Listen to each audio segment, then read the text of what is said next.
I like me. My wife likes me. My customers like me. Because I'm the real article. What you see is what you get.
Why, hello everyone, and welcome to the official Action RPG live stream. My name is Aaron, owner and operator of the YouTube channel Action RPG, and you might recognize this game. It is called what the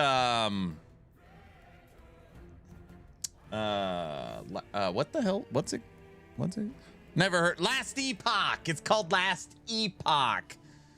Never heard of it. Wait, what? Never? Orange 105 stream streak. Imagine what it would be if you didn't lose it back in the day. Last bazaar. No bazaar today. No bazaar today.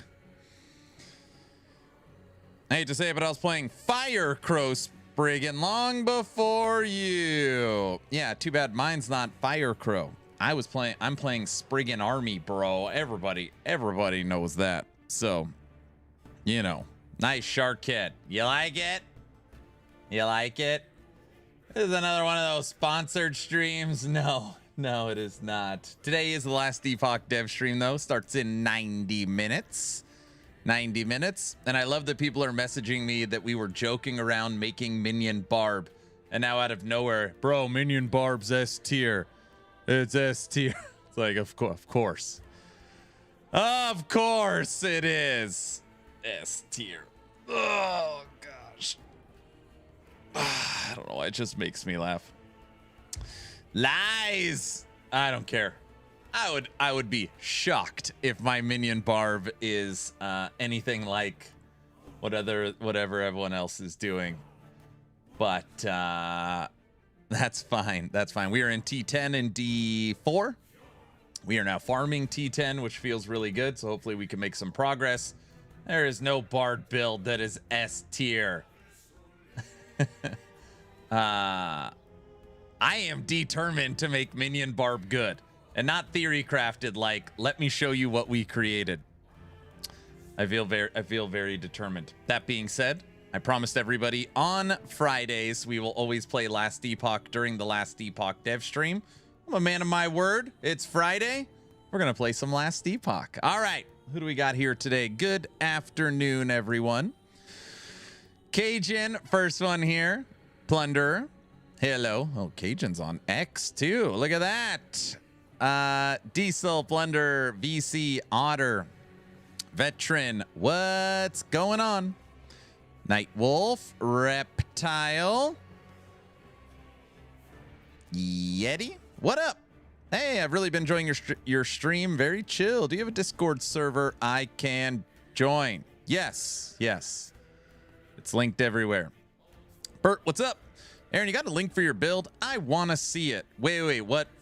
Which one? Which build?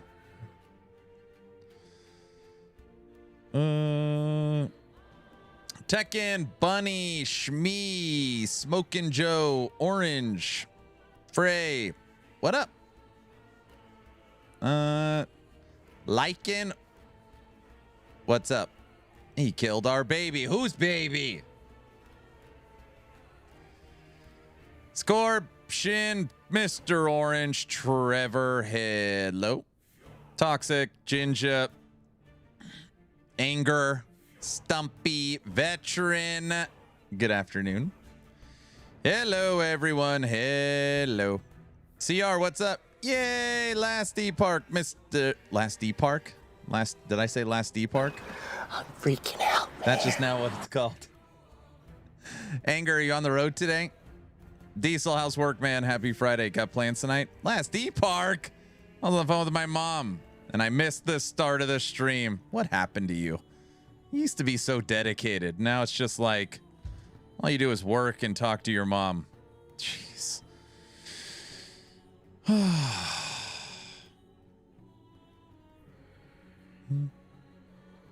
You did Last Epoch. That's the same thing. This the next subathon? Should I get the clock going? Just for fun, we'll just put the clock up today, and maybe or maybe not if we hit a max. No, I'm just kidding. No, we're not doing any rewind. None of that crap. Nothing. Yes. Hello? We already sold 3 items. That's fair. I have a 40 watch streak, though. Okay, that's pretty good. Oh, here we go. We're not rewinding. I'm just kidding. Autobot, good morning. Ghost, good afternoon. Ghost, good afternoon. I'm driving from Denver to Kansas City. Denver to Kansas City. Holy smokes. How many miles is that? That's like, well, tell Diesel about this. No, we're not telling anybody about anything. All right, let's just all relax for a second. Damn bees. Crap. It's at least 4 miles. You know what? Thinking out loud, it's probably at least 4 miles. 605 miles. Aaron, I got my 2-year follow-up results, still cancer-free. Man, God is good, sir. Congratulations. That is so awesome. That is so awesome. Don't take your foot off the gas, man. Continue to focus on your health. Shin, what up?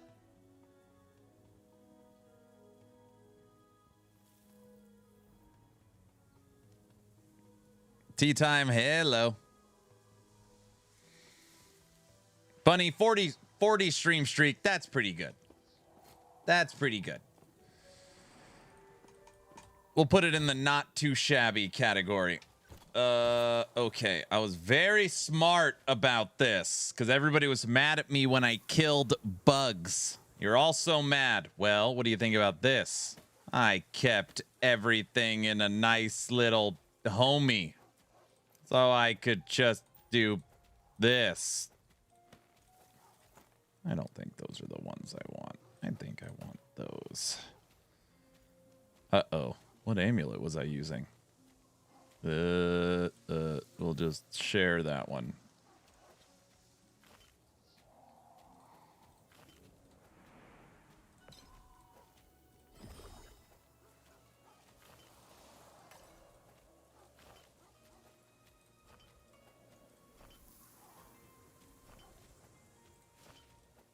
I'm guessing I need these little idols. Yeah, now I can put insect army right here.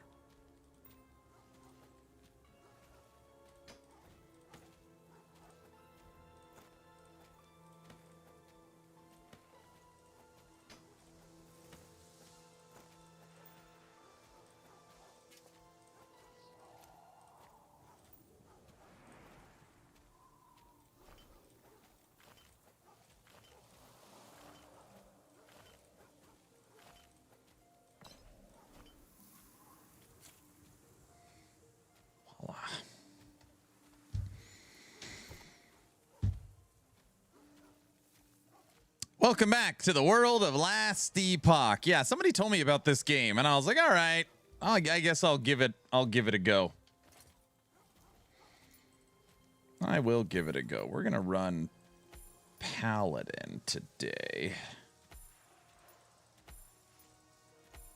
Today's all about the Last Epoch dev stream, so we'll be watching that today. We gotta flip our mastery to Beastmaster. I think I'm a Beastmaster, right? Yeah. 1 million gold. Gonzo.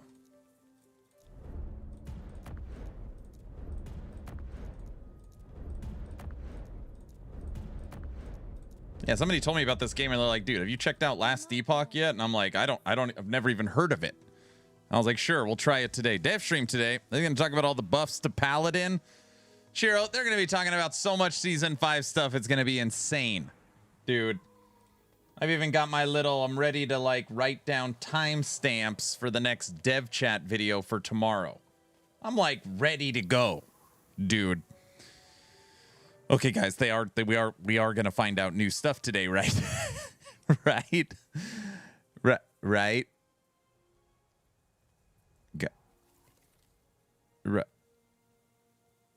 You know, it's been over a month since. I'm sure we're going to get a lot of new info today. Nope, Shin, come on, dude. Dude, right now I'm on my own website figuring out how to rebuild Fire Spriggan. Not that I don't remember. I don't fully remember. Today's stream will be all about the delay of Season 5. Don't say stupid stuff like that. It's not going to delay Season 5. We're going to be learning about other stuff, too.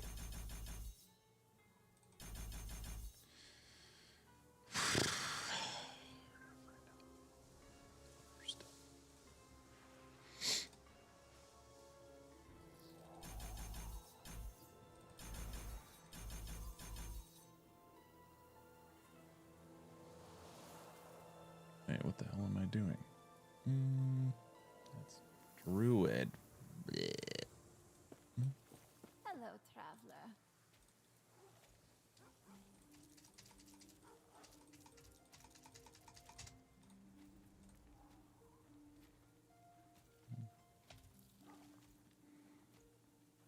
I gotta say, the only realist in here. Oh, come on.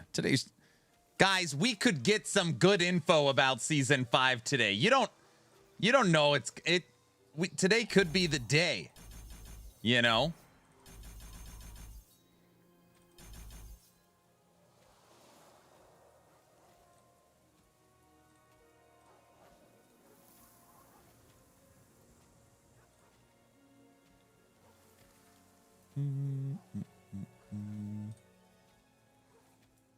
More art. Actually, I shouldn't oversell it. EHG has already said that today's dev stream they have one thing to show us. One. And Mike mentioned concept art, so I would venture to guess it's something like that. But it could be something good too. It could be something really, eye-opening too. You guys. We found out today that Season 5 and PoE 3.1 launch is going to be the same release window, so we are pushing the title back. That's not what they're going to say. You mean PoE 2.5? Maybe they'll market it like D4 in Season 5. New more details fire sauce. Season 5 date 2026, December 31st. So it's just going to be Mike. Watch Mike play Ellie badly again. No. 1, his character's getting better, okay? 2, we're going to be finding out a ton of new info about the up and coming season. So it's not just we're going to be sitting there not missing it. There's going to be other stuff with it. So I think that's what you're missing.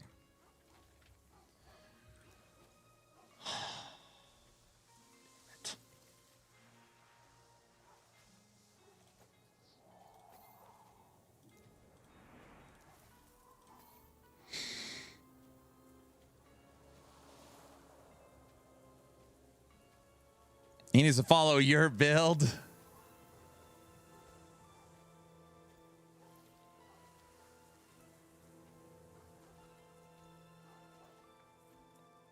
Tomorrow I'm driving from Kansas, Crete, NE, and Fort Worth, Texas. Drove about 2,900 miles a week. Hanger, let me ask you a question. As a truck driver, I really mean this. How do you stay awake? Like, is it like, oh, I watch streams, I watch podcasts, I listen to music, I'm hopped up on energy drinks all day. Like, what's the maintain focus while you're driving? Like, what's your secret to stay alert while you're... I'd love to hear this. I might have a better Logies on my Necro.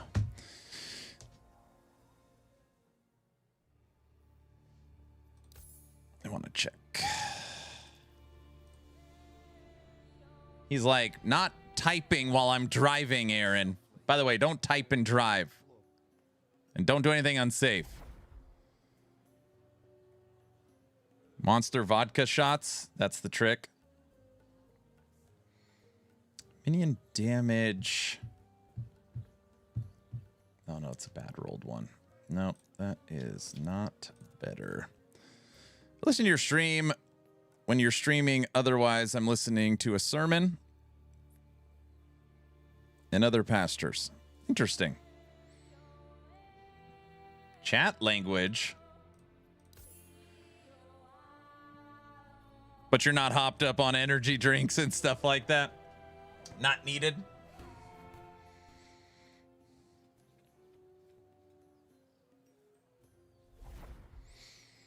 Guys, right now I'm rebuilding Fire Necro. I'm rebuilding Fire Necromancer. No!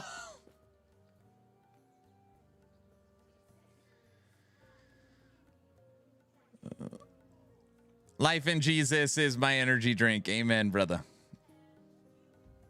This.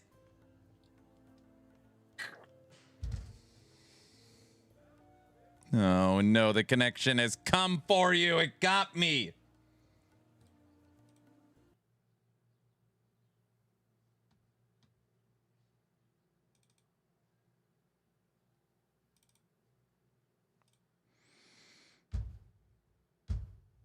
Necro has little wooden friends now? No. I was checking, so I forgot you can't check things on other characters without getting hit with the connection bug. Okay, Jen, don't bring Linda into this, okay? Loco, what up? Connection issue will be fixed in 2028 with the Season 5 launched on. You're gonna make... I started the day right here. I'm already here, and I just started. Okay, let's relax.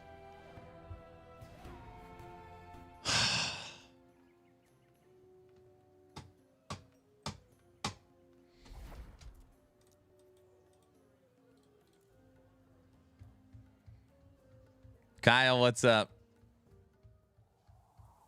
Relatch? No. Jinja, we're going to get good info today during the dev stream. I got a feeling, man. Like, this is going to be the Friday they bring it. Starting the marketing for the new season, they're going to come out freaking swinging, dude. I feel it. You feel it too? All right, good. So why are you guys laughing? Yeah, right. I'm serious. Today will mark a new dev stream on Friday. They're going to be prepared. They're going to be ready to kill it, dude. My stomach hurts from laughing. Why are you laughing? Wait, why is he laughing? I'm serious. Watch. Thanks. I needed that.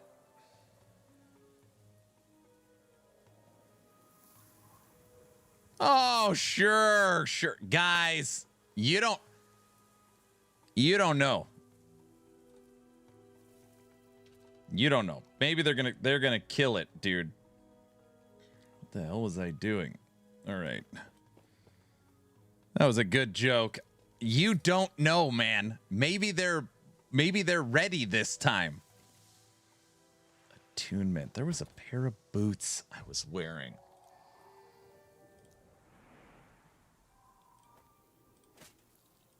That's why I was wearing these boots, because I needed the strength and dex, which puts us at over 100. That's why I was wearing these. Don't make me laugh so hard while driving.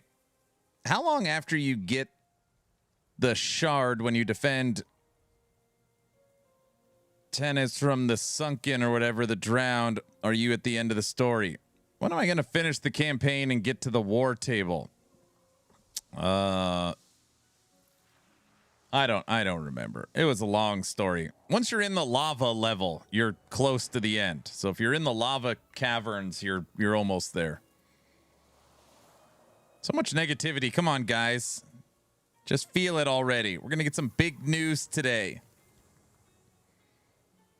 I think they're hell-bent on destroying themselves. Guys, they already said the Season 5 marketing campaign starts today. We're going to get our first Season 5 teaser. It's going to be freaking crazy. Aaron, just stop. What? Diesel, you never know. It could happen. Okay? Can we just say that? Wait, can I say that? All right, we need crows, Spriggan, be a Spriggan, totems, and a pup.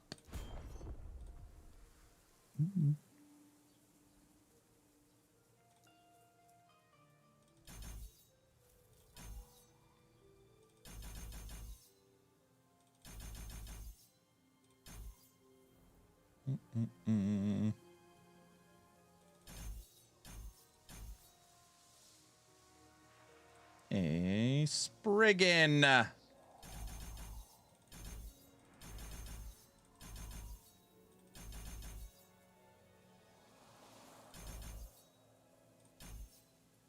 Booyah.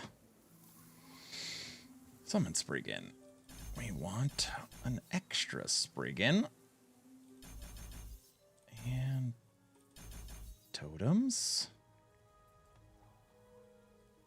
We're going to need vines.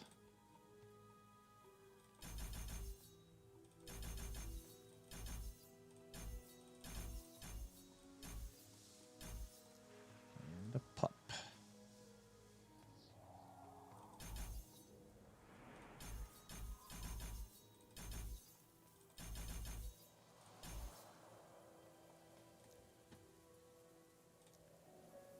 Okay.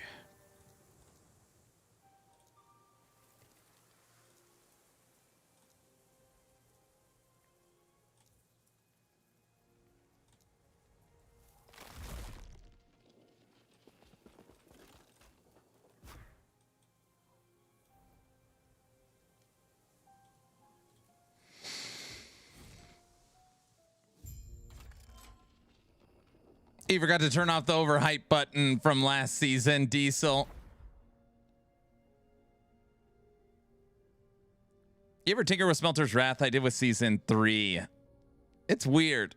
I'll buy into the copium. Thank you, Battle Bunny. Hello, D4 super fans. Oh, geez. Dude, I almost logged into D4 for stream. I was like, I'm really trying to make this Ancients build. And I was like, no. You promised you'd play LE. So we're here.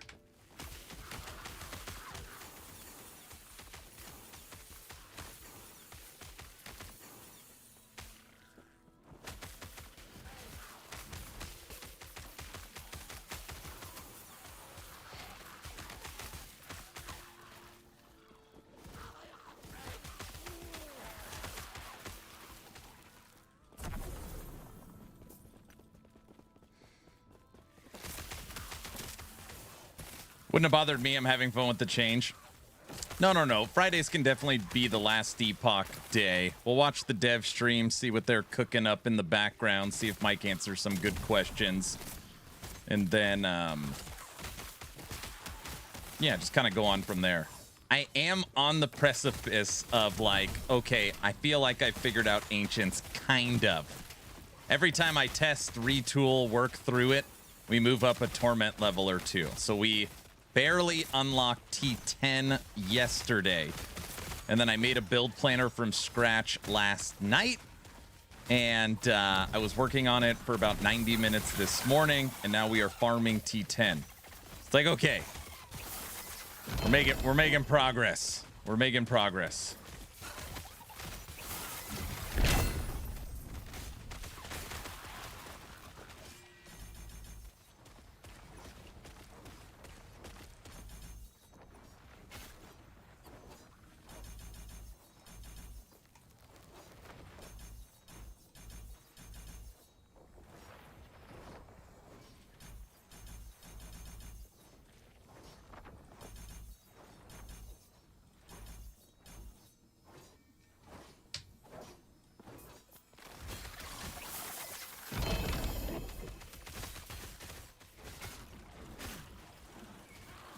Nice. I just unlocked T7 with Warlock last night. Really enjoying cube crafting. I've got like 6 items right now that are ready for the cube. That I'm going to use those tuning prisms to see if I could actually craft an ancestral power level 900 item. We're going to try it. All right. Hello, everybody. Right now I'm in the process of rebuilding my Fire Necro Beastmaster. That's what we're working on right now.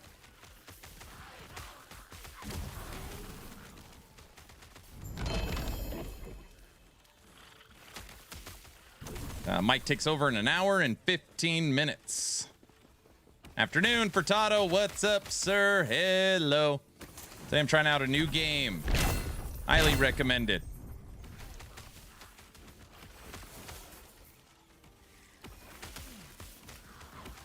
Using Limitless Rage on Barb because temporary disabled due to some interactions. No. I don't use that. Limitless Rage is the one where you get multiplicative damage based upon your how much rage how much fury you've gained recently.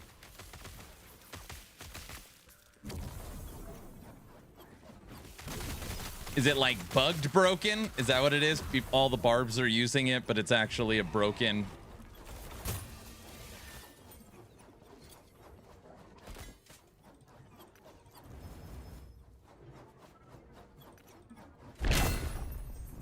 How many rules do you have on your LE loot filter? I'm using 12 right now. I have 21, but half of them are for leveling. All right, pup is up.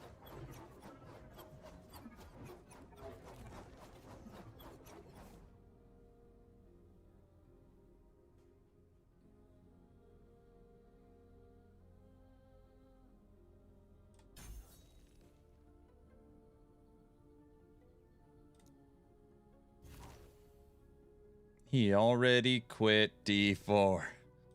No, I did not. Fridays are dedicated to Last Epoch.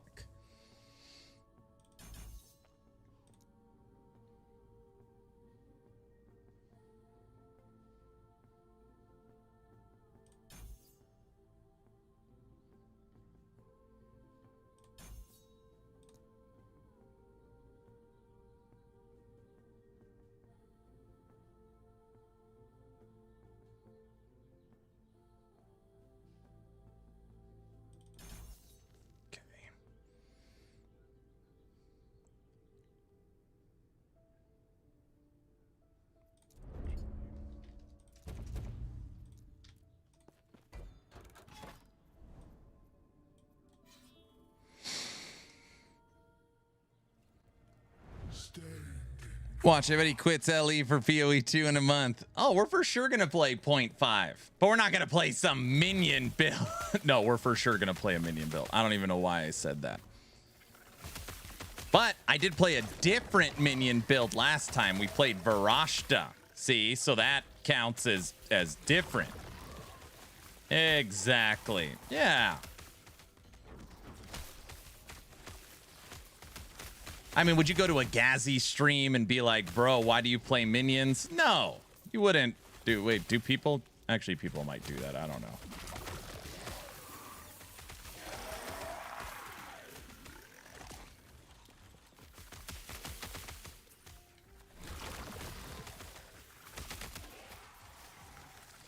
Varashta.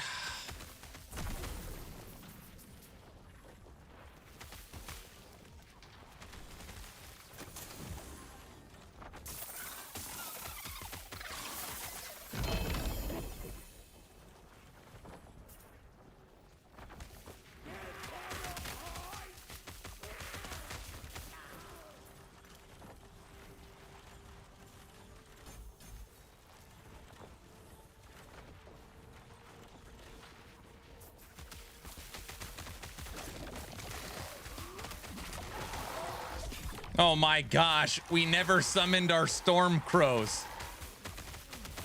Like, this build, something feels different. I don't know why I just said that out loud. Okay, I got it. Orange, don't. I forgot for a second. I forgot, dude. It's not what it looks like. It's not what it looks like.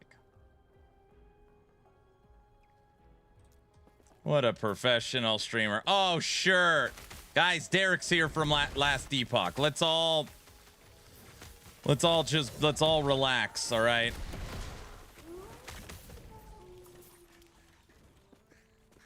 Derek, what's up, sir? Derek, I promised the community on Fridays, even off season, we will play LE for the dev stream. I'm a man of my word. How's it going?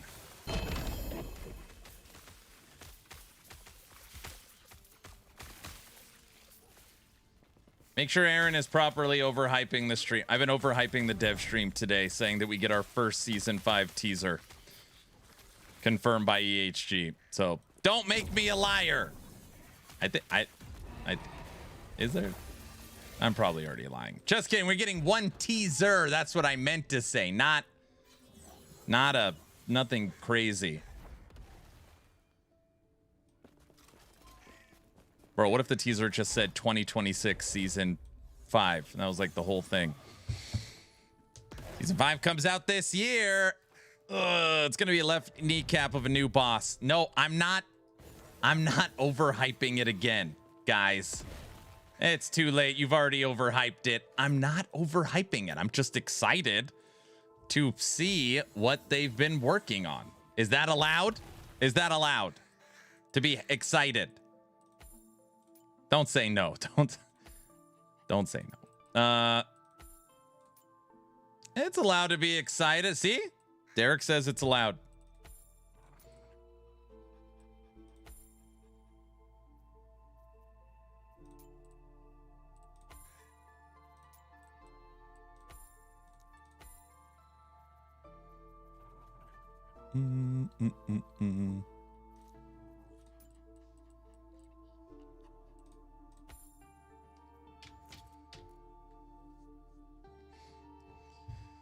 Aaron said it's going to be a new season 5 unique. Lies. I did not say that. Don't listen to what anybody says about anything.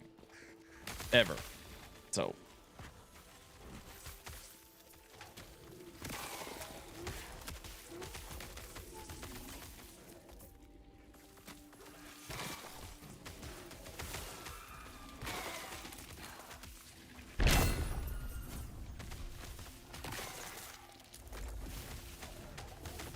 Aaron said it's a Shadow Monk season 5.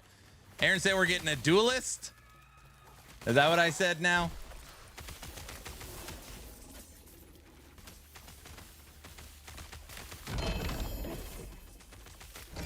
Where's Naked America out? I promised him I would rebuild this. We have done it. Dude, this is 700 corruption. We're just walking through it.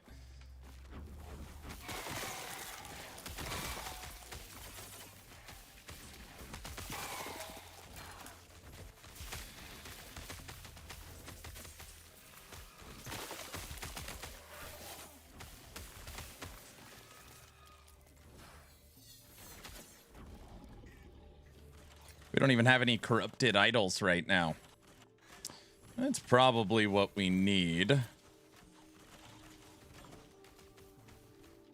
Fire penetration, health, physical, fire. Oh, yeah, these are all just damage idols. Doom, what up? Oh.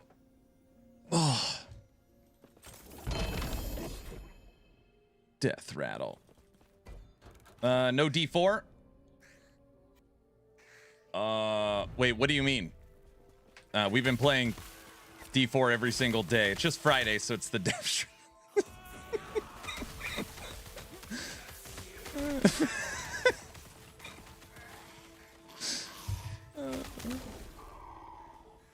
It's just, I don't even know why I read the chat. It's like...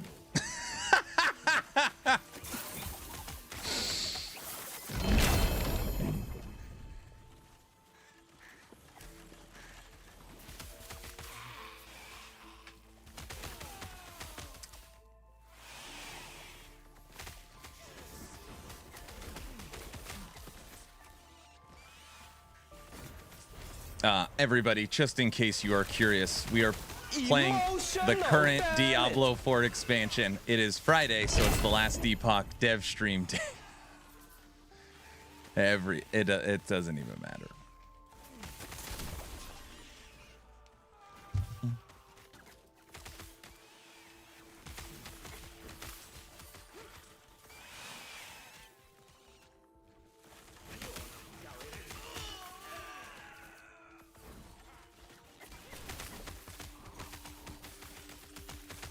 That's bait. I feel like that's a total like Twitch meta thing, right? Like you see somebody playing a game and you, unless it's just here, I don't know. And then you go to their stream and ask them why aren't they playing the game you want them to play? I don't know. Maybe that's only here.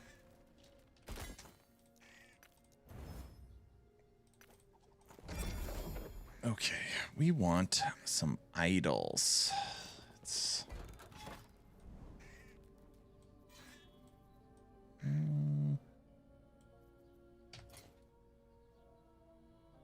We got triple minion spell.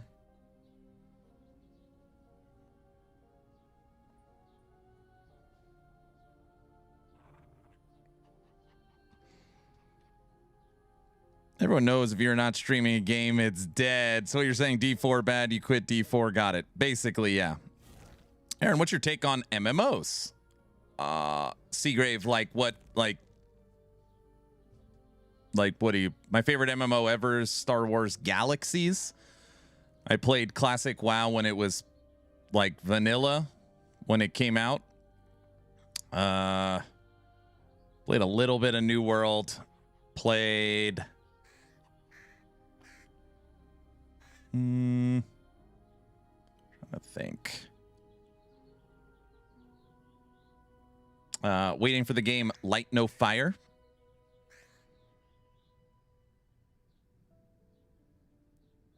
Oh, we played Lost Ark. Yeah, thank you, Kaiser. Yeah, we played Lost Ark. I don't care what game you play as long as it's entertaining. Guys, if you don't know, Doom, we were just joking yesterday that I've been playing every single day 10 to 12 hours of Diablo 4. But on Fridays, since it's last Epoch day, there's going to be a bunch of people that come to stream to be like, why aren't you playing D4? You quit D4. You gave up on D4 already. Without like, you know, just because that's just for whatever reason how it is. That's why when you came in, you got that reaction, because it's just, it'll happen literally 40 times today. It's already happened like 5 times in 20 minutes. So Some people are just joking around, other people are serious. But yeah, Friday we play Last Epoch because it's the Last Epoch dev stream day. And then probably after the dev stream, we'll play a little D4. Show people what I've been working on.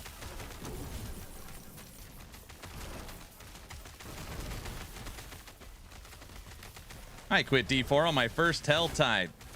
Helltides are my favorite, especially now with the Atlas tree. You could get these special crazy chests that cost 600 cinders. It's like my new, that's how I'm getting a bunch of greater affixes now.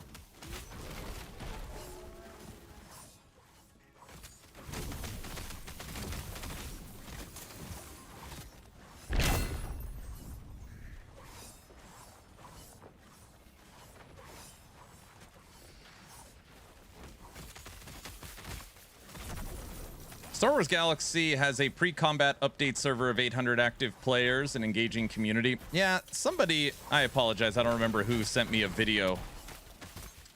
Might have been Brow on like, I guess there's like competing Galaxies servers. I don't know if you know what I'm talking about.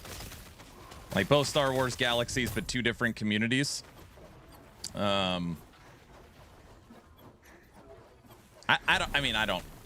I don't know how that works, but yeah, Galaxy's my favorite MMO ever.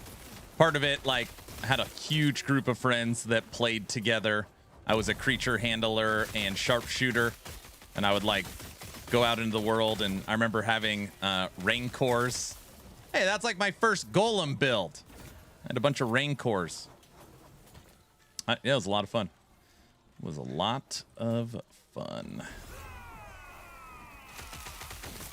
Minions, what a surprise. That is kind of funny that that was like a decade. That was probably 15 years before I started a YouTube channel. I was already playing Minions. Pretty interesting. You were a bounty hunter? Ah, good old bounty hunters were very popular. Why is Aaron always skipping a game when we have... Skipping gaming when we have bought it? What are you talking about?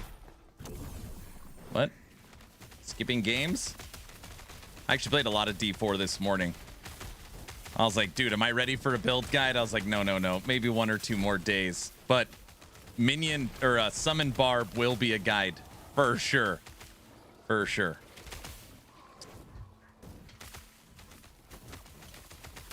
I promised Logout Macro I'd play Light No Fire with him. So...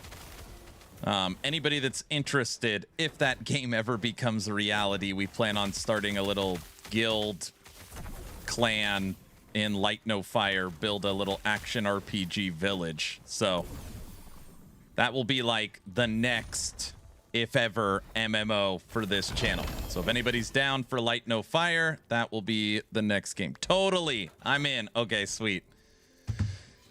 Yeah. I play MMOs. I play Black Desert. I played a little Black Desert Online. I was always very impressed with the visuals. There's a lot of overlap between ARPGs and MMOs, but ARPGs respect your time better. Light No Fire. Hell yeah. Yeah. You're not using Limitless Rage on your Barb, are you? They disabled it today. No, I'm not. No. It's not a part of my build. Let me guess, all the barbarians were using it because somehow it was bugged and it's in every single build posted. I feel like I could make that guess without even... No, of course, something like that.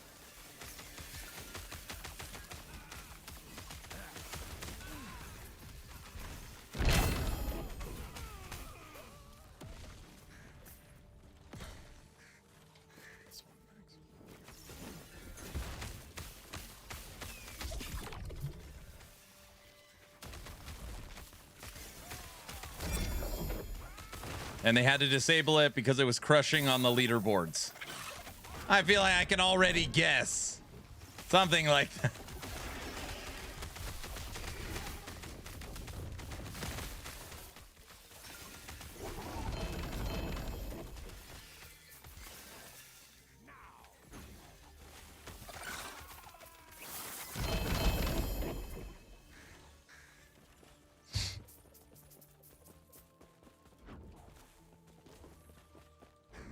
All right, Mike takes over in 57 minutes.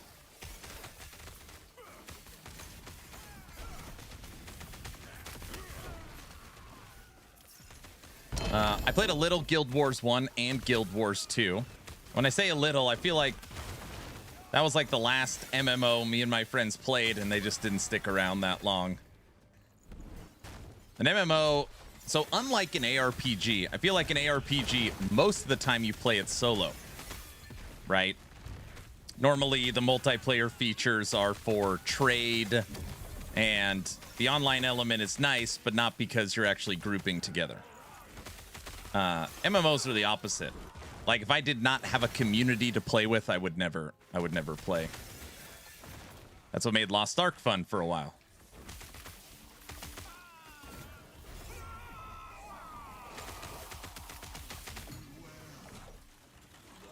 I remember like, Hearn, you gotta play New World. It's gonna like transform everything. You gotta play New World. So there's like some free weekend, or I don't know, try it. I log in. I'm like level 15, and it's the standard, you know, go kill 15 wolves. Like, bring me 15 wolf carcasses or something. So run over with my rifle, and it's like, there's a wolf, and then someone else kills it. And there's a wolf, and someone else kills it. And there's like 12 of us running in a circle, waiting for these wolves to respawn. I was like, okay. Just such an MMO experience. I was like, okay, I tried New World. That was pretty much... that was pretty much it.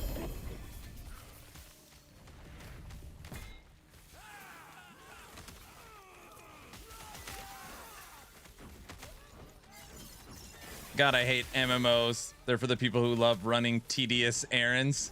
Well, I mean, that's like, it was like level 10 mission or something. Normally MMOs, it'll be like, go find these wolves and get their carcass. And what the game's actually trying to do is get you to cover that part of the map. Normally.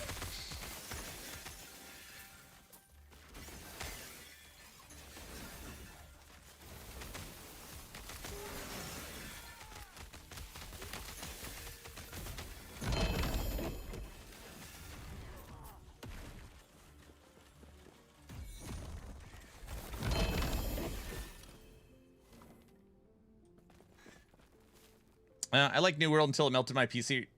ARPGs are literally the same thing every day. As going to hunt wolf carcasses? Is that what you're saying? I wish 4-player groups in ARPGs were more common. Yeah, I mean, yeah. At least in D4, it is more efficient. Like, all the professional players play in groups and do it that way. Okay, we don't have any chill chance.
Boom. All right. Okay, spent the rest of my passives. Now we got chill chance. and a little bit extra damage through attunement. My biggest problem with MMOs is they're full of humans. What's wrong with humans? No humans?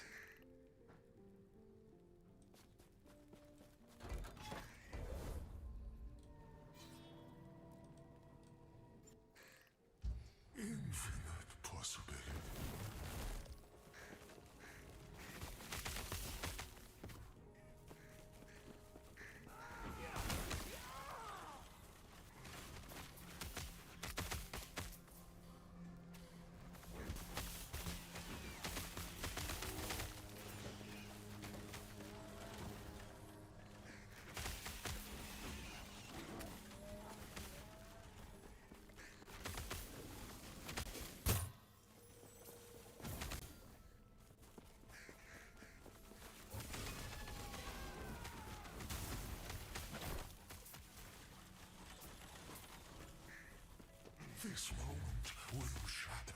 Stuff dies too fast.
Whatever happened to Light No Fire? Dude, that was a game that was shown at what? 2 years? Was it 2 years ago? That was a long, it feels like a long time ago. That trailer was Light No Fire.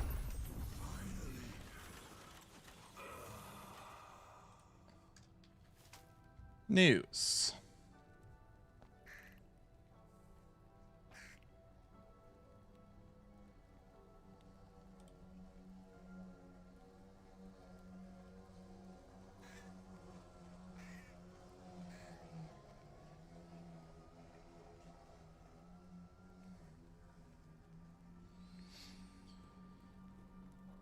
Sean Murray sure did make it sound like Light No Fire is still a long way off. This is November 2025.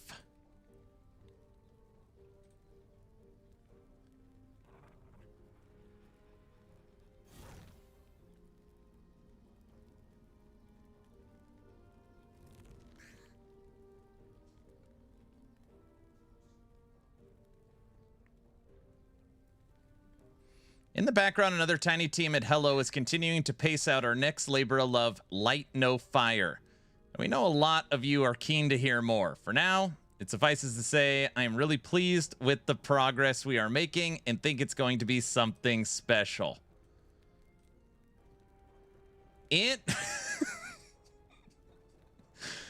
Oh, that's terrible. In the background, another tiny, keyword tiny team at Hello is continuing to pace out our next labor of love, Light No Fire. Oh yeah, okay. Well, yeah. That's I'm sure it'll be coming out soon. I'm sure it'll be coming out soon, guys. It can't be that far off, you know. Concerning, it's coming out soon, dude. He even said it. They're working on it. You heard him. Guys. Its releases tomorrow. All right, here. Let's I need something to work on gear-wise on this character. And since I haven't bricked my boots yet, we'll corrupt these. It's been a while since I've sensed, like, being upset at last Epoch. So we should probably just start with, you know, bricking my 2 LP Blood of the Exile with the rolls I need to get an extra crow. Can you guys please work on rogue spear builds? There's almost no options for it. A rogue spear build. We will make spears. Some spears are longer than other. That's a quote. It's a quote from never mind. Okay. Why are you chanting for bricks? I don't understand. Couldn't you? We could get a T7 hybrid health on this, you know?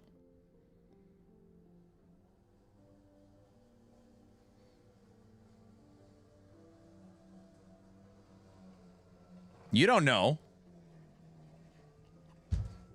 All right. And the corruption. I will have the weapon type of spear. Oh, did I type that out loud? Oh, brother. And corrupt. Holy crap, it didn't brick. It added cold and void res. T4 corrupted affix. I don't need cold and void res. Well, at least it didn't break. I'm not. No. Nice try. Congrats on the resistances. Great. All right. What about an idol? I'm going to brick one item at a time. Idol. Vitality, minion crit, minion cast speed, minion base. This idol's like literally impossible to get. Item ruined.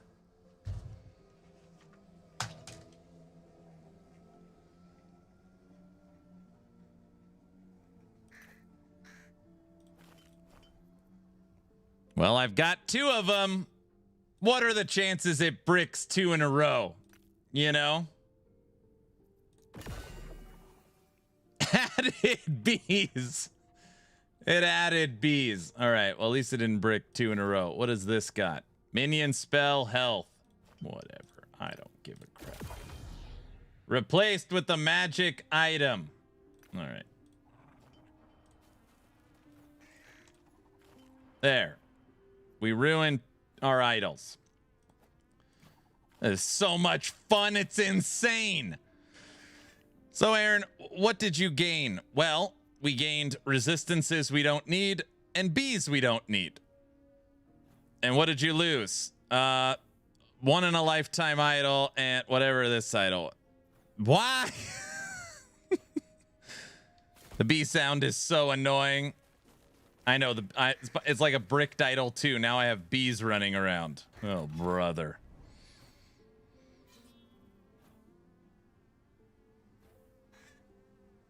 I definitely feel like the corrupted affixes should be exalt. I mean, people gaslight me all the time saying like, Aaron, the corruption outcomes are like 90-10, you get something good. I was like, I put it 70-30. 70% of the time, it is terrible. And you could be like, that's not possible. Well, you could just go watch it's at least 70% of the times it's useless or bad. No way. Waiting for Nash to say something dumb. All right.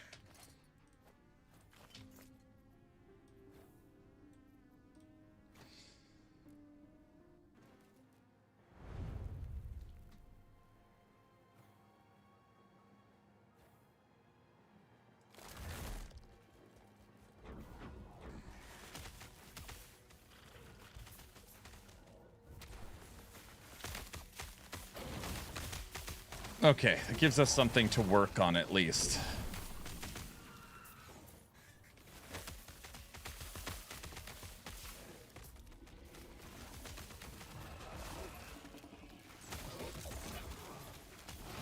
Idols.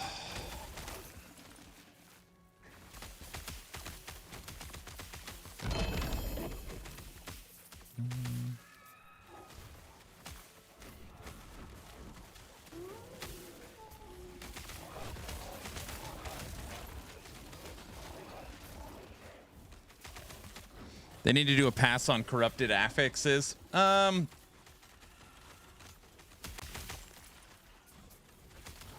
Yeah, I mean, this is their first iteration. I'm sure there'll be some tweaks and changes, I think.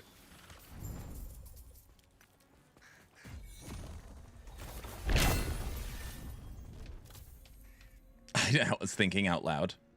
I bet you the bazaar doesn't even have any of the idols because I put out the video. No, it does. I'm sure it does.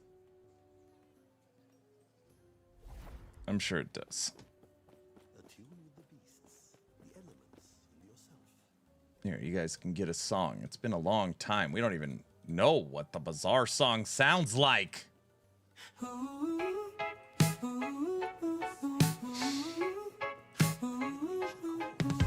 Stream is live, chat says go. Errands deep in the scrolling flow. Tabs on tabs, gear to chase. He's not fighting, he's marketplace. Boots, a belt, maybe a ring. Doesn't even need the thing. Just one more, he starts to say, but he's shopping the whole day. Get in, loser, we're going shopping. No kills, no drops, just deals popping. Forget the boss, forget the plan. He's back in the bazaar again.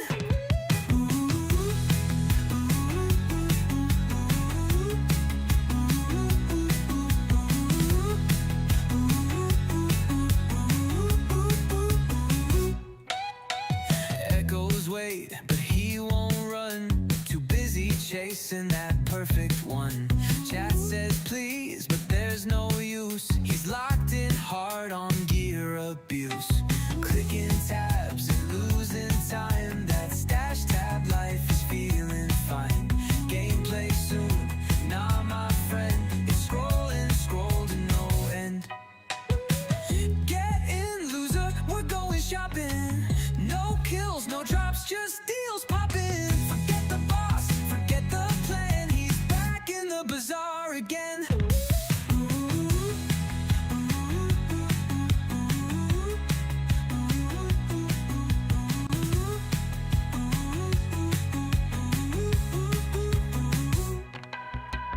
Filters tight, eyes on glow.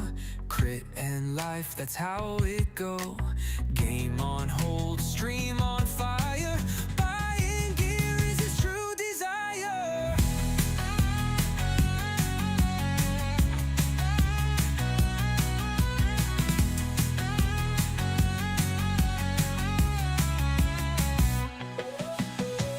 Get in, loser, we're going shopping. No kills, no drops, just deals popping. Forget the boss, forget the plan. He's back in the bazaar again.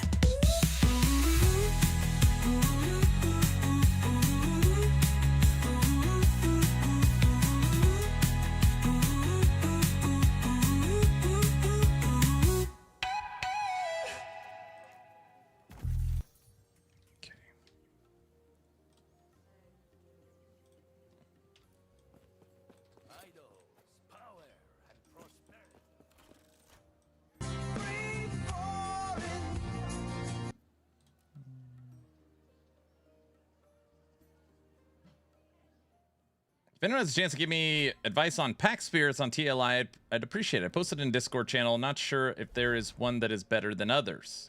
So again, this is really hard to figure out because pack spirits are your end game mechanic. So like you should pick the end game mechanic you think is fun. Because if someone's like, oh, you should pick Cube, and you're like, I hate Cube. Cube's so boring. Well, then, you know, that's not the right one. I don't know if that makes sense. It'd be like you're playing PoE, and it's, you have to play Breach. Well, I don't like Breach. I like Ritual. Yeah, well, you picked the pack spirit for Breach, so now you got to play Breach.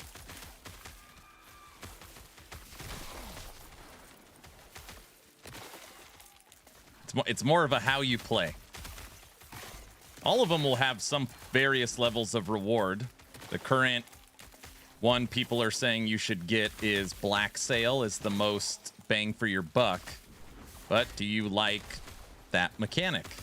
So at the end of every single map, you need to do 2 rounds of Black Sail, and you got to build up your fight and reward. You got to go to the seashore and fight the queen.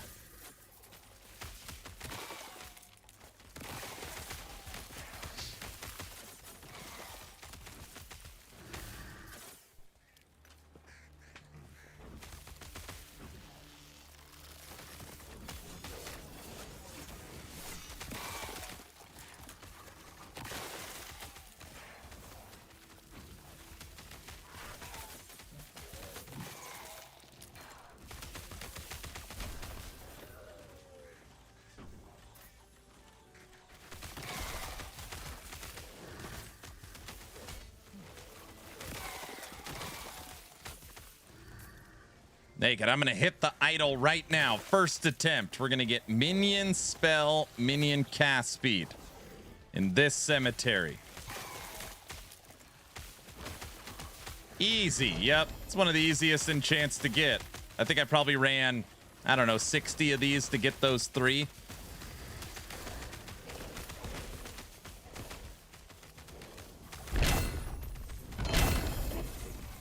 You're getting nada. Whole lot of nada.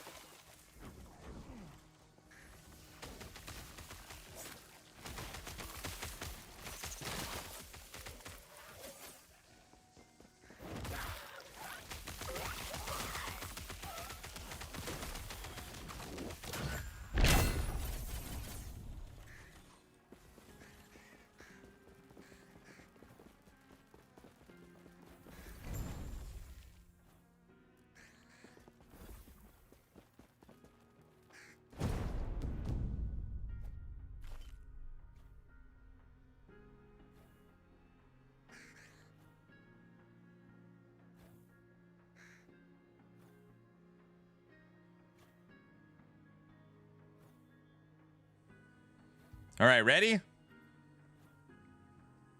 Easy. Movement speed while transformed. That's not the right one. Critical strike. All right, we didn't get it on the first attempt, but you know what they say, you gotta keep trying. Or something like that. What the hell is the cemetery one? Cemetery.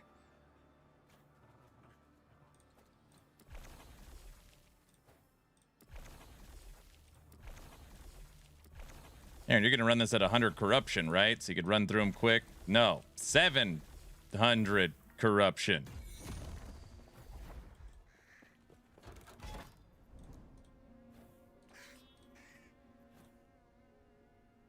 Need a search bar on that window, right? Yeah, that'd be nice. All right, everybody, dev stream starts in 34 minutes.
Aaron, is there a reason to do strongholds in the open world? Dude, I'm terrible. I still have to do 3 of them. You need to do 3 strongholds to do part of your season's journey. Gives you a skill point.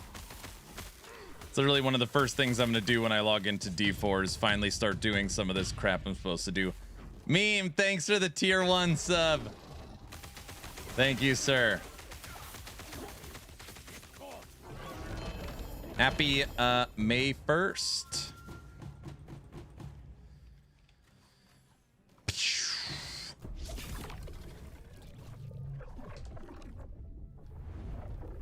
I had to buy some MTX and had fun with the LE and did support the community and the game, but now that D4 is good, I will stop playing LE. Thanks a lot to LE for the perfect waiting room. Please don't ban me.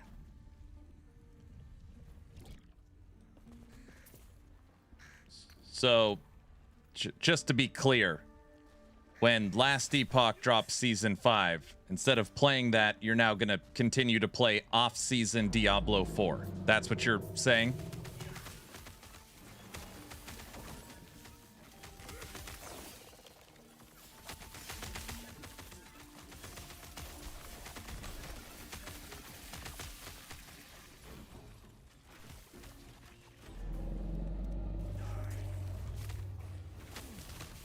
I don't even understand.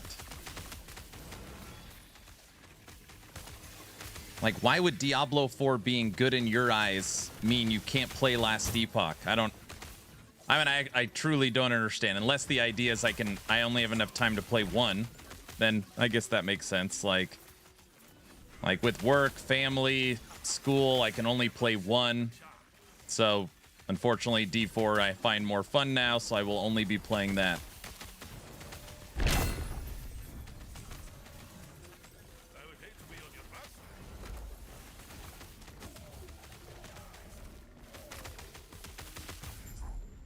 Yeah, I will stick with D4, re-roll, maybe PoE 2, but not sure of any other kind of game.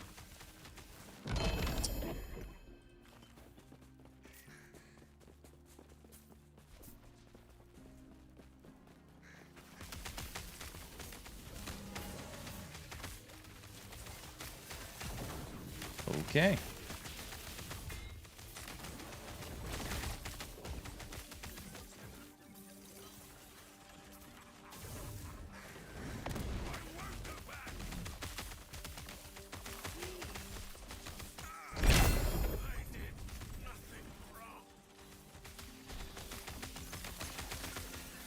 Would you witness fate?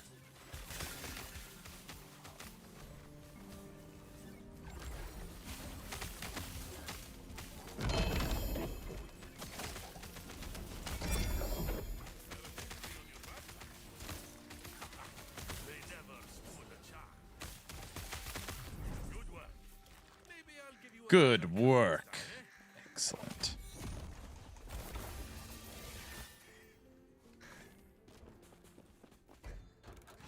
There can only be one. Now we're watching Highlander.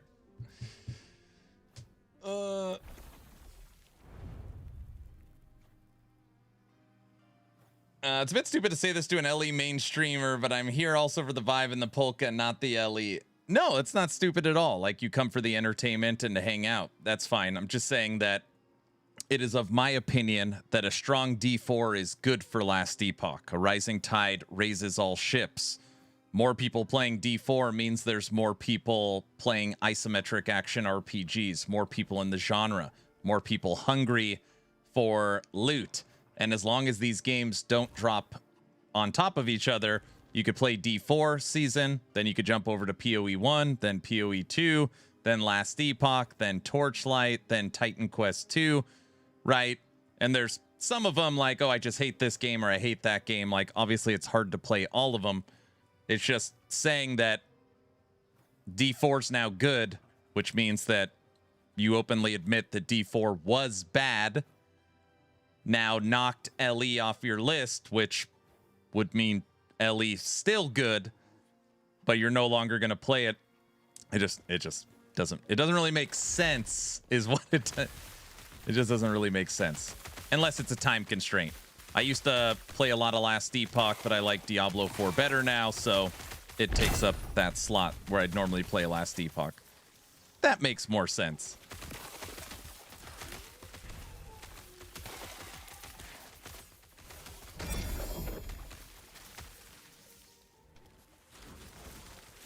My real hope is that these games stop launching so close to each other. And it's not even like people are like, oh, it's because you're a content creator and you want to milk like all. Sacrifice, dogs and cats living together, mass hysteria. I want to be able to play all of them. And it sucks when you know, when there's so many different ones launching so close.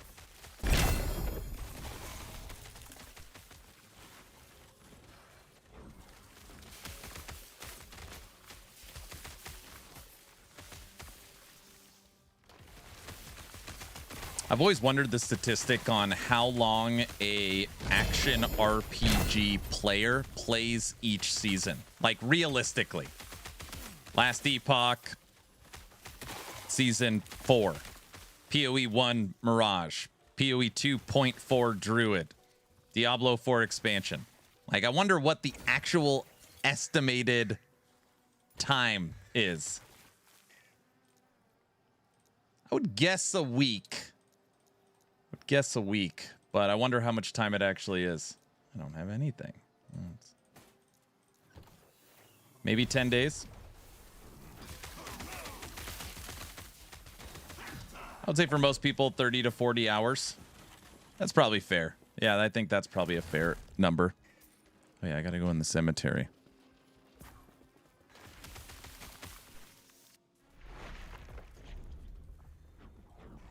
Yeah, and of course, people are going to have their favorites where they play a lot longer, for sure.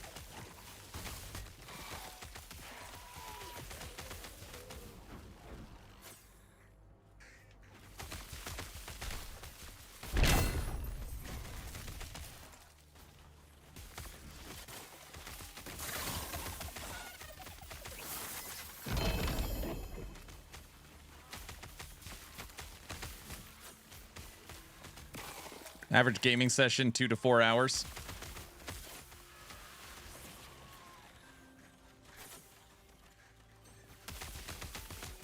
I forgot to say that I also have a bit of a pain playing. Arms and back hurts, and I only need one hack and slash, and then I relax on another game. Got it. Yeah.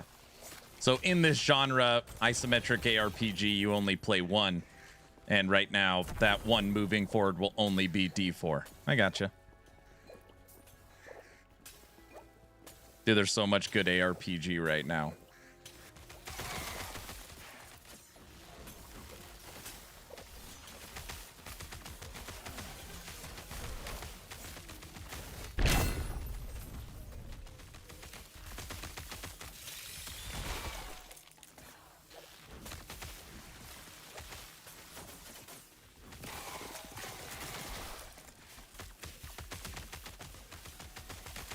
All right, Mike takes over in 24 minutes. This dev stream is going to be insane. First season 5 trailer. Timing teaser, not trailer. Trailer would be sick.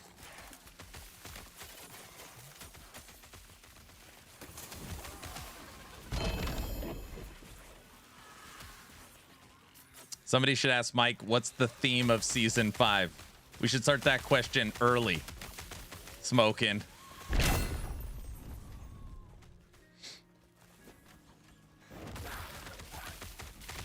An announcement of a teaser of a trailer. Dude, I would take that.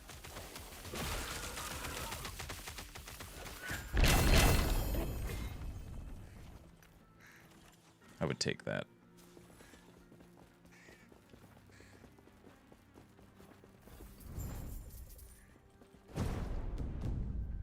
All right. Minion spell. That's not minion spell. That's my spell. Oh, brother. That's not what that's not right.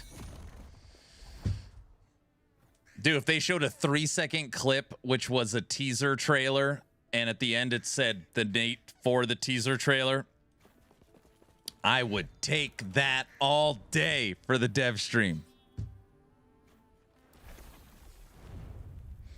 Yeah, I didn't expect this. I tried to play it all, but it's a bit too much. Yeah, for sure. I would guess most people play 2 to 3. For sure, not all of them. I mean, some people play all of them, but yeah, you probably got your favorite at the top that you play the most, pay attention to the most, and then it's like I show up a week for each one of these other games.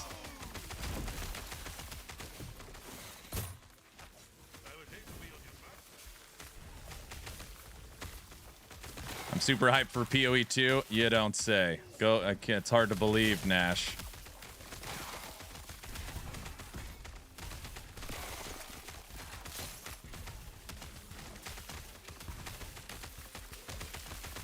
I've already seen post.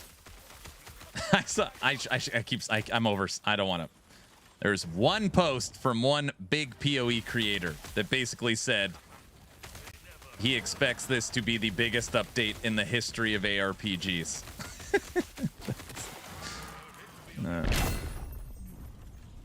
Which maybe it will be, but it's just like so. It's just so funny.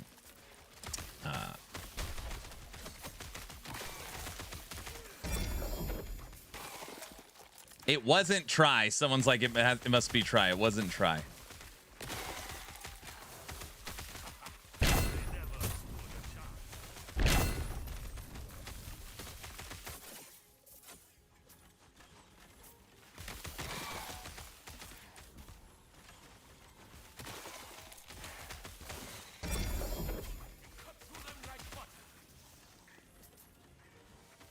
How's the build? Oh, this is my Fire Spriggan build. I promised everyone I'd rebuild it after I made Insect Army. So that's what I'm playing today.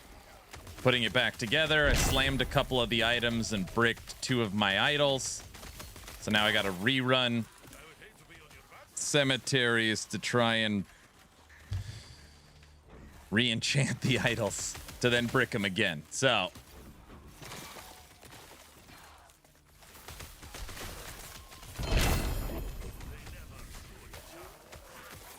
I play every league now of PoE 1 and PoE 2. I'm not a GGG hater. I actually think that if Diablo created the genre, PoE perfected it with the seasonal model live service. I got a lot of respect for grinding gear games.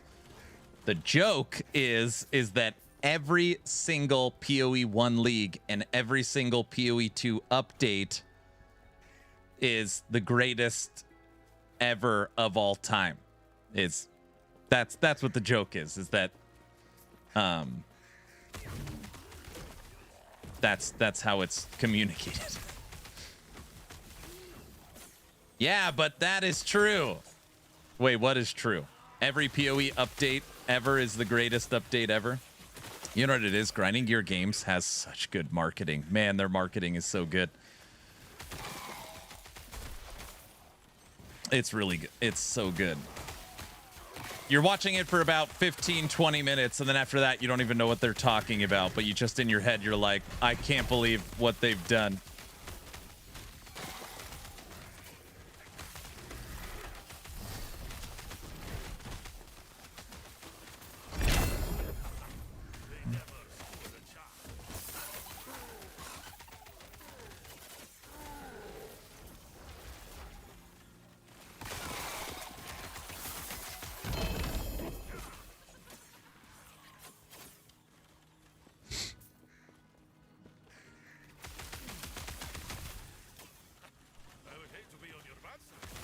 It will be, you know, this 0.5 update will be pretty interesting, right?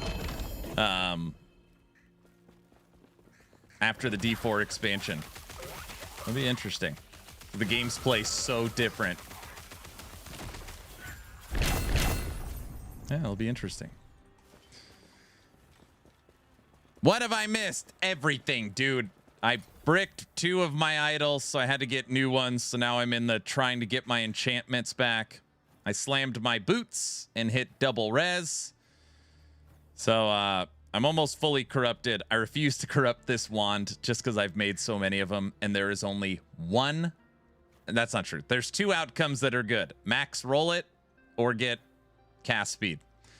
Other than that, it is like a 0.7. It's ridiculous. I'm not slamming that. I've got 2 items. Yeah, it's fine.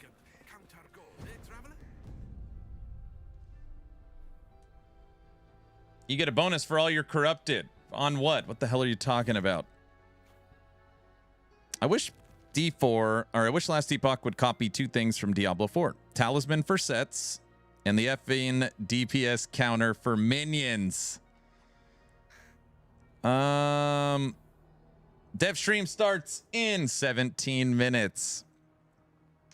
I disagree with sets. Basically, what you're asking for is their charms is idols. So basically, your question is, do you like Last Epoch's idol system, or do you like Diablo 4's charm system? Now, from a complexity standpoint and what you could do, this is probably like a 100x in complexity when it comes to your altar, your idols, your enchantments, and your corruptions. So you'd be saying, I wish we got rid of all idols and you could basically have a set in here. It would be like a complete transformation of the game. I would say that would be a net negative, in my opinion. Especially because the reforged sets in Last Epoch is one of the coolest features. Just like being able to build your own set item is very, very cool. If you've ever done that. Minion DPS calculator. Basically, minion tooltip is something that they've been trying to do frickin' forever and failed. So, yeah, I would love that as well. This is going to take forever to get this enchant back. The charm system perfectly fits Diablo 4's casual style. The charm system's weird. The only... Just follow me for a second. In Diablo 4, as of right now, every build is now tied to a set. So, I mean, there's literally... I'd be hard-pressed to believe that you are not playing a 5-piece set in any build. It is now a requirement. Which means that it is... They rebuilt D3, but your set isn't on your gear. But you're now... It's just like... You just play set... You know, it's a set build again. So, like, what build are you playing? I'm playing the Ancients set. Is like, we're just... You know, which isn't bad. It's just like that's now how it is.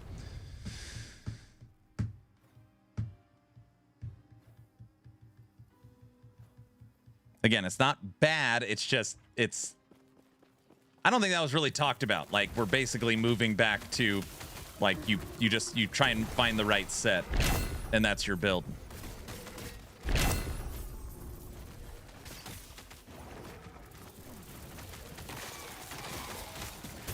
The only build that doesn't have a set is Thorns.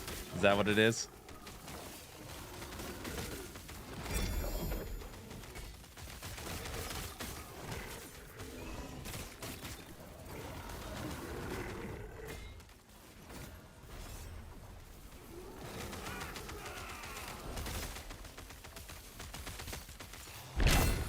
I do like my Ancient set.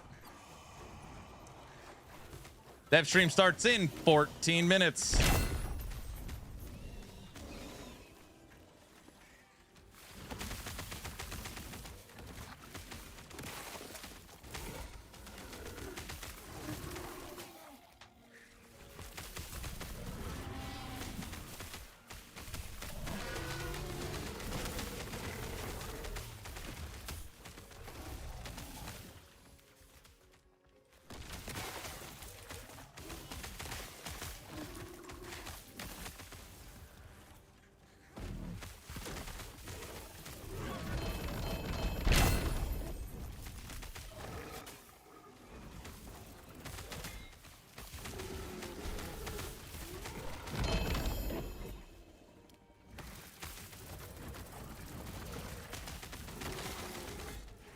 D3 sets are 10,000% multiplicative damage modifiers. That's it?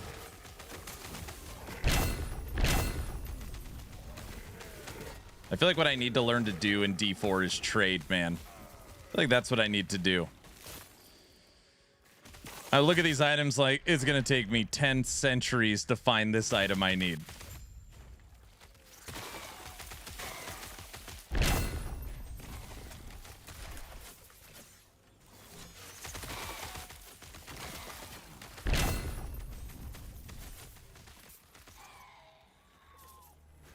Oh no, banned. Oh no, auto ban. What's an auto ban?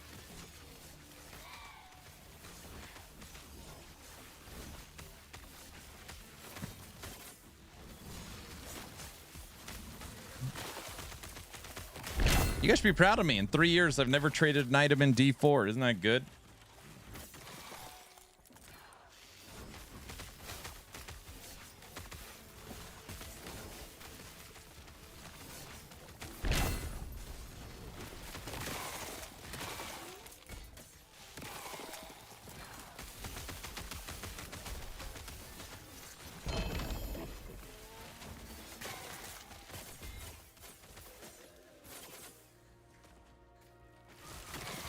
Also, no trading with tech. That's also a ban. I see.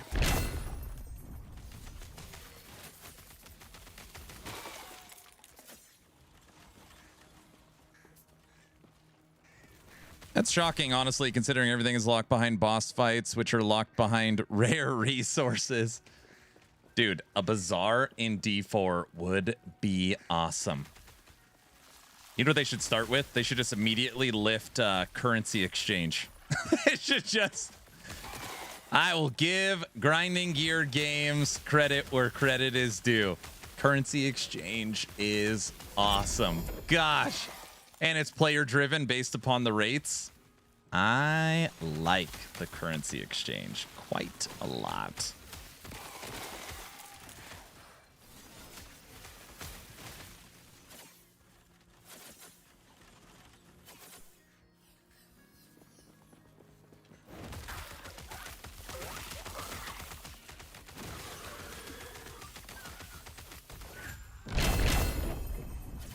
It's the best for SSF. I thought if you're true SSF, you can't use the currency exchange.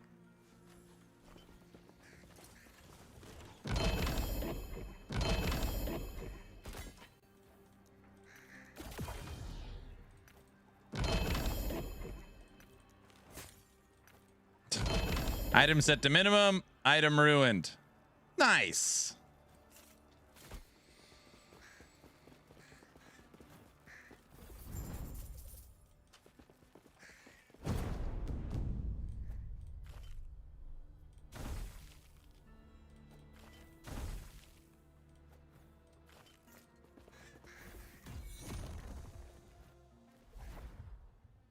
Dude, where's Bamster at? He's supposed to be all happy I'm playing Last Epoch. Last Epoch dev stream starts in 9 minutes. Chatterbox, what up? Hello.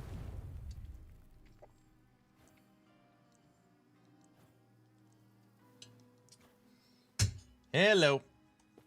Dude, I will not finish the Diablo 4 season until my Ancients build is done. Which I don't know when that'll be.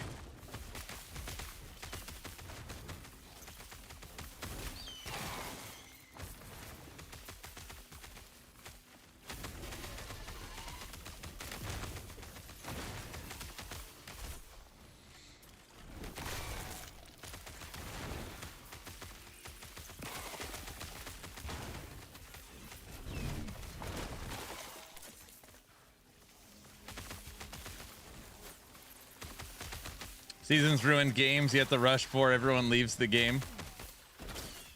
I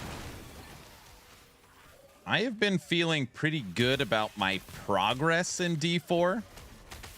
And it's been a while since I've been able to like make a build completely on my own from scratch that is new. And like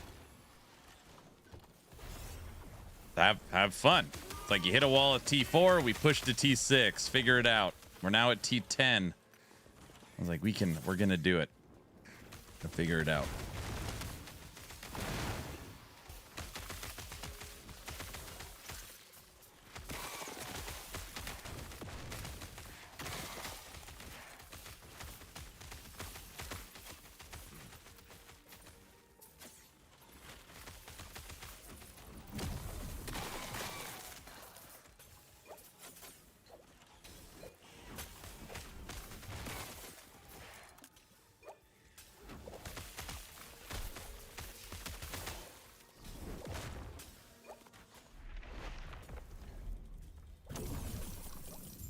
Now, guys, I don't want to oversell it.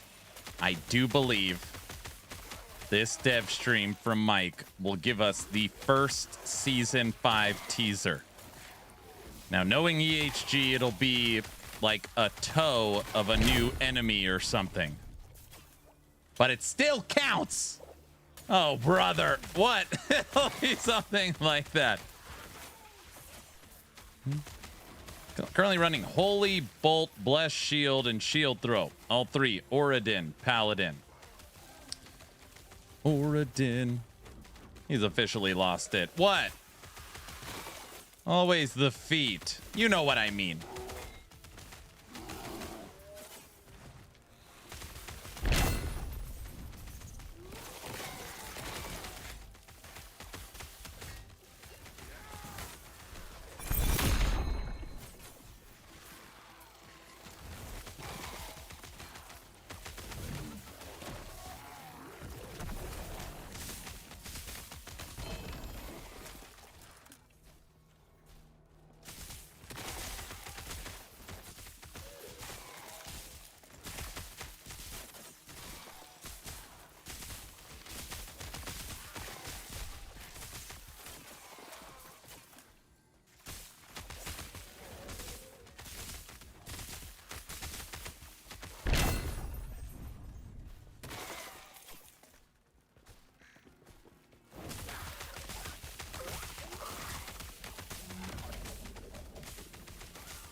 Did they put out a new Atera monthly?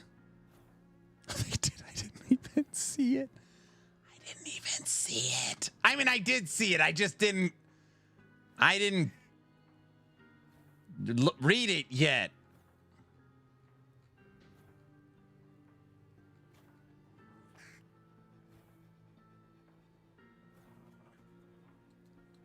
The Dark Omen creator. Who the hell is that? Dark Omen.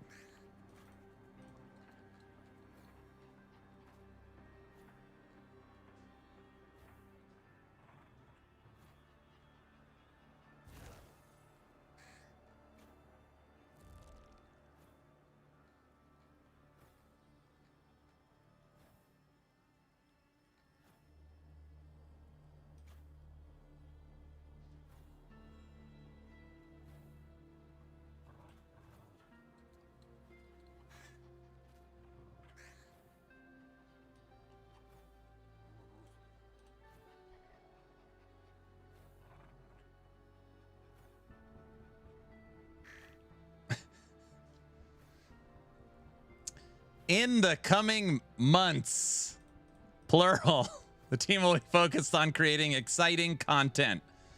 How many months? It means a couple of months. It's a couple of months is what it means.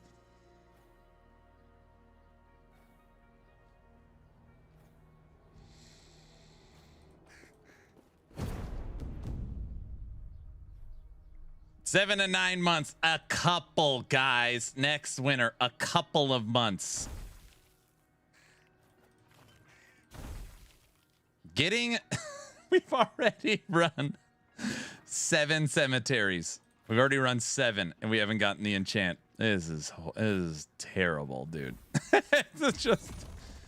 What's up, Crimson? If seasons are every 4 to 5 months, then it's fine. Yep. Season 5 is confirmed for this year, bro. This year. Everybody. Everyone knows that. Okay, let's bring you over here. Get Mike ready at the top.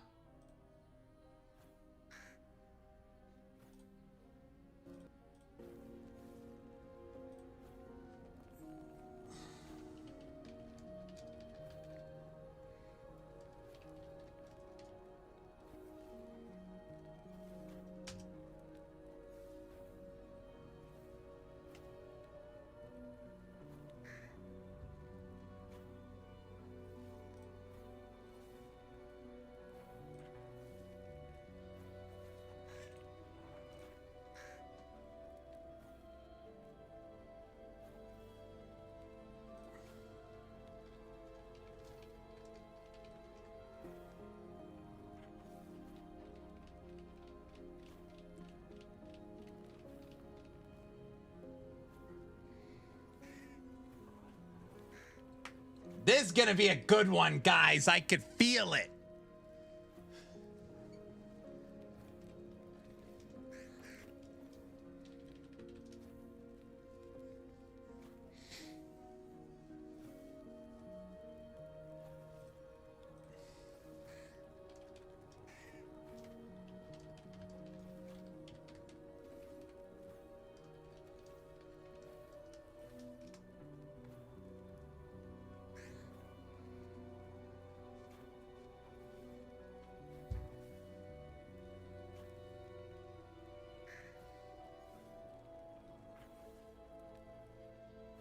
I don't know what you're sipping, Aaron. It's gonna be good, dude. This is gonna be insane how good it is.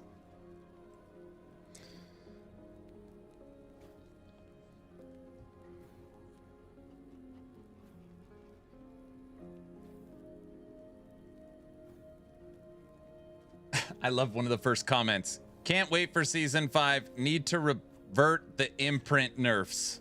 It's just never.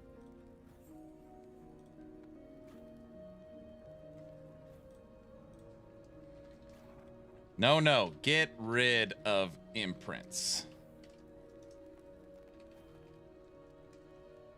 We don't need them.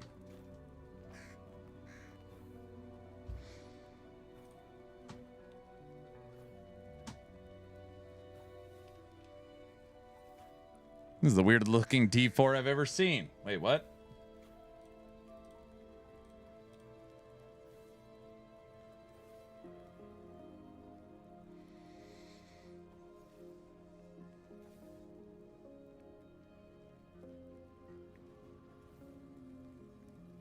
All right, enough chatting. Frontier. This is going to be one of the greatest dev streams ever. We're going to get our first season 5 teaser. Can you feel the excitement in the air? It's going to be like insanity. You know? Is Aaron rage baiting? No. Come on, it's me, Toxic. You know? Wait, am I? It's a 1 out of 10. No, it's gonna be good, dude. It's gonna be good.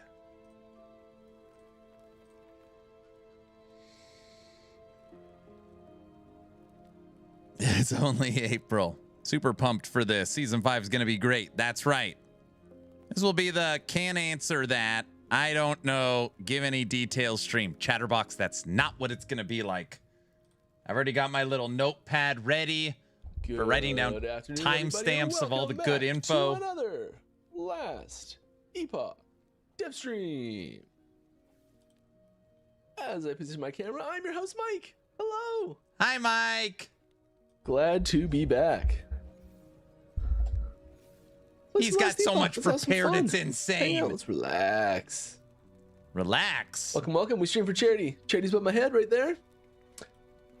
So all of the stuff that happens to come in through stream goes to there. But if you're just here to ask some questions, perfect. I'm here to answer some questions.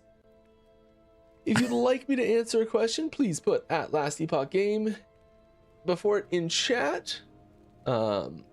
Or just, I think, @LastEpoch if you're watching on YouTube, because you should be streaming on both now. I'll be happy to answer it. Do my best. See what I can get for you. We are hopping back in, doing some empowered monoliths. Just barely into empowered. Aaron doesn't know how to calm I haven't down done when he's much, I always haven't all touched much of the amped up character in here. over I hype mode. He went through never and turns it off. That's right. Cleanse my stash a bit. I just switched That's over from right. net to smoke bomb. Wait, what? No. That's what I was using calm. before. That was kind of a failed experiment. So re-leveling that skill, it's, as you can see, it's already leveling up very quickly. This is an interesting topic actually that we've been talking a lot about lately, is respecking in general for characters. So there's a few different EHG has already confirmed season 5 this year. there's different bro. types of respecking that you go through as a character, different reasons for that respect to happen, different points along your character's progression, how difficult it is for different parts of it along those points. And, you know, like, when do we want it to be difficult? When do we want it to be easy? When do we want to encourage experimentation? all that sort of stuff. And so we've really been doing a deep dive on respecking patterns in throughout the game at just like every point. And Already 2 answers. I think there's gonna be some really positive changes. It started as a change Not from ready like to a release UI season perspective, because there's 5 also some and UI no changes there news too that we're looking at. On what's going to be done Gonna take a little between bit for that season to 5 actually and expansion. finish up fully. But it's a hot button topic for us right now.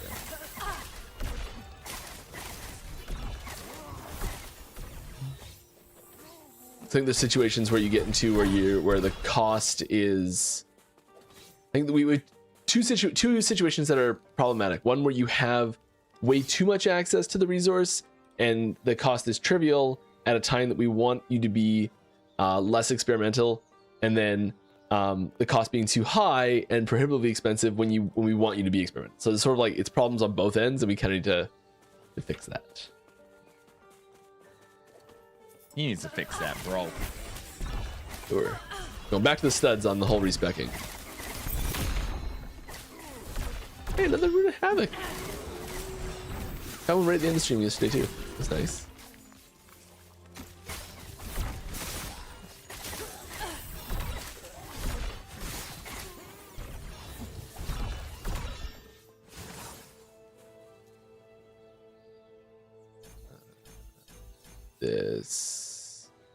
Finish this off.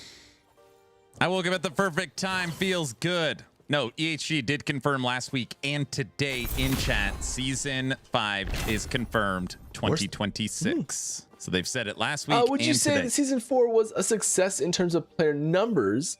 And is it enough to support you even if the season was like that? So the player numbers, I'm like just kind of getting into gosh, like what player numbers mean for the game and all that sort of stuff personally. I haven't spent a lot of time with that in the past, and that's sort of something that I'm just like starting to dive into myself. Justin Everett just And- go nuts. I think the biggest takeaway that I have from like my initial understanding of this is that like the numbers tell a very small part of the story. I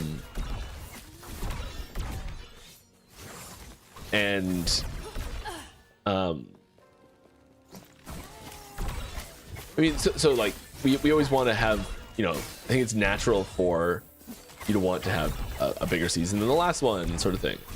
Each season, and like trying to improve upon it, sort of thing. And one way to improve upon it is have more people playing it. I think we're seeing fewer people playing this season, but I think the sentiment around those people playing is higher, which I think is a really positive thing. And I think it bodes well for the future. I'm very confident in the roadmap plan we have internally for future seasons. There's quite a few of them planned out.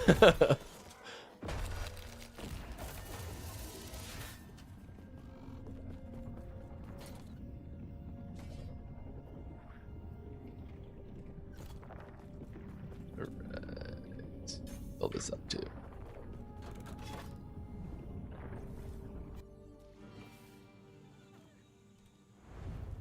Are you more likely to consider community ideas if they're made visually? No. Not sure what you mean by visually. Well, maybe, depends. I think if they're done, I think the quality of it is most important. If I see ideas that are like, okay,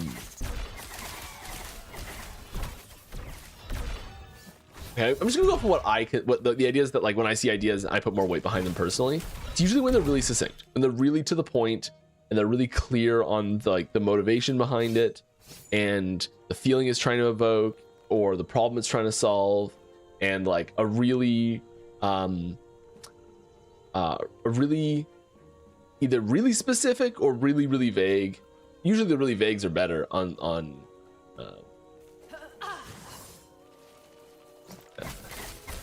to say it. I think if the more narrow the suggestion is, the more specific it can be.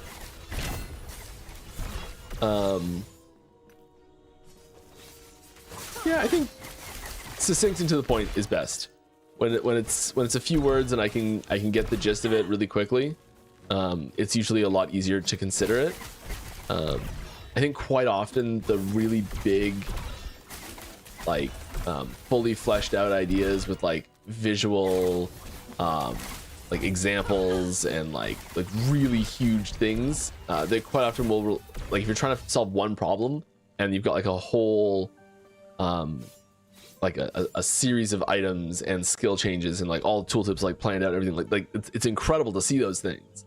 I often think there's like one little issue that will spoil the whole idea, unfortunately. And you know, if I'm sitting there in between, No bananas.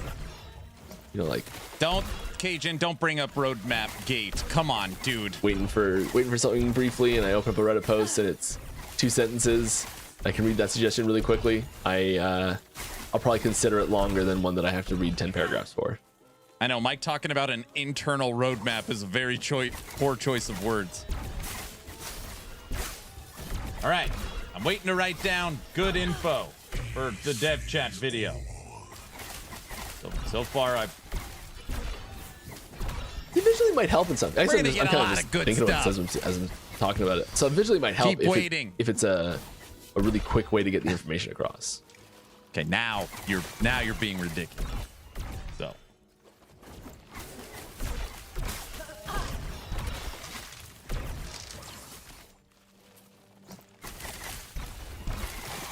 my wife said eat this, a banana and a protein bar. I'll take it. What's your favorite inter-skill interaction? Acceleration gate on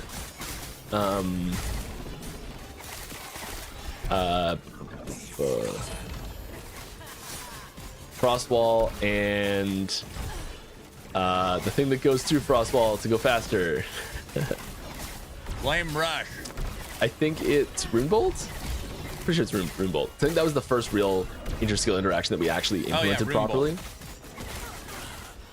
And I used to play Jace back in the day. Don't start, dude. Just Not a ton.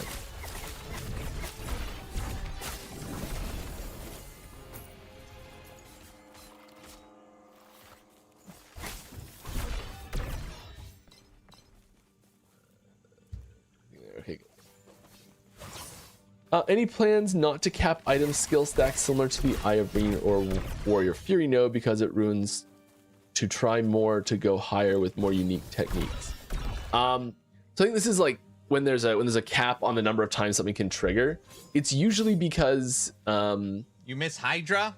if it would I like go Hydra. too high in a situation where like put 5 players of this or 4 players of the same class using the same Frontier, I spec, using get the it. same weapon in the same room, and see how many times it's triggering per second, and see what starts happening. If there's a performance issue that happens in that scenario, that limit is there for keep the game functional reasons.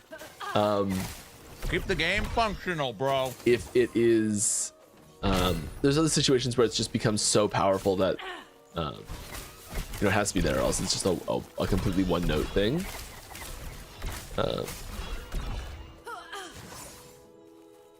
Let me look at those ones.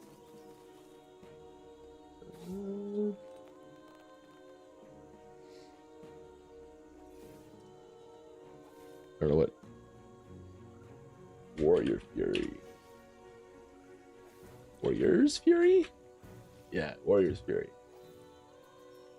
Warriors Fury. For each second you continuously spin, Warpath deals more damage, multiplicative to the modifiers, and has increased area but costs additional mana per second. These effects will stop scaling after a duration. Yeah. I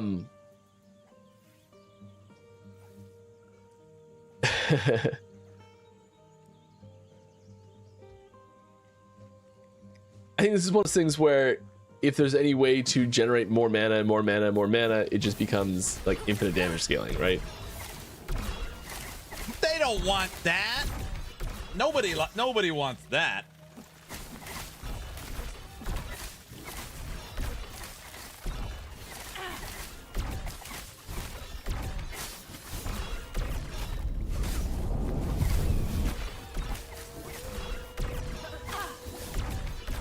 I think as soon as we take that limit off of there, the like the mana scaling has to be the limiter for it. And so like a finger on the monkey's paw curls inward, your wish is granted. However, the mana scaling is tripled. You know, something like that.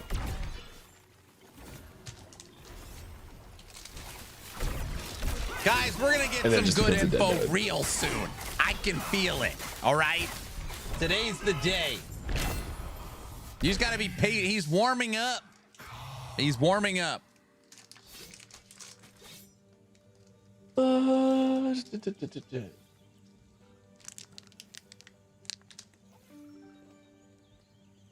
Ivorine one, anyways.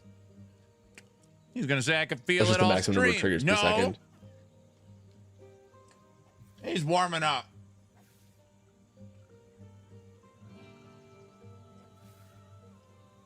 Yeah.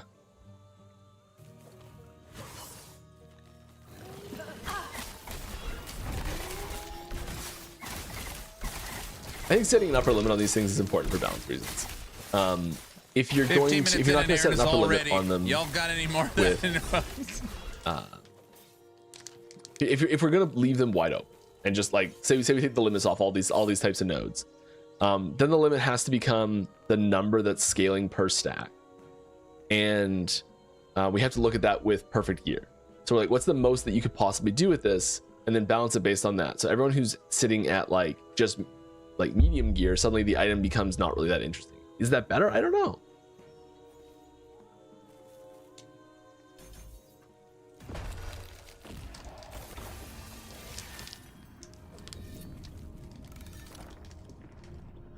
Is it possible to put in a system to target enchants at the cemetery for idols? Yeah, it's possible to do that. I'm not sure what that would look like exactly.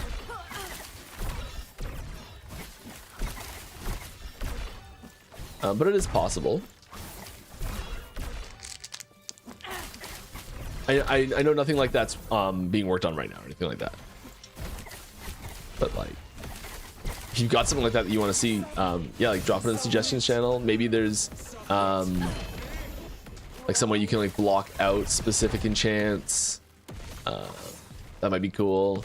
Like you could pay the Weaver to remove enchants from the pool or something like. I wrote something down. At 19 minutes, idle enchants.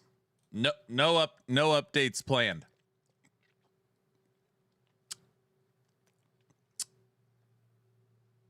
Okay. That's better than nothing. Now we know. See? You learned something. That'd be a neat way to expand the system in the future. Like, can you explain why Necromancer needs to summon one at a time her minions to get them at max summons, while Beastmaster can just do that with one press of his minion skill? Well, there are nodes in Necromancer that do mass summon minions, and those were first, I'm pretty sure.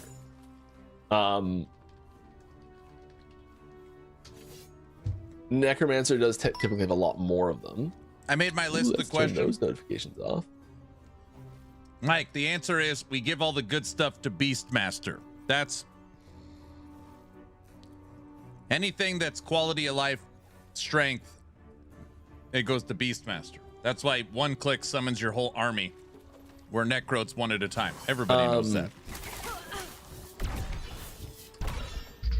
Necromancer summoning, yeah. No, I actually think Necromancer summoning would do well to stay. Like, let's like just talk basic skeletons for a second.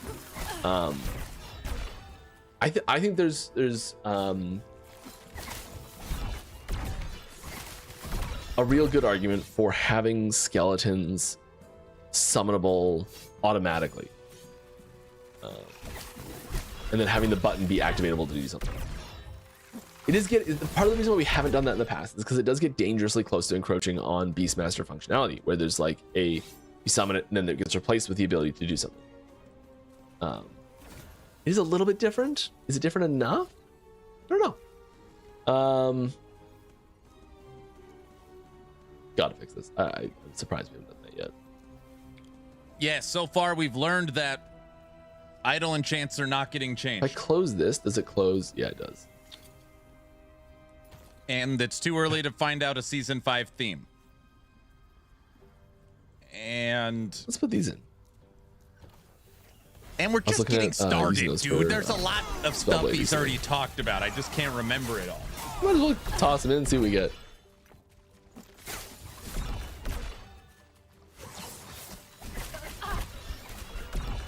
I might spin up a Spellblade or possibly a Void Knight this season. Lazy, what up? We already know the theme, I thought. Mortitas? We'll see.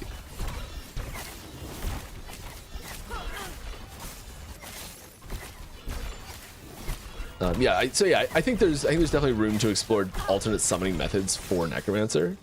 And one of them that I'd like to see is I'd like to take a look at anyways is once the ability's on your bar, they auto summon. I think it would give you more time to be able to use like your action economy to like actually use them as fodder for things.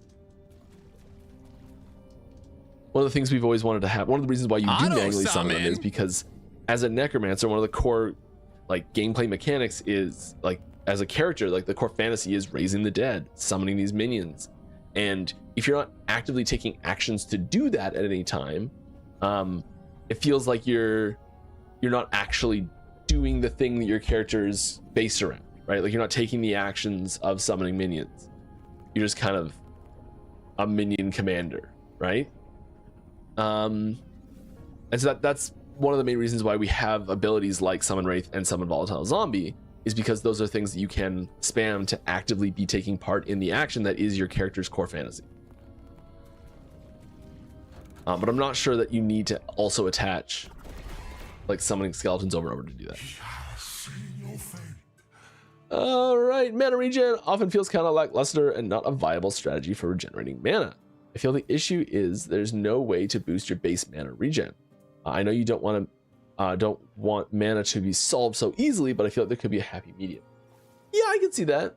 I mean, I think we've you know, there's a lot. How do I say this?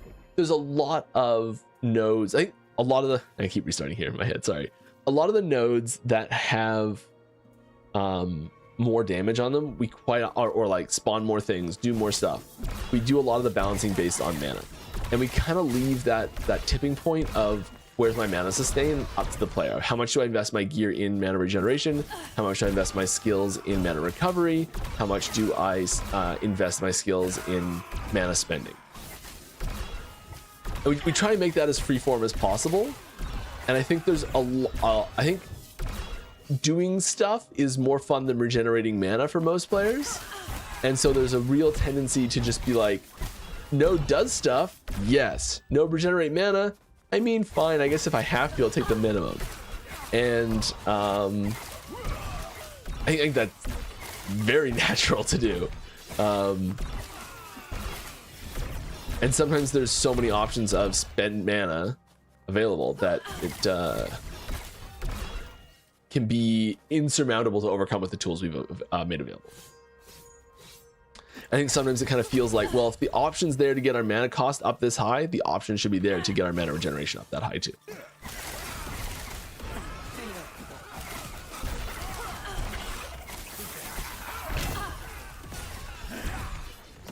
Yes.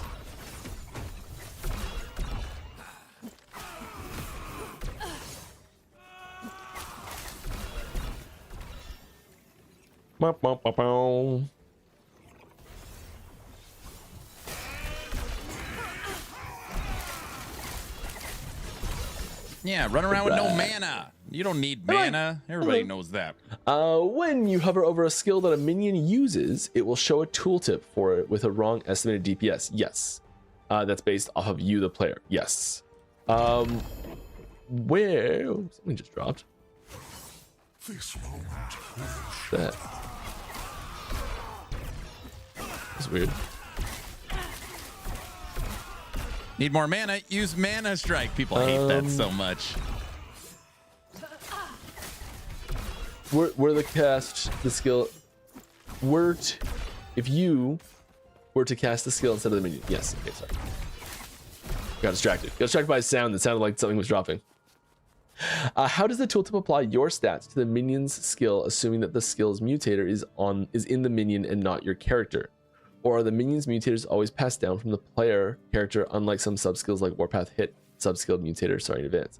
I would put money this is Cyborg. The DPS calculations don't actually need a mutator to run the DPS calculations. They just can get extra information from a mutator to make those DPS calculations more efficient or more accurate. When an ability that a minion can use is shown as a tooltip, I don't know if I can get an example of this. Ballista, maybe?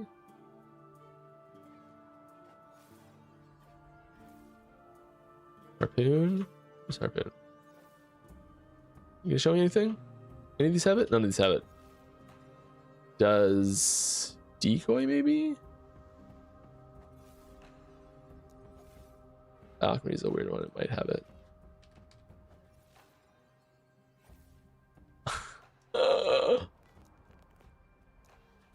There it is. Yeah, I thought this is why I went here first, because I thought this was it, and it didn't show up, and I was just holding the wrong button like an idiot.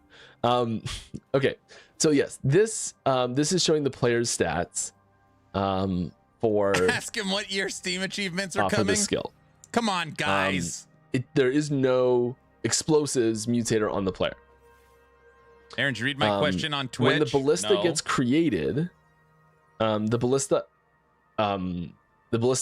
minion has an explosives mutator on it. What year is it? Or the adapter adds it to the to the minion if it doesn't have it. Yes, there's adapters. Make things even more complicated. Oh, you're the minion question. So this One at a tooltip time is versus just using the Primalist? player's information because there's no ballista that exists to look at the mutator for it. Like there's no ballista out there in the world for me to see what it would be from the ballista right now. I can't make a fake ballista for the tooltip to populate properly. Like that's what we basically have to do to make this work right.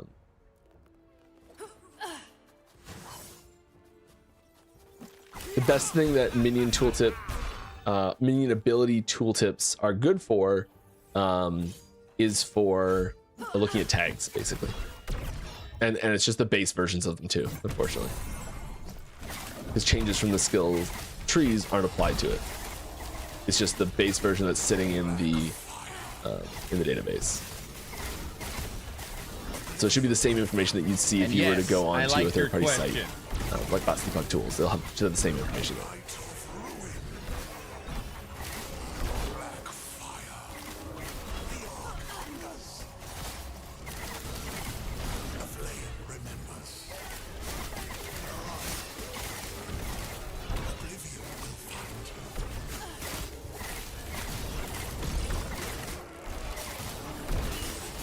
That was close.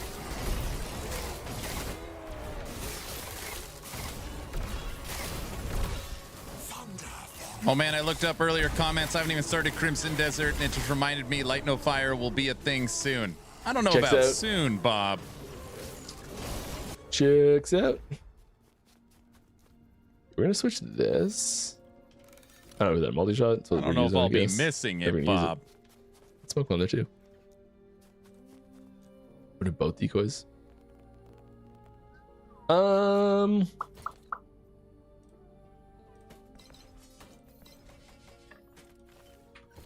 Too bad.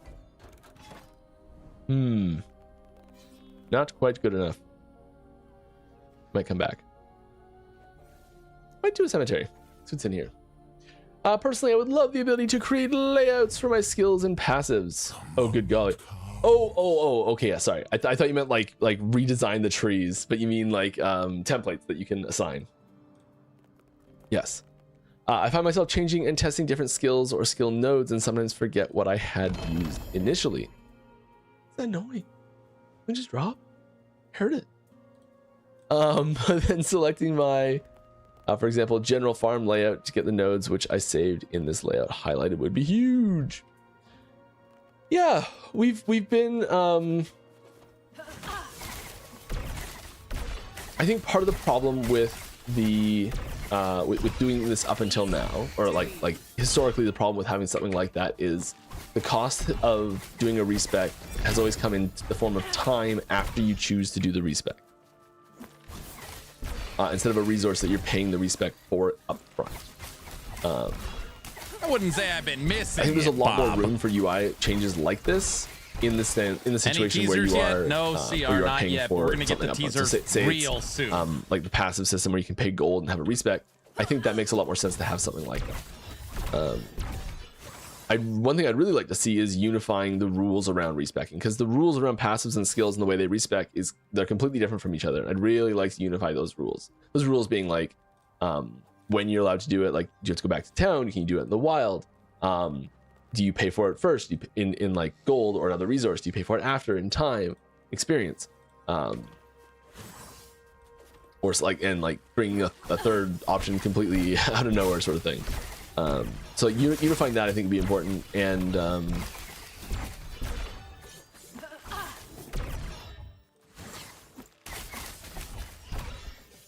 I think if we were to make that cost an upfront cost instead of a work it off cost, we'd be able to do something like that a lot more likely. And I know we haven't actually talked about putting something like that in, but give you a little more idea of why we haven't done it or what we need to do to potentially do it.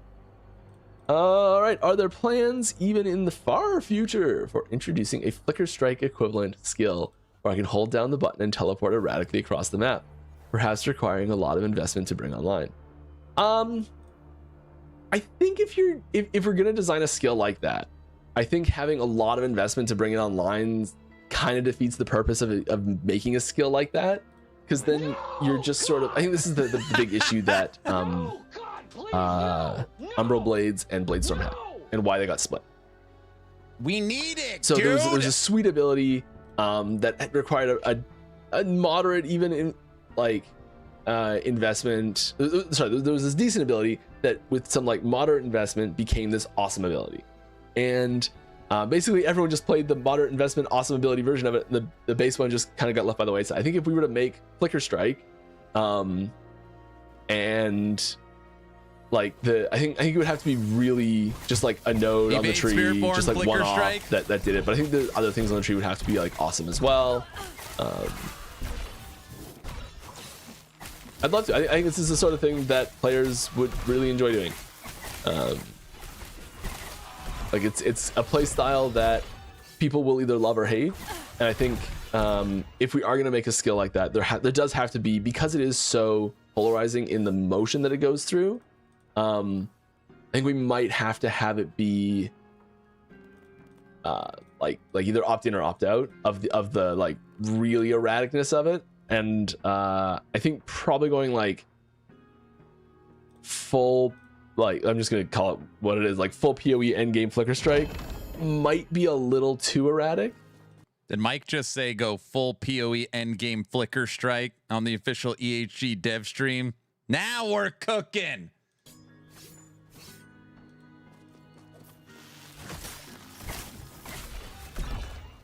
But I'd love to do Flicker Strike, not Flicker Strike, you know? I'm on board. Let's do it. Have some fun. I think that's one thing that we're really leaning into right now is like, let's just put some fun stuff in the game, you know? What the hell word did he just use? Did anybody else? I think Flicker Strike's fun. What did he say? Go put it in the suggestion channel. Maybe we'll do it. Good evening, Mike. I have a question around ailments.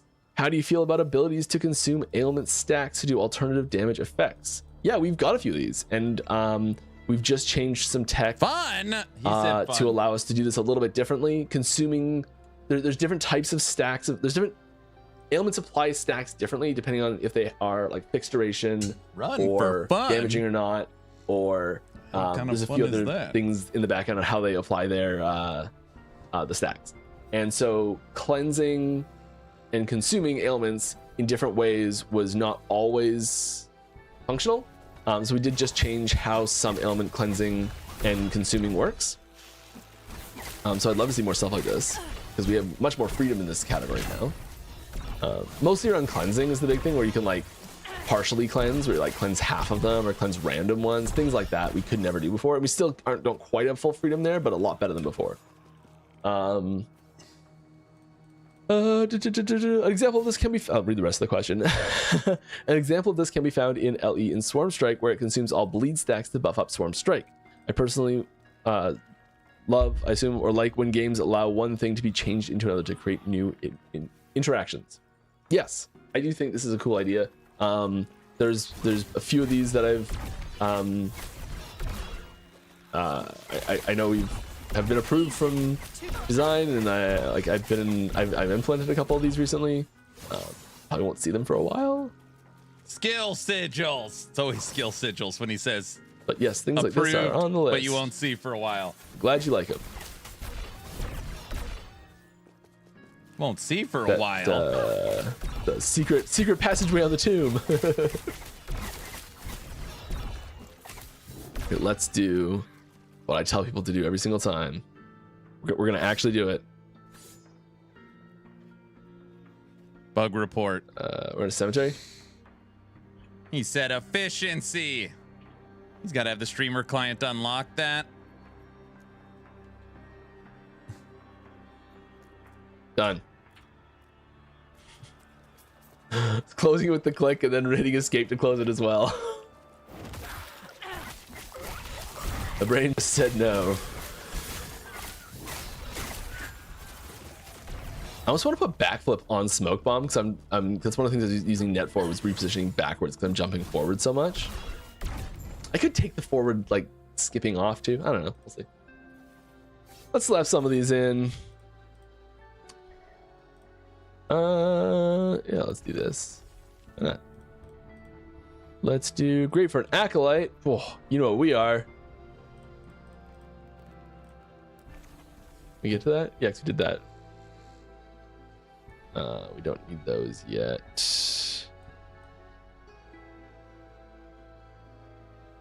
I kind of want to wait for this. Don't think we're ready for this. We might be. Okay, that sound, like, I know I heard it that time.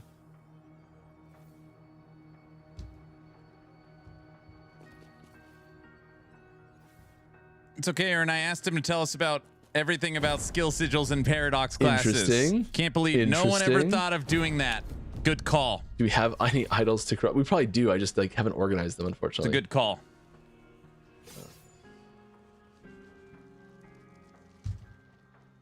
Maybe he'll just show us. He'll log into the dev version, show us what he's working on.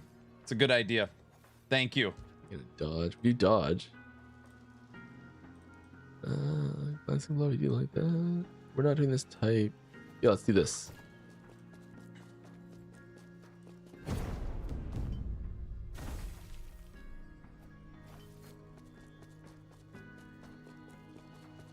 Maybe he'll just tell us that it's on the We're just gonna- roadmap.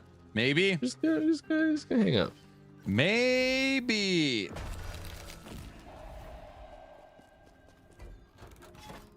Let's go do some of these things.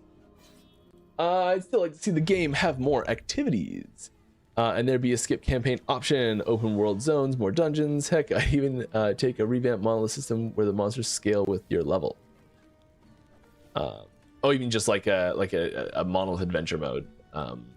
So you just level as the monolith. Yeah, I'm really not a big fan of having a level in the monolith sort of thing. I think if like snap your fingers, make the game a certain way could happen, I'd be really pushing towards some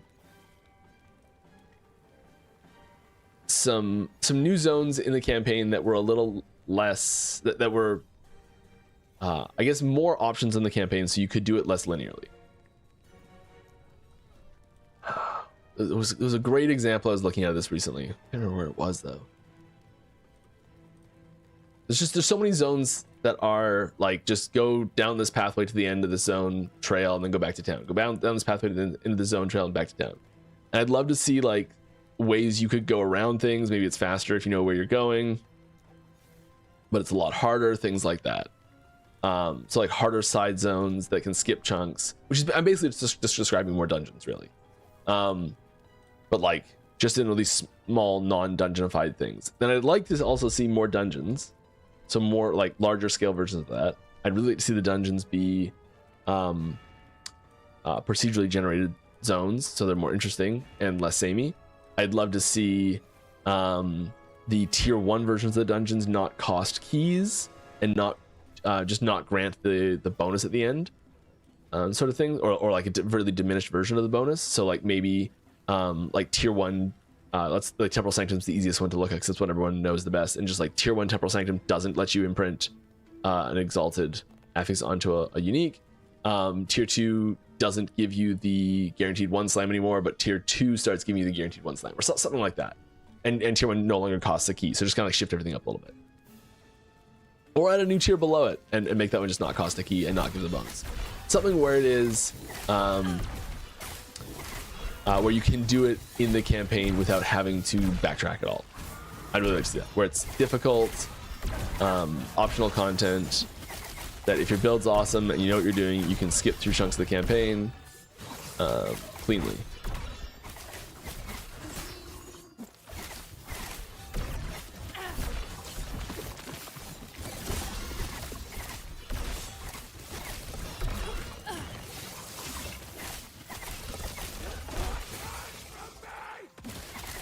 Nope.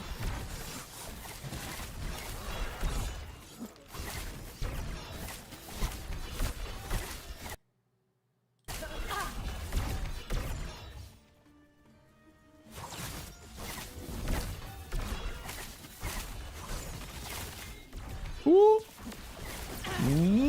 Not today.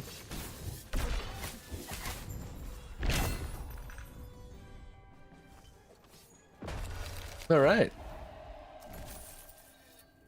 Go this way. Oh, hey, we sold some stuff. Nice. He sold some stuff. I'll go do that in a bit. Give some stuff to buy. Is he allowed to do that? Yep.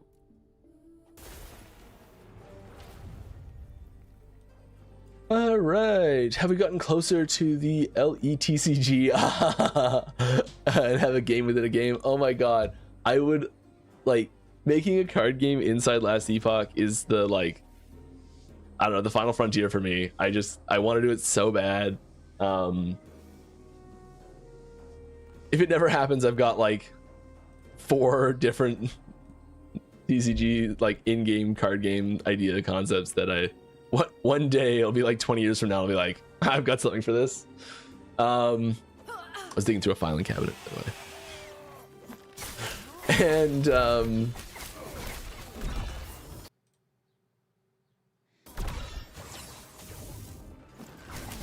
there's nothing to report progress wise on anything like that happening, unfortunately.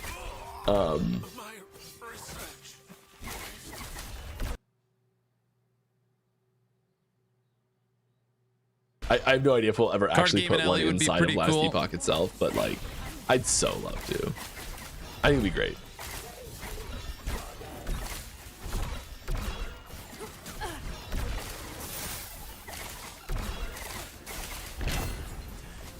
Ring.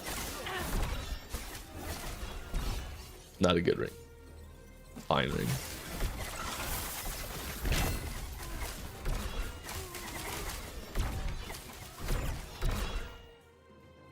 I'm really tempted to take the movement off of this and go here. I think it might just be more accurate. Do more damage that way. All right. Will you be adding an option in to the loot filter to enlarge text and to customize color in that square around letters, so the label of item looks more full, like example how corrupted item label look like? One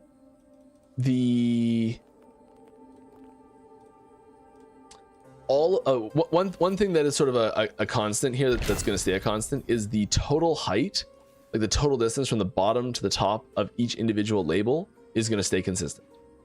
So like the distance between like we don't have any plans to build a system where you can make individual labels taller than other labels. Yeah, we do have a way where you can make all of them bigger, but individual ones being taller is not something we're planning. Black market token, nice.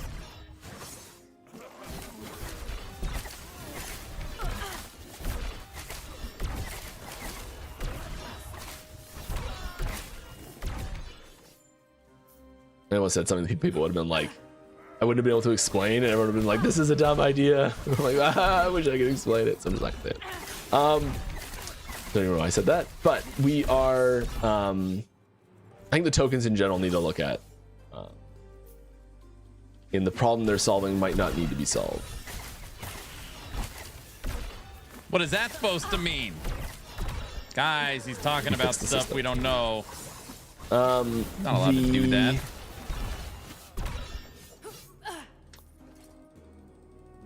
Labels.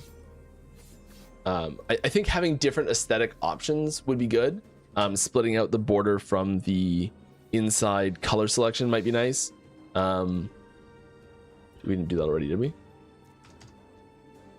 Yeah, right now you just pick a color. Being able to change border color compared to inner color might be good. Go back to using favor UMG bums. Oh, come on.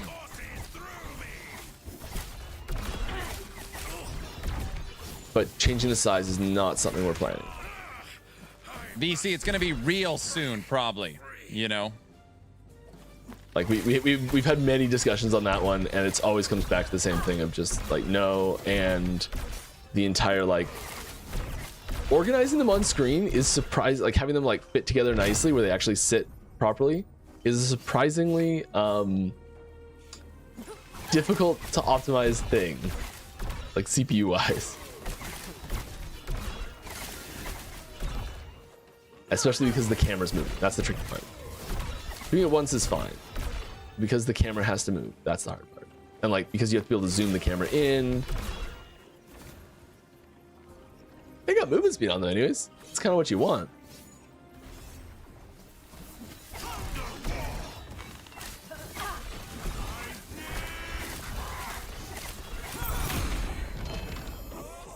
All right. Another one. Going up here.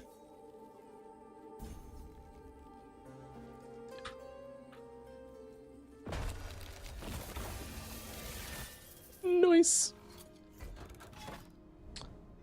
Real soon begs the question. You don't know. Any It could be plans to go soon. back to old specific fire aura item nodes and increase them like the more general affixes?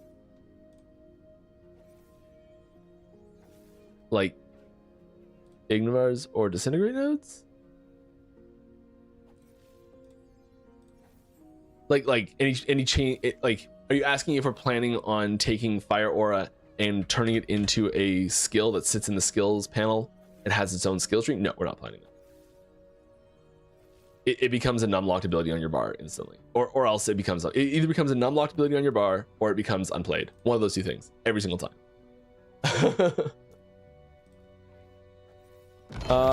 Mike's like, nice try. Okay, we're taking off one of these pets and we're gonna see if it's the pet, because this is driving me bonkers. I think it's this one. He's already going nuts. Who do we want instead? Let's do Nigel. I always like Nigel. Yeah.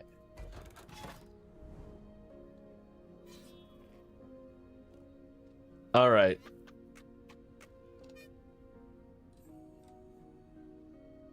In the Season 4 patch notes, I noticed you limited the max number of Blood Specters to 13, but gave them an innate large, more damage boost. I looked back at some old footage of the build from the beta, and you rarely got more than 13 outside of using the zombie affix, which is now gone. Was that compensation for the lost experimental affix or unrelated? I don't know off the top of my head, but I would say it's probably related. It may have also just been like, hey, it's not strong. Okay, it wasn't that one.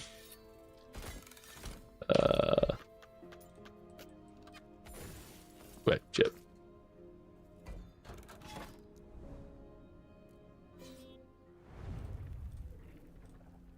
I think there's a good chance it's related.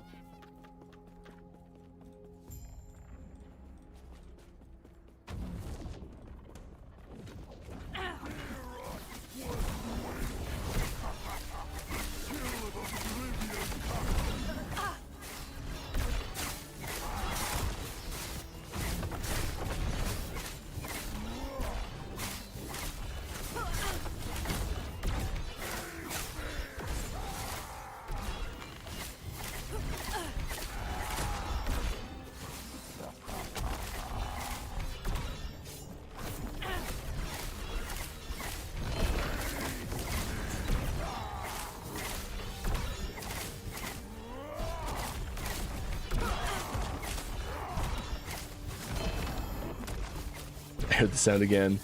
What is it? It must not be the pets.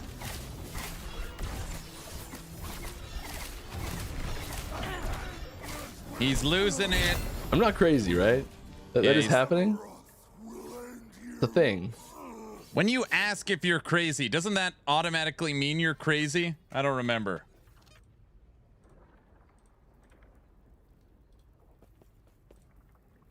Is it the followers? I'm just gonna take them both off. I'm just taking them both off.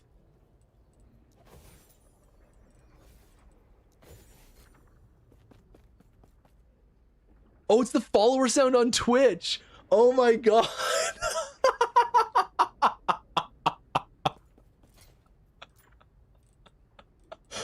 Oh, it makes me feel so much better. Oh, okay, we're good. Mike's losing his mind. Mike's losing his mind. Are you crazy? Is that your problem? Is this what I sound like when I I stream? wasn't looking at chat at all. Oh, Put that in your yeah, video? we just added a new follower set. Is the new pop-up happening too? Because there should be a new pop-up Yes. that looks cool as well. What?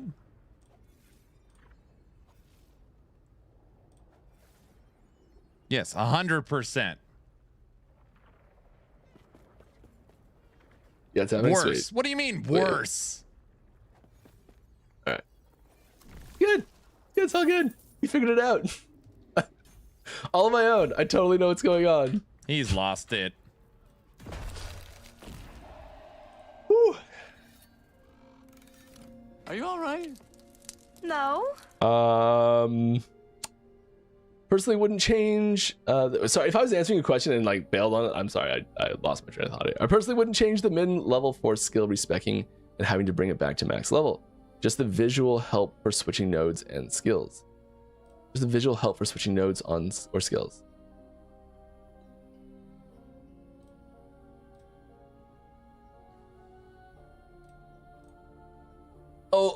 Like being able to say like these are the ones that I want to invest in, being able to like basically build, like having a build planner built into the game. Yeah, I think there's reason why. I think there's reason for doing it or not still. I'm not saying it's happening one way or the other, but it's something that we're definitely looking at quite heavily. And we're open to suggestions about it.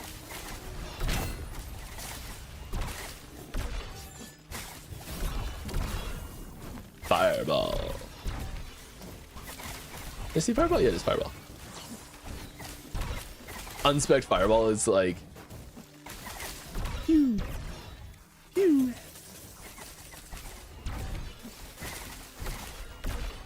I find it really funny the difference between an like a fireball, especially an unspec fireball, and like in like an RPG compared to what fireball is in like a TTRPG, like in D&D specifically, where it's like this huge big giant thing that does damage all over the place and like everyone dies and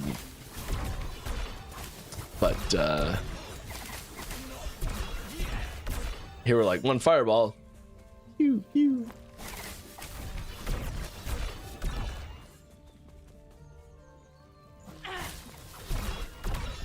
Is it possible to make our characters pick up runes, shards, glyphs by walking on them just like gold? It is a thing that we could do. It is possible. That is a mechanical possibility that we could implement if we so desire. I think one of the key things behind this, like, suggestion in disguise is that it's like when I see a bunch of shards drop behind me or crafting materials drop behind me, I feel like I'm wasting time going back to pick them up. I think that's that's what I hear when I see things like that. And I could be wrong, but I think that's what it like boils down to, really. And so yeah, one option could be to make them auto pick up, but then you're still having to go back and get them, right? I think you lose that like intentionality of like, I'm picking something up, something dropped cool, and hey, I got it. It's just this sort of like resource that's flowing into your character. Great. And I'd much rather it be actually just a resource that flowed into your character instead of being something that you had to go pick up. And I think when we had 100 affixes or 200 affixes, and now we have what, like 1,000 affixes or something ridiculous. I think there's like 1,200 now. I think having them be shards in general makes less sense than it used to. So I'm more interested in restructuring how the crafting system works with shards, than changing that personally. So I'd rather see like, hey, a natural beer, we're not even wearing the belt.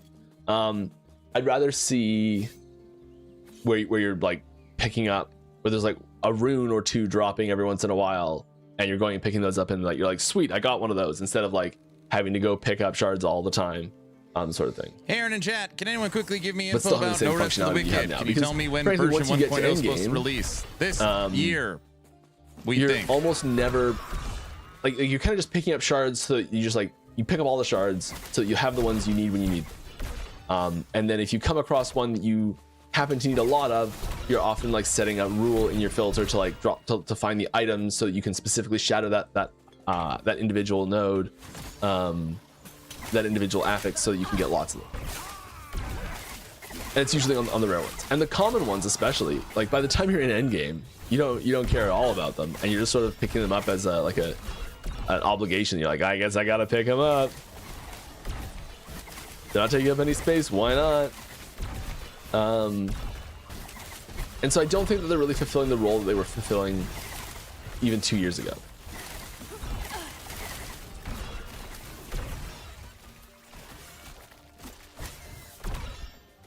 Because we have so many different types of exciting, like one-off drops that happen. Mike has talked about updates to Shatter and Shards enough that we know we're for sure getting something. I would guess it's based upon Rax's feedback in his video.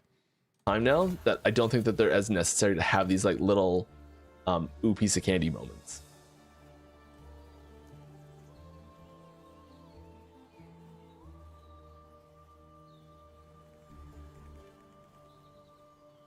As they maybe once were.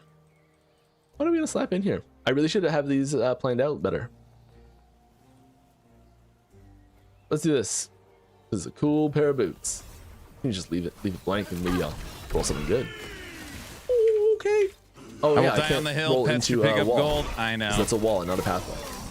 I'll. Pro tips by Mike. I'm with you.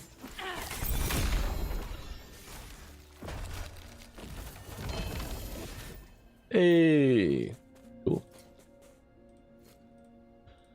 Hey Mike, last Friday I asked about periodic events that boot. Whoa. Jumping the gun on me. Hey Mike, last Friday. It's fine. Hey Mike, last Friday I asked about periodic events that boost certain drops or crafting outcomes, like more gloves one week, boots the next, better slam chances, etc. And you mentioned that already exists in game. Can we see this information somewhere? It would really help to know what to focus on farming each week. Like it kind of exists. There's like a dungeon reward that it goes off of. Kind of. It's not global.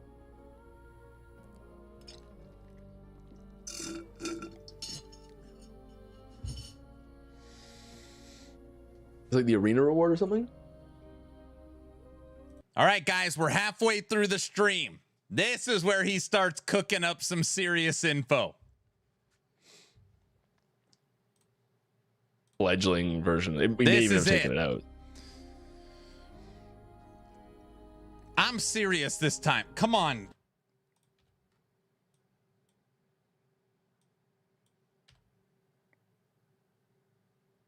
Shin, it could happen, dude.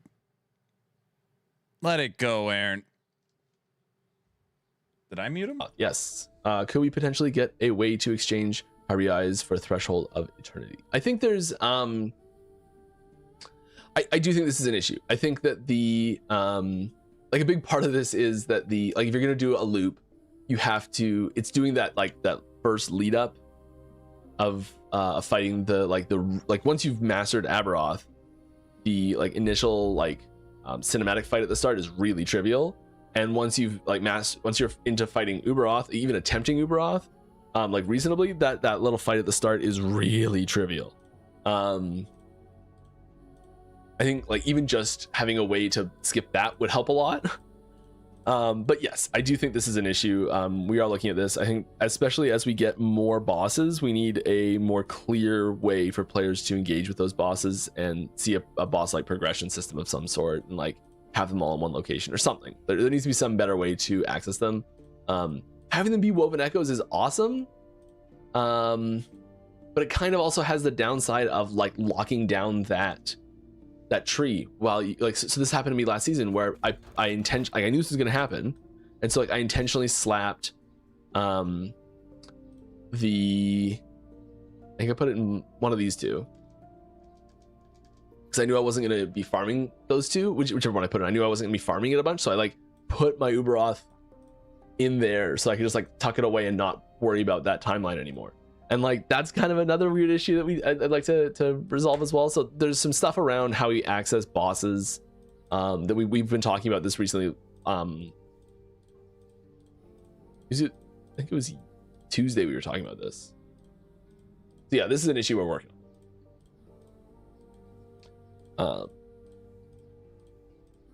I don't think we'll see much on this until LEO though.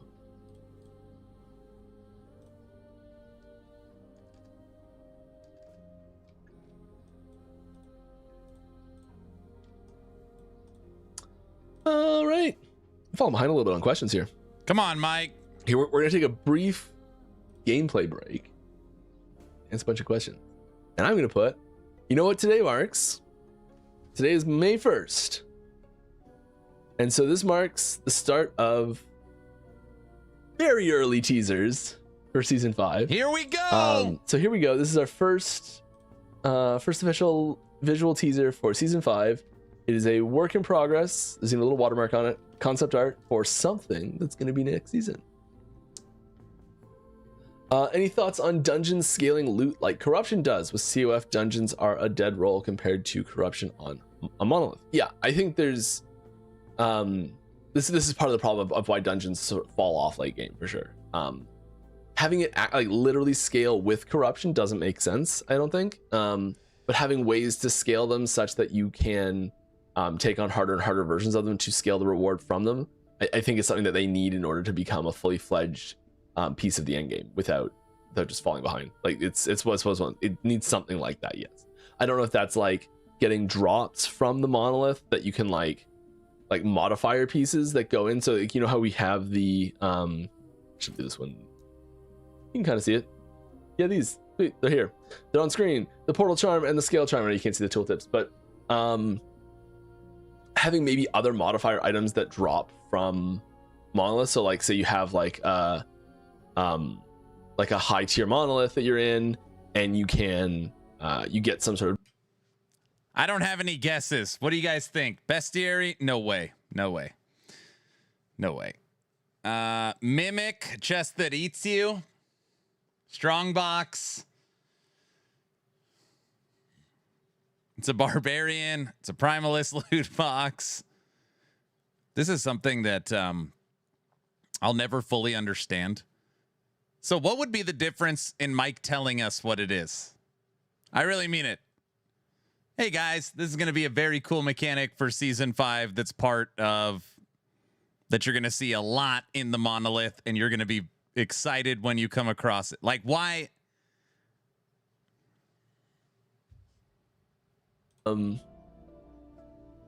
Awesome. I love that. That was it's fantastic. A mimic? No, you'd see teeth for sure. If it was mimic, there would be. I don't know. It seems like a pretty big system to me for us to to get in before more like gameplay centric options are really available. But I do love those. Are there any plans to add class-bound weapon types for They the other clearly four just ate classes? something. Same way that rogues are the only class with access to bows. No, I'm much more interested in opening it up a little bit more. Not something we're planning right now. There was a time when every class had their own class locked weapon. That was definitely a thing for quite a while. And it switched to we switched to class locked helmet, chest, and relic. But originally it was going to be class locked weapons. And at one point it was even mastery locked certain subtypes of those weapons. Yeah.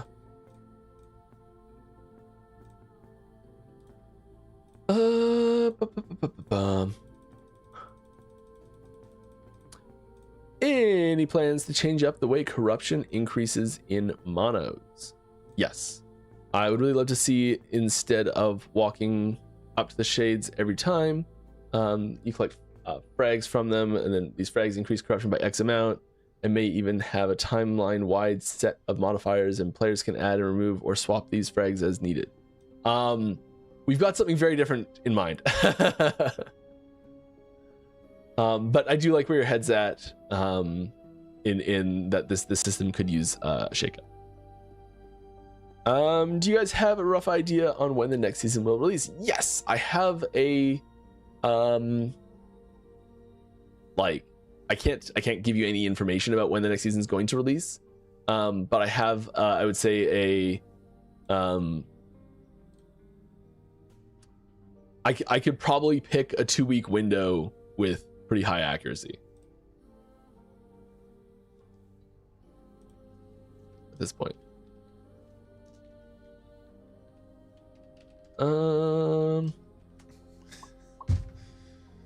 We've been doing a lot of planning pretty far. Maybe I'll say a month window. How about that? I bet I could pick which month it's going to be in. Why can't you tell us? But we've been doing a lot more planning, a lot more far out planning as well.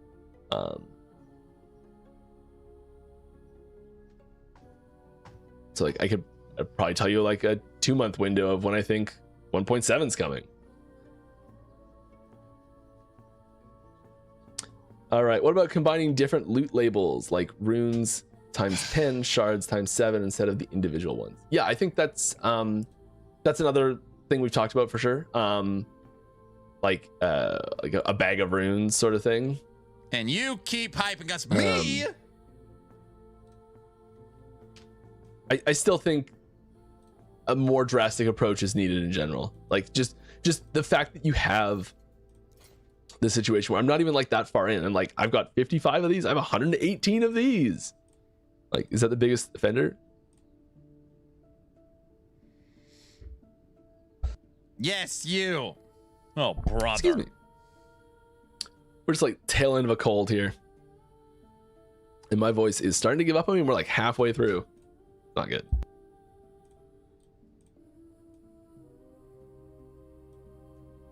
This is exactly why I stay as the realist here. Oh, brother. Now I gotta so listen like, to I think this. there's just the way the shard system's functioning needs a bit of a rethink. Is the scroll bar gone?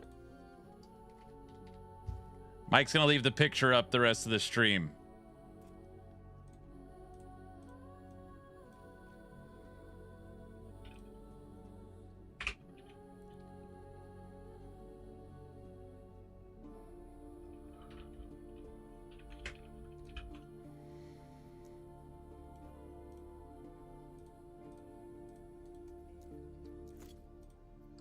All right. Any plans for class-specific COF lenses? Again, we're overhauling the system pretty big, and I'm gonna take this down. You couldn't see what I was just doing. Sorry. Classic Mike fashion. We're leaving that up. I'll stick down there. What that? Better? Seriously? We're let the Circle of Fortune and like factions in general are getting a pretty big I like, I don't know which word to use is best, because I don't know how big it'll be. And I think sometimes these words carry a lot of implications on exactly what's happening, and It's the I don't want to say a word that's implication like too big. of danger. Like if I use the word rework, if I use the word overhaul, if I use the word like adjustments, like where I don't know which one provides the proper amount of expectations for players at this point. But there's some decent sized changes to the Boat point where season. some of these concepts, like specific types of lenses, might not make sense in the future. All right. I know you guys have strong opinion on campaign shortcut, but to me, it's a huge pain point not to be able to skip the campaign entirely. Any plans to change this a bit? We don't have any plans to change that. There's an entire campaign skip. It's one of those things that, like, if the campaign's so terrible that there's like that, even doing it once, even if you're able to do it quickly with an experienced character, like that, I think that says we need to fix the campaign more than anything else. That's what I get out of that, really. Might not be the case. Like, maybe the question I should ask in response is there any ARPG where the campaign is something that you have ever enjoyed playing a second time? It's a good question. Now that's a good question right there.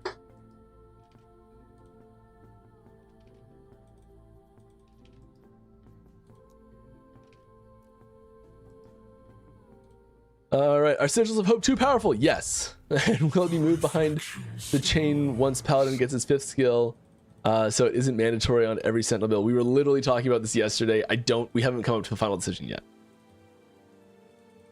Are there plans to add search functionality to the UI windows? A good example would be woven echo panel. I'd love to. Not specifically on all of them, but I do think this is something that would be very useful. Hey Mike, please tell me there's talks about unused affix shards. Sell them for new currency to buy another or trade multiple. I hate hardly ever getting any ones that I need to drop. Yeah, this is kind of what I've been talking about. I feel like this question, I'm behind on questions, so it makes sense that I'm talking about things out of order here. Yes, we're working on this. I agree there's an issue. This is one of the key things that we want to solve. Yeah.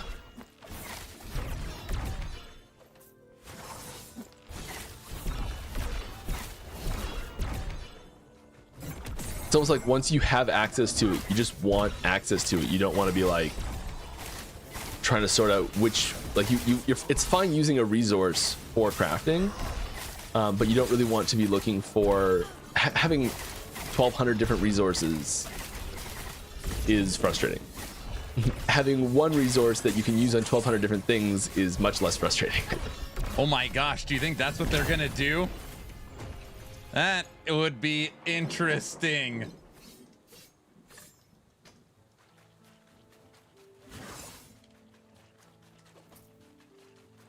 You want hybrid health? Do you have the health shard? Health shard could be base health, health percent, hybrid. That's an interesting we're working on details idea. on what's going to happen there still, but we're looking at options.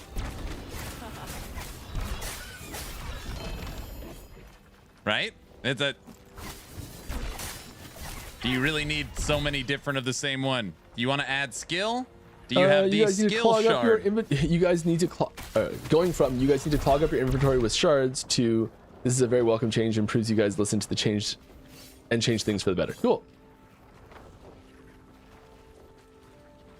I mean, yeah, like yeah, like we put the it's funny that the story that shards have gone on over the time. So like it started out as being like, I don't know, a lot of you probably don't ever know this, but originally shards had to be stored. There was no inventory for them. Correct. They had to be stored in your actual they were stash. Items. And so people had like stash tabs for like specific shards and organizing them. And then we built this inventory here. But you still have to like manually put them in, and then we put this button here that like sent them all to that. But you still had to like pick them up individually, and then we added the vacuuming, and then we increased the size of the vacuuming and made them drop in larger clumps, and drop less frequently but in larger clumps. And then we added the automatic, and I know that sound was from a follower, so great. Yeah, new follower. Then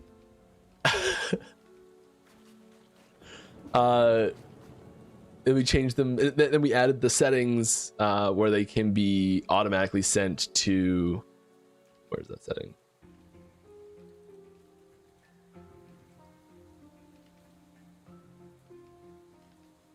I don't even know what the setting is. I probably scrolled right past it. There's a setting now, but they just auto go there. You don't need to do the transfer thing. It's funny that the journey they've gone on. And now we're kind of like, well, maybe do we even need shards?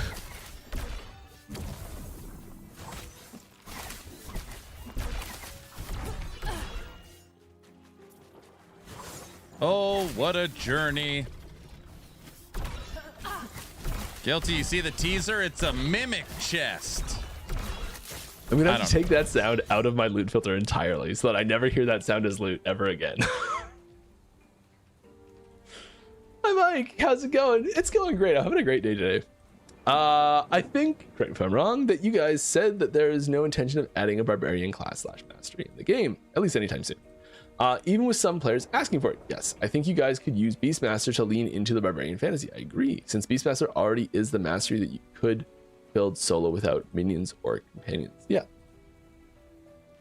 I think there's so much of the barbarian fantasy in Primalist in general already that if we were going to do why would you guys gotta ask a barb question? If we're going to do a barbarian, I'd want to put it. I think if we're going to do a barbarian, I'd want to put it as a mastery of beast, a Primalist, really. Because there's so much of it there. Like, it's got shout, it's got cleave, it's got leap. Like, those are three of the barbarian core skills that it needs. You know.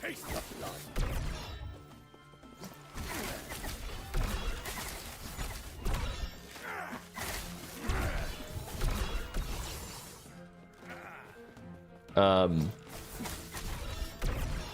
got it. We make a sword, make a two-handed sword that grants Warpath to Primalist. It makes you not be able to have any pets.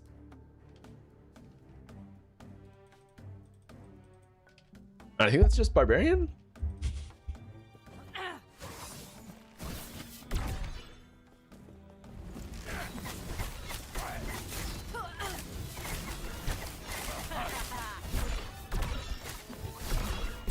It doesn't even have to be a sword. It could be a helmet, or it could be a class specific thing already. Solved. I think so. One of the main reasons why I keep saying that I don't think that we're going to do barbarian at least anytime soon is because, like, I know what the next thing is going to be, because we've announced already that we're doing Paradox class next. And then, like, I do know that there are Paradox class mention a couple other masteries that are significantly higher on the list than anything like barbarian. That we're kind of like, this is going to be the next one, and we've started to like block out space for it in abilities, and we started to block out space for it in passives, and we started to block out space for it in like different niches where we're like, okay, don't do that yet, 'cause we're gonna save it for that. You know, like, so we've kind of started blocking out space for specific other masteries that we haven't been talking about yet. And so like unless plans change dramatically, it's just not going to be that. And part of what I'm going off of is how long it's taking to do each individual one. It takes quite a long time. And so the like, we'd have to get through those other ones first before we even considered that as an option.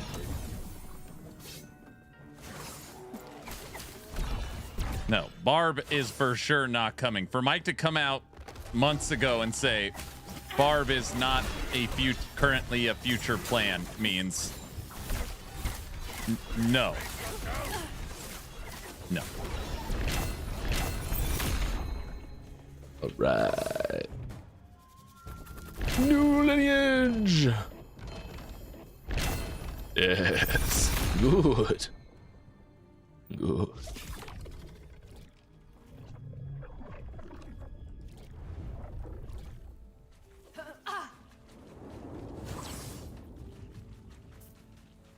All right, wouldn't it be more cool if you made different animation for each shadow created by Shadowrun instead of each one being the same one? Yes. Animations are expensive to make.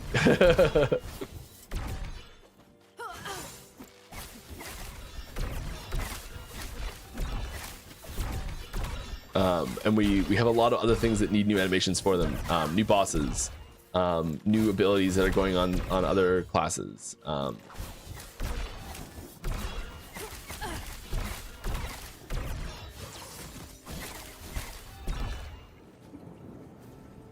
But yeah, I'd love to see, like, you know, the shadows, they all have like 2 daggers. Maybe some of them have like 2 swords, or like a sword and a dagger, or like even an axe and a dagger, or like, you know, there's different things that they have in their hands. They look a little bit different, or maybe they match what you're using, or something like that. I don't know. Really cool.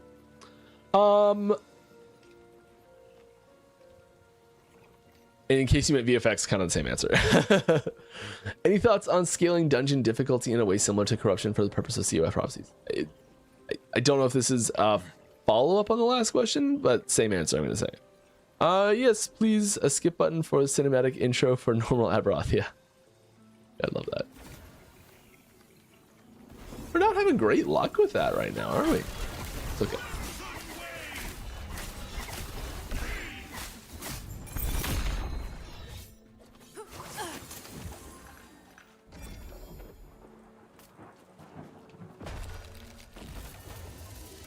Yes, give me all of the experience. Still 90. Has there been any consideration towards allowing multiple players to get boss drops? Yes, I don't mind spending a key per person that wants the drops for Abby as an example. Yeah, there's, we've talked about this a bunch. There was a lot of concerns that we had in the past about like payment services for like dragging people through and getting drops that way. Yep. Like enabling RMT stuff. Yep. I think we've kind of erred a little too hard on the side of caution with things like this in general. And I really want to start opening things up a little bit more to just like the player who's hopping on to have some fun with their friends and have that experience flow really well for them be the priority. Could you please make Forge system less random, or at least remove the Forge potential cap? Items having a maximum amount of forging potential when they having the total forging potential that an item will have when it drops is a pretty firm requirement. There's been a ton of discussions this week around why don't they just remove like items forging that can increase forging potential on an item, and like maybe a rune that you could apply to it, or like some sort of process you could put it through that like increase the forging potential of it, like pulling an affix off, like give it forging potential back, things like that. And the like we've been through these discussions a lot. I've pitched these ideas a lot myself. And the line that they all come back to is the total amount of fortune potential that an item has needs to be determined when the item drops. And I know it sounds like I'm condensing a huge amount of debate and discussion into like one final point, but like it needs to. Oh, you getting banned?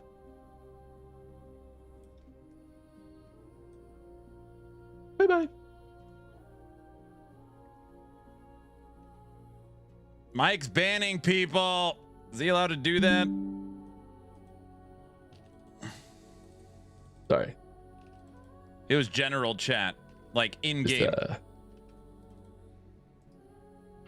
we go. Anyways, I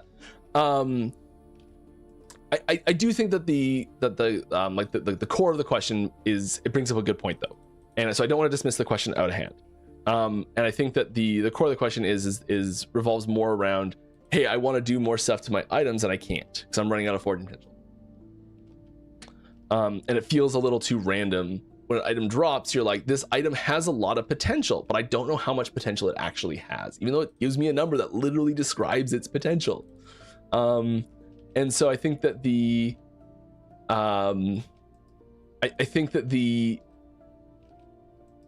I don't know the solution here, but I do hear the issue.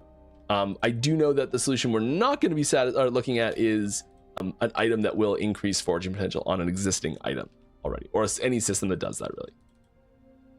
A mere level item that adds 1 forging potential. That's what I want. All right, I've suggested Rive fire conversion many times and was wondering if it had come up in a meeting. I only use the forum. Give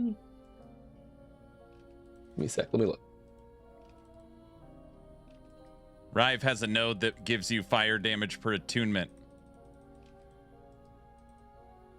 But I don't think it converts it. I don't see it on the list right now. Sorry. All right, are you looking into making more dungeons for skipping campaign, especially for higher chapters? Yes. There's none on the books right now, but it's something that I'm really interested in doing. As someone that works a lot, I have officially made it to empowered timelines. Wonderful. I'm having so much fun, but it's really due to being on paternity leave. Ha! I feel that. I know the campaign is not down and would love to see a faster way to get through it. Love the game. Thank you. It's not so done, I think. fast Thank already. you from a loyal fan. Yeah. Yeah. So the I guess one of the things is I want to take note about is that the way the campaign works is you don't actually have to go to the full end of the campaign just to get into Monoliths. You can jump in before the end of the campaign, and that's totally fine. So even if we do add more chapters, they aren't mandatory to complete to get into the end game. We're going to keep that same system going forward. I would really like to see new dungeons go in. Yeah, I'd love to see dungeons get a few things. I think that's a point that we can really like if we're looking at the game to find like where are the weak points, where the things like where's the content that isn't shining as brightly as it could. I think dungeons are. I don't have a full stash of 4 LP. There. I got some. So I'm not really playing much, but I think we've had really good questions here. I just get absorbed into the questions. All right, can we please get some more variety for unique belts? The Necro currently doesn't even have one for minions. That's true. Yeah, sure. That's absolutely true. There's not one. Jungle Queens gives 50% physical to minions, but that's the closest thing.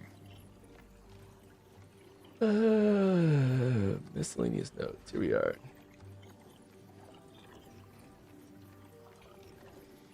That was my question. Yep. Let. It really doesn't have one. Not one. Very fair question. I'll see if we're like in the middle of doing some stuff right now. So I'll see if anything strikes my fancy there. No promises.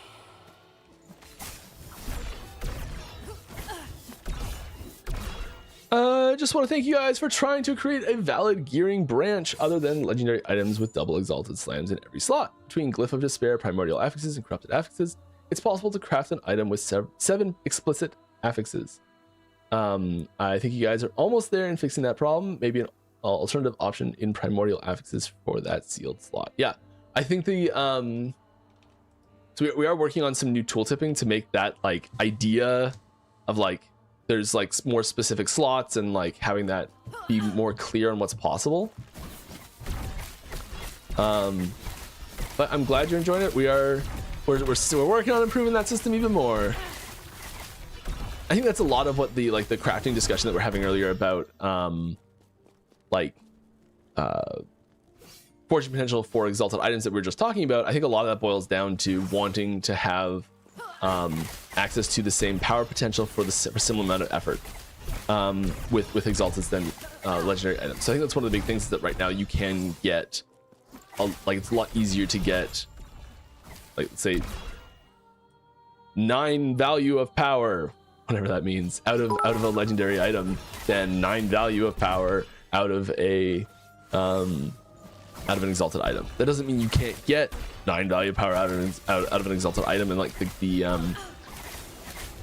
what you would see on a if you're just looking at a build plan or you're just theory crafting, the ability to pick out items that make sense in those slots as like a what if item from exalteds is very reasonable. Having those be it's a lot easier to get the equivalent amount in a legendary in many cases, or rough equivalent power. Going the wrong way completely. Oh, also more details will apparently have an Uber. Referencing the shard history Pinnacle, story, how much time do you think you all have spent wasted slowly band-aiding the system or others instead of doing a more long-term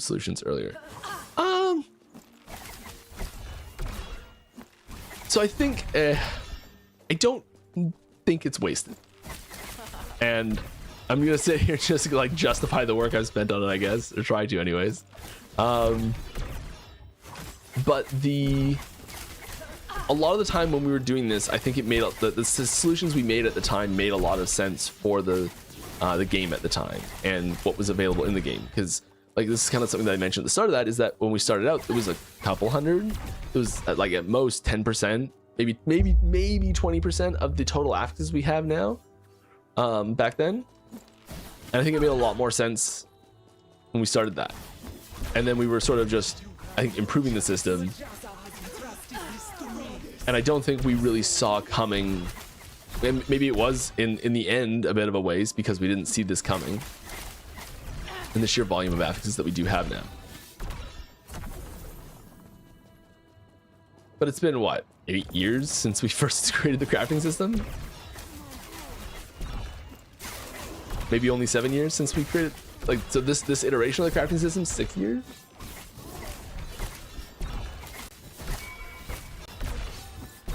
That's a bow drop. That's an imprint drop right there. Gotta be. Yep. One of them. Had to be Avalanche, right? Had to be Avalanche. Avalanche got him. I think Avalanche has killed me more than any other ability in the game. I think that's my number one.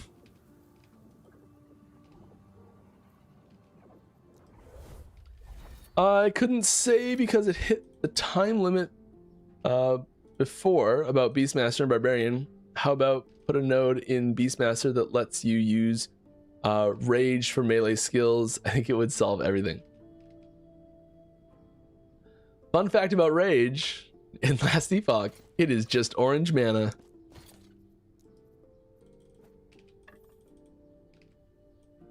Like literally, it is just orange mana.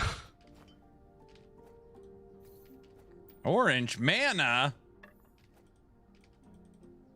I do like we shouldn't orange. be here.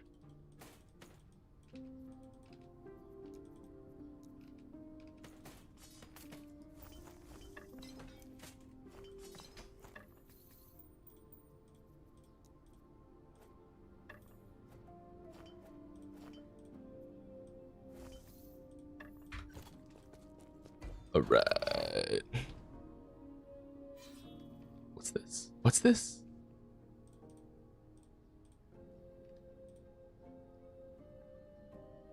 Let's go do that, I think. Should we do the boss? Let's go kill the boss. We might get a better blessing. Fun. Could happen. Fanta. Are there thoughts to be able to create private leagues / leaderboards? Yeah, we've talked about this before. I'd love to do it. I think it's a great idea. I think we need a lot of infrastructure systems that we don't have yet to be able to start like actually considering this. But you know, if it's,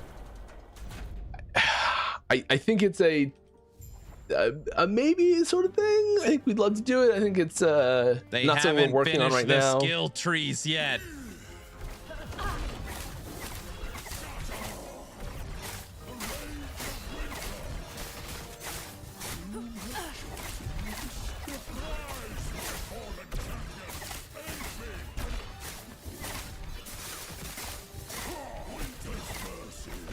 Oh no. I unlocked Stronghold in D4 that was actually fun to play. You had a good time. I haven't done any, and I need to. I think I can increase the corruption. I know I've died a few times, but I think I can do it.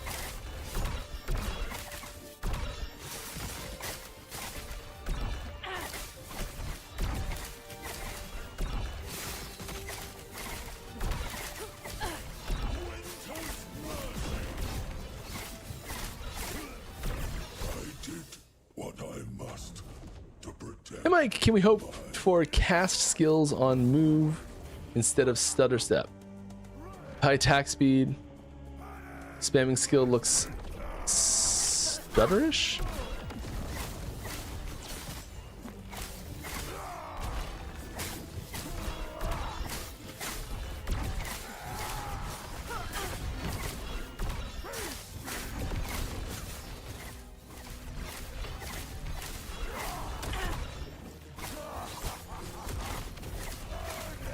Oh,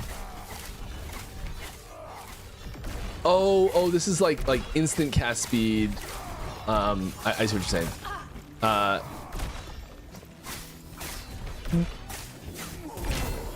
The overhaul level that we're talking about for that is not something that we're really interested in undertaking at the moment. No.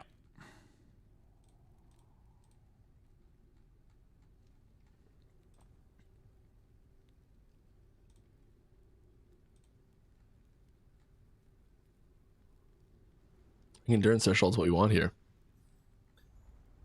Is there anything we can use in the meantime? I mean, Fizz Red Shred does up our damage. Is endurance really helping much?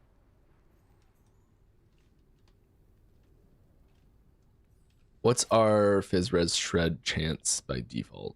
I don't even know what we're looking at. Under elements, maybe?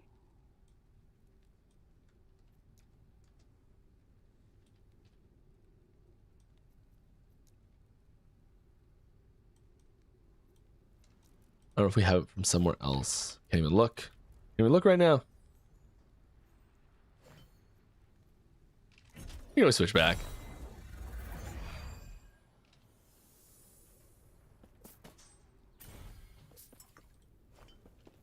Always switch back.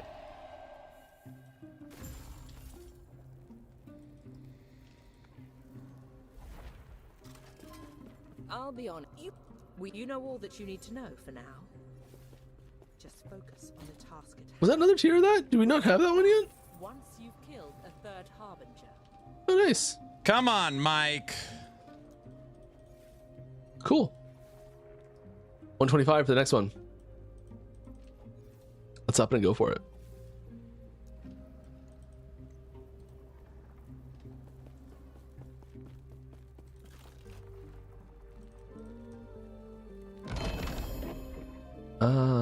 Follow, thanks. Nice. I know what that means now. Yeah. All right. Ain't even done this one yet. Let's go for it. Piggyback on the forging potential discussion. Trying to craft on double exalts 50% of the time turns out in the first attempt rune of removal and brick. I mean, yeah, that's a yeah.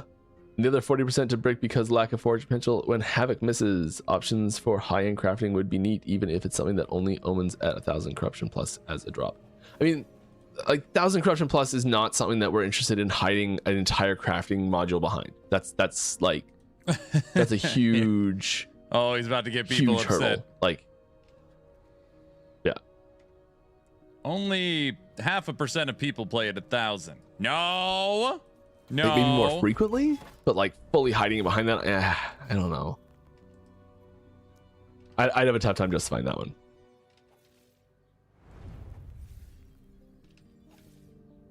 Oh, we were gonna go look at what we sold, how much money we got. We can buy something.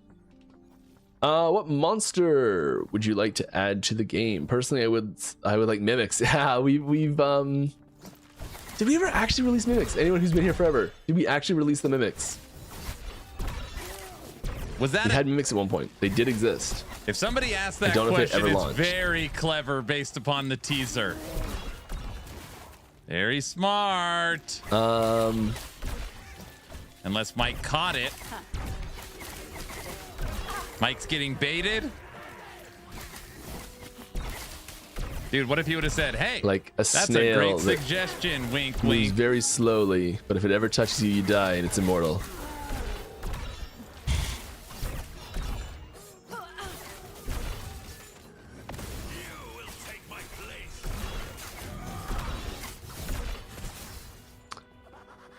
Hey Mike, with the reduced imprint chances in season 4, have you considered increasing the drop rate for exalted items? I've been farming armor at 1190 corruption, and after 50 plus troves, I haven't had a single double T7. Always just one T7. I mean, double T7 is like that's a huge. I think part of the problem is that we've, like I said this before a bunch of times, is that we have put a little too much. We raised the expectations too high on the ease of getting double T7 items. Like that's supposed to be a trophy item, like at least a relevant one. But it is also the sort of thing that we do want to see you know, sometimes if you are farming super high tier stuff. So I do think that we pulled back on imprints. We over nerfed imprints. I don't think that's a controversial statement to make. And we know that we're working on how we're gonna fix that. What the? And I think it's a combination of things. Probably just partially rolling back some of that. Like, obviously not all, or hopefully obviously not all of it.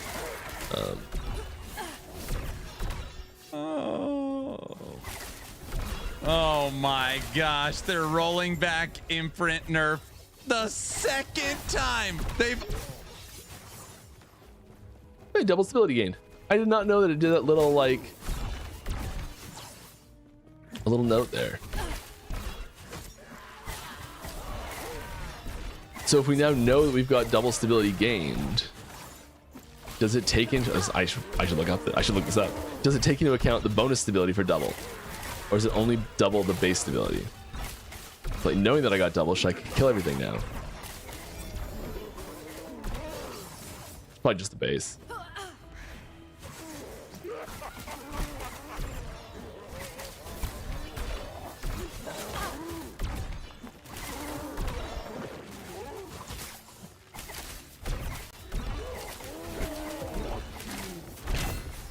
Double T7 is a trophy item. We have way pushed the expectations too far. As he's getting imprint drops on stream live, we have definitely overcorrected imprints for the second time and we'll be reeling it back in. It's like so many it's imprint nerf. Don't expect to see that patch note.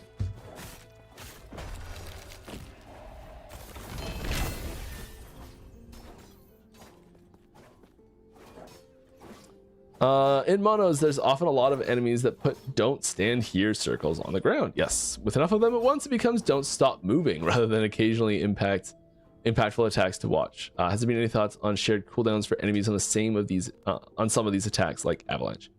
Yes, we have talked about things like that. I think we've started trying to build systems where you will see mutually exclusive enemies, more so having like actually shared cooldowns for them.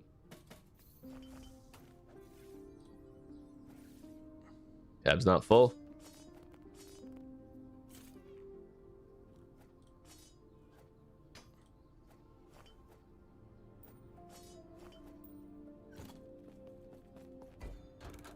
That'll be fixed. I swear I'll fix that.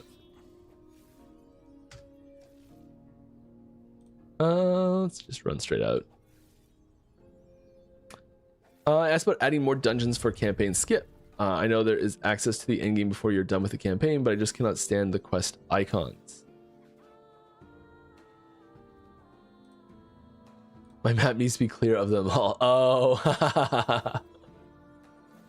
Yeah, we should have a way to either abandon quests or hide quests, like fully hide them. Just be like, I'm never doing this. That's been like Archive. 6 Archive years. quests. There People we have go. been asking for that. 'Cause I'm with you on this. Yeah. Yes. This hurts my soul a little bit. You can't even see half the list. What build are you using here? He literally just said they're reverting imprints for the second time. They've nerfed them twice, and now they're reverting the imprint nerf again. He literally just said it. But I'll post that. I'm not following a specific guide or anything. This is blasphemy. This is madness. And it's wrong because I've already here's how much I'm not following it. That there's that has net specialized and I've got smoke bomb specialized. Reddit so I'm really wins. not following it. And that's using like Nightbringer, which I'm gonna switch to Nightbringer. But I have this crystal win and I corrupted it right at the end and it lost all the stuff. Oh, it's tragedy. I've got a key. Okay, do we have I don't know if I'm strong enough to try it. We're going back. Red rings rain from the skies, boys. They already rain from the skies.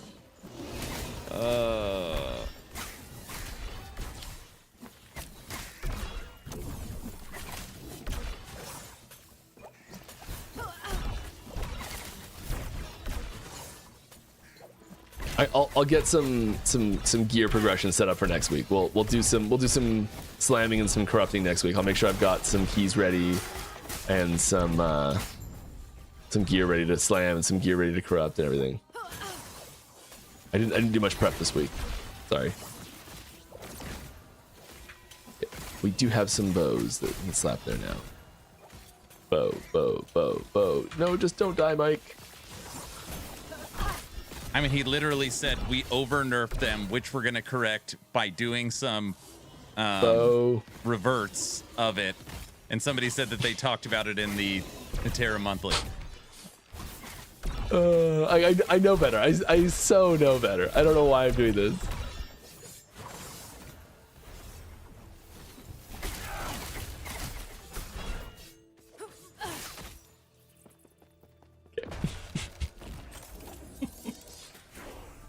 Hey, ding, there it is.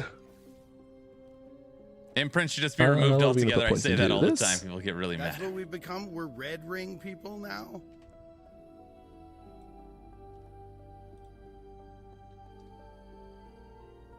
This? Yeah. Straight up. Mike! Oh wow, there's a lot of questions. Okay, we're falling behind. We're running out of time and falling behind on questions. I might stop playing and just push. Bow fire damage. Dang it. Just... Yeah, I'm gonna do it so I get a They should make second it a COF affix and I can use feature. it for I'd be okay with re-rolling a 2LP one later.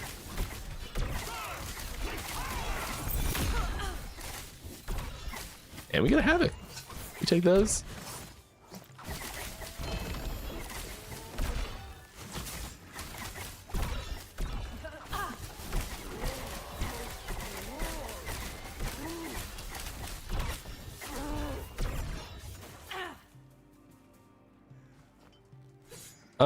I might about the Beastmaster and Rage topic. Sorry for not responding soon. I was in a match in League. That's cool. I know Rage is just orange mana, but the Primalist has much better Rage generation than mana. Yes.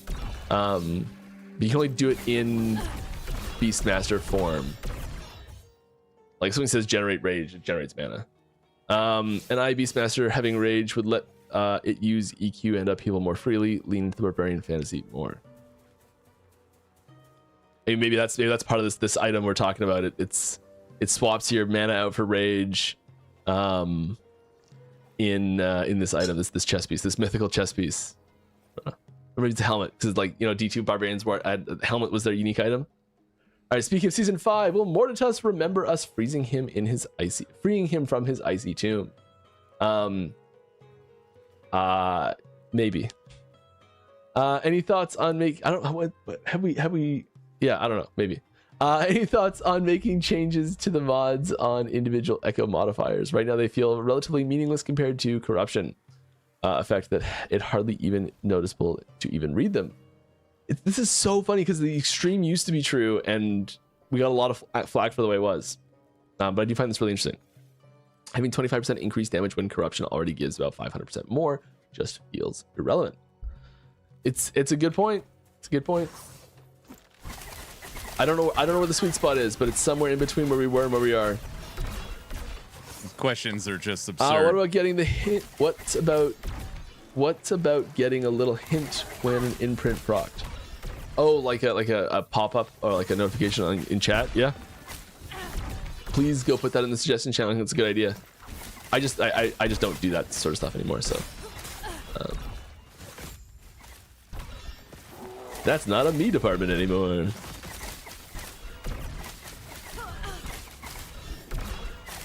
But yes, I like the idea. His pain ripples through time.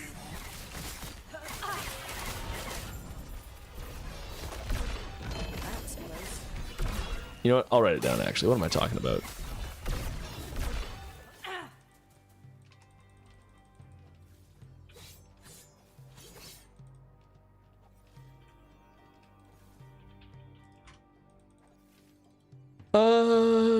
I think quite often, I'm really thinking about this. I think quite often the reason why it's probably not there is because most of the time, if something is dropping from imprints that's interesting, you've probably got it set in your loot filter to make a big notification anyways.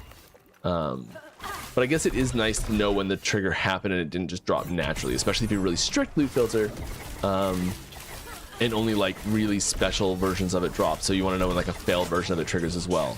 Yeah, okay. I wrote it down.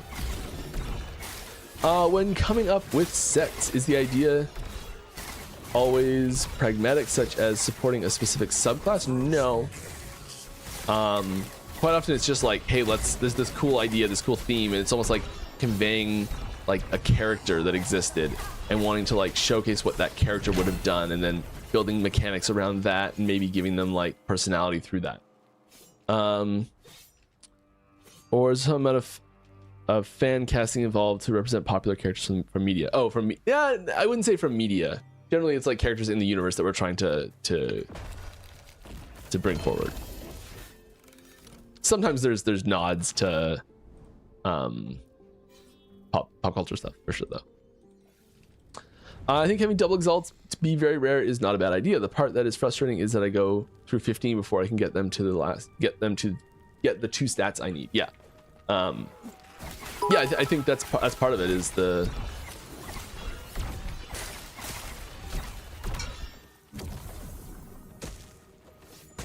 I think I could be wrong on this, and this is a discussion topic point, not a signposting point at all. But I think there's good discussion to be made around potentially having less loot drop and have it be smarter, in the sense of like, you know, like somehow you get idols that say like more damage with a sword equipped and more damage with a bow equipped. You know, they don't literally say those two things, but they basically are like that. And you're like, those are literally impossible to function together. You can't have both a sword and a bow equipped at the same time. There's no build where that is possibly the best option. It's just impossible. And so like having gear know that a little bit better and you know, intentionally not drop like that at all. The big reason I think we've steered away from doing things like that is because it creates a big tech debt to manage all of those incompatibilities. And at the same time, there is the potential for some niche build to come along, and where players like, I'm gonna do a character that's like a themed character that's both a bow and sword character, and it switches every once in a while, and it's like, that's the cool thing about this character, is he switches between ranged and melee. And like, you take that out as a possibility and you just remove that character from even existing. Is that worth having items that flood your inventory that are worthless? I don't know.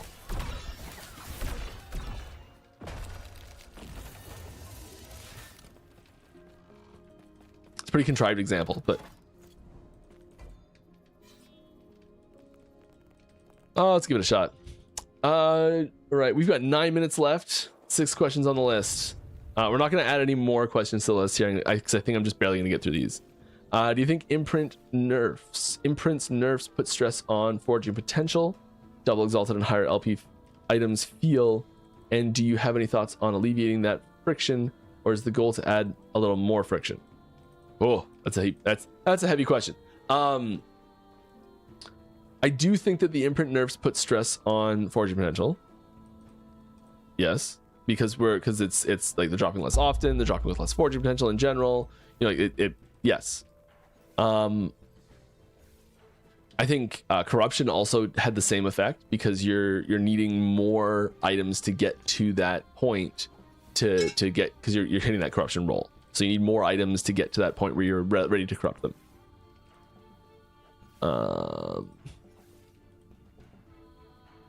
So you're going through that process for the same slot more frequently, I think.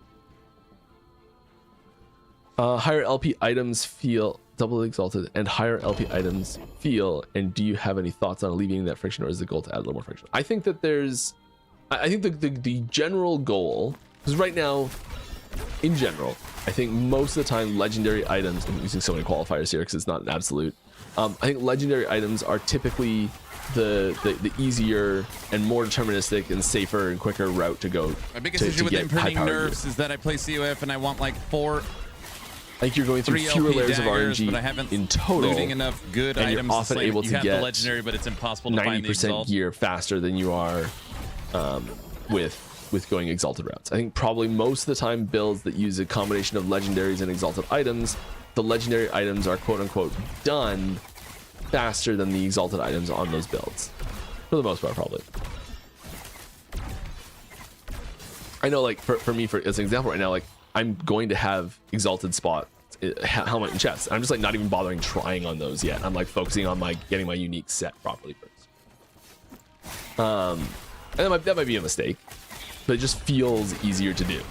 I'm like, I got something that's good enough on those pieces. I'll fix them later properly and make real versions of them. Because it feels daunting.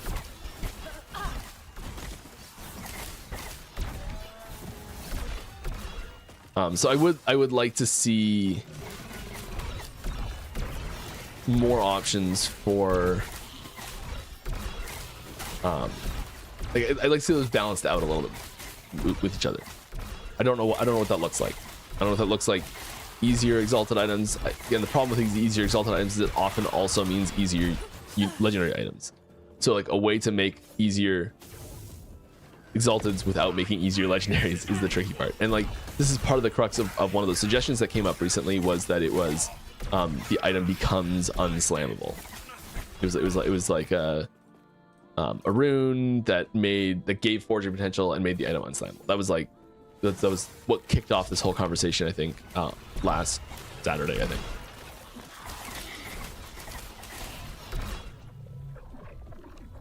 Sharpen your blades and focus your mind.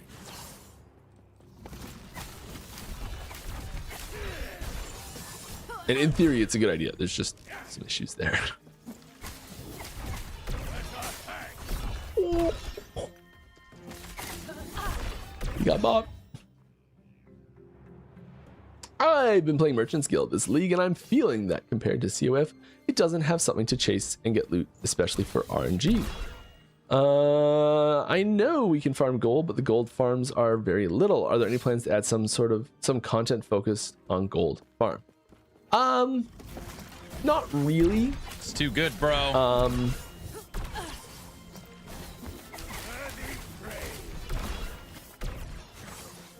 I think if there was content that, yeah. I think the problem here is that Merchant's Guild and COF share gold.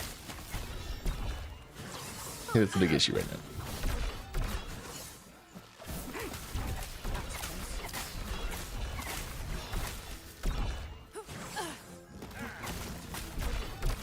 The beast will devour everything in her path.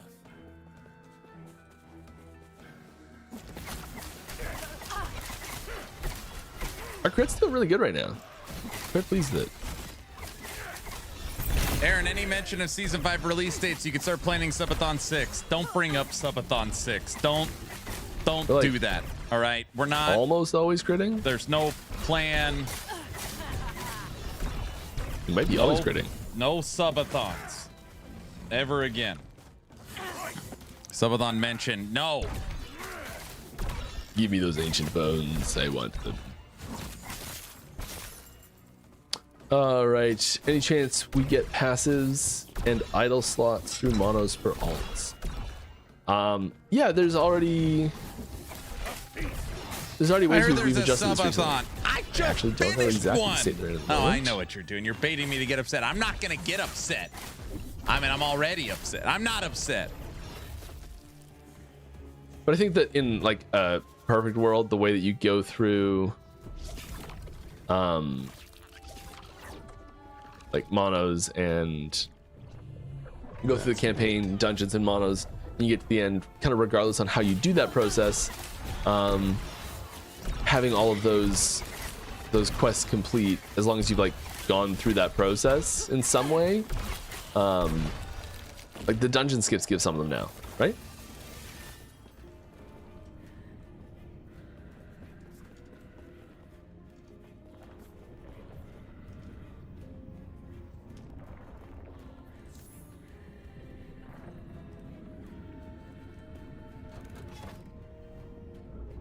bricking unique slams feels awful and honestly floods the MG with pretty bad stuff. Is there any chance about we could think about slamming uniques again and again, maybe a fixed number, like how idols through the Weaver work? Your game sucks. Is there any way to fix it? I don't think so. Like I don't want to say just like no, but I'd be pretty surprised if we did something like that. No, we're not doing a rewind. What are you guys, nuts? Don't answer that. No. Rewind. It would almost it would almost have to make the item untradeable, or else it like doesn't actually fix the problem. Really. Your game sucks. Can you guys make it not suck, please? And it just makes legendary items easier to get again.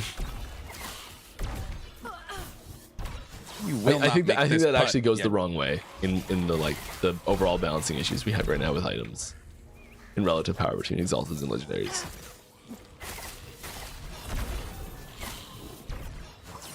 Please just remove imprints altogether. I mean, okay, so like we got 1 minute left and one more question after this.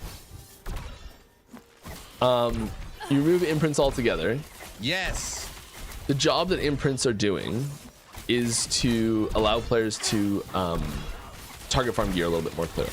Say like, I want to find stuff like this. Hold up items that I want to find something like this. We really like having systems that take on that role. Is there a system that you'd like to see replace that? Because if we're going to remove them altogether, I think there kind of needs to be something that plays that part. Because we're basically out of time, if you do have a good answer to that, please put it in the suggestions channel on our Discord. I do check that like every day now. I used to check it less than every day. Now I check it every day. Well, every weekday. I don't always check it on weekends. It gets collected by someone else other than me, though. Regularly. I don't know what the interval is. We should come up with a strategy where every day we put the same 5 things in the suggestions channel from 5 different people. So it looks like there's a million asking the same thing. That would for sure work in EHG land. Got him. Unless they're listening to me right now, then it wouldn't work. One more for the end. Let's finish it off. What? Are there any planned changes for Forge Guard coming in the near future? For example, forged weapons scale off attunement. Yes, there's only one known Forge Guard tree that gives that stat. There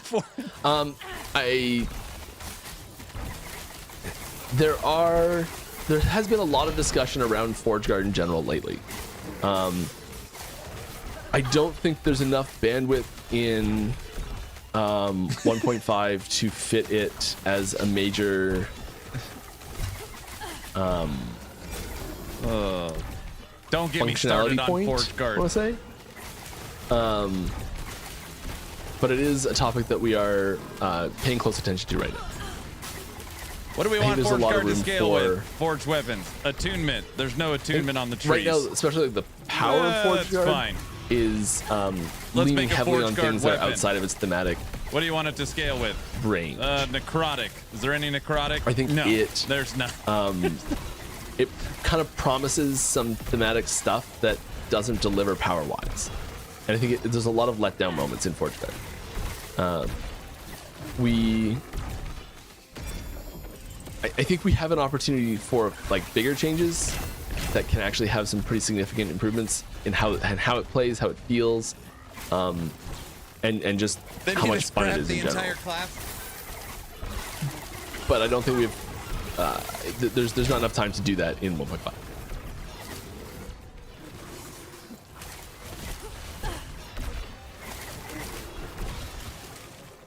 So I think at most in the near future you're looking at is some like temporary stuff, probably. At most. There's not enough like time. Stopgap We're stuff. gonna get 1.5 so quickly. See?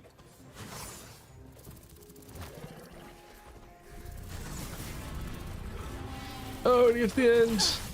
I try to tell people all the time, from like a power standpoint, Forge Guard compared to the rest of the game is great. It's just not good compared to Void Knight over in the document.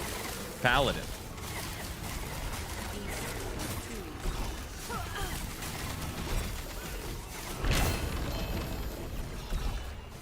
Oh, we gotta go into the dungeon? No. Stream's over. Okay, we're going over time. We're finishing this. It's happening. Factor to this cave. Be ready. Here we go. We're in a rush. We're just gonna bolt through it. Has he said anything about a date? He said he said he could break down when season 5 is coming within 2 evade weeks. And shift, and we're then just said going. I can't say anything. I know all the ancient bones we're missing. No. Oh, brother, I know. I'll seriously, I'll never understand. Okay. You could say we're planning season 5, end of the Oh, there's another year, question there. October, November, December. I want to answer it. They'd be like, oh, okay, now I know the quarter. Does it? I'm gonna cut it off though. Okay, here we go. We did it. We're through. Love it.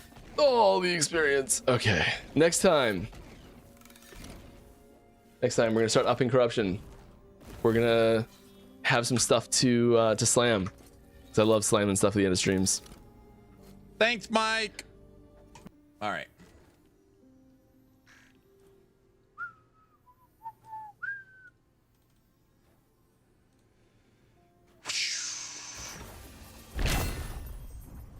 Okay.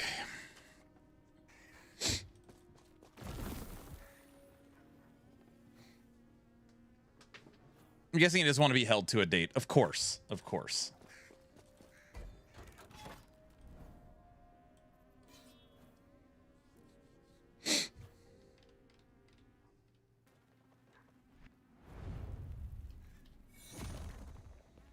We want to see Minion Barb cooking. Oh, gosh. Minion Barb?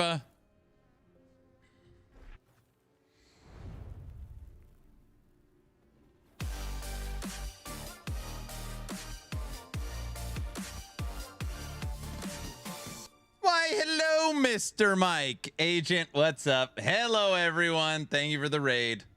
EHG, the official channel, is given a shout out. Mike, subathon went 31 days from season 4. I'm in kickback mode with my favorite build for the season, Fire Spriggans, which needs a buff, by the way. It needs a buff. It needs a buff. So I'm gonna put that in the suggestions channel. You think we can make something happen?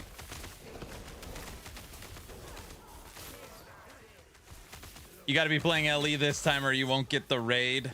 I put out a. I basically told my community that on Fridays we'll play Last Epoch. They didn't like it when I was playing other games and we were watching the dev stream, so they said I need to play this one, which is fair. So, yeah. Fridays will be our what's cooking in Last Epoch land. Welcome, Raiders. Hello. Justin, what up?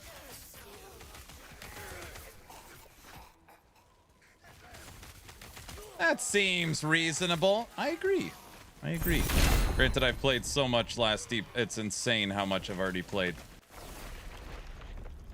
Hey, Justin, I got a question for you. I know you can't answer, okay, but maybe... Mike said something during the stream. He said he could probably break down when we're getting Season 5 to a 2-week time period, okay? Do you think EHG could give a 2-month window? Do you think that would be like...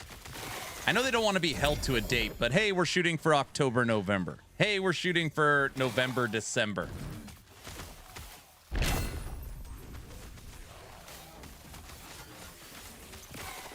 Always reaching. I'm not reaching. I'm not even asking for the month or the date.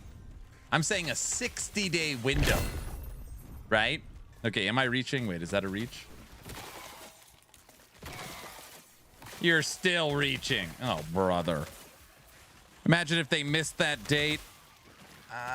Okay, they've already said it's coming this year. So 11th Hour Games has already officially said it's coming 2026. So if they pushed it back to 2027 and missed that date, they would have already missed it. Oh, nice. Yeah. Yeah, they've already said that. They actually said that in my stream earlier today and last week because I've been asking.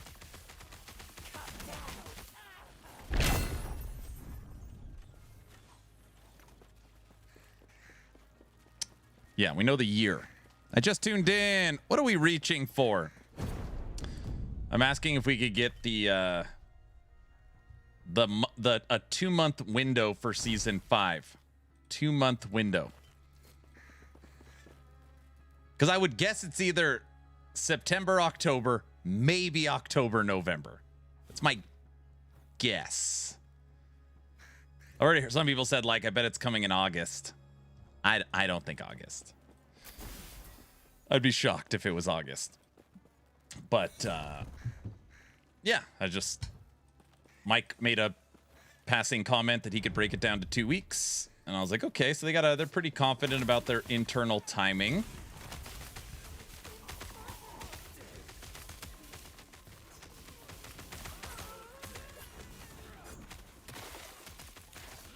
PoE 2 could interfere with 1.0. Yeah.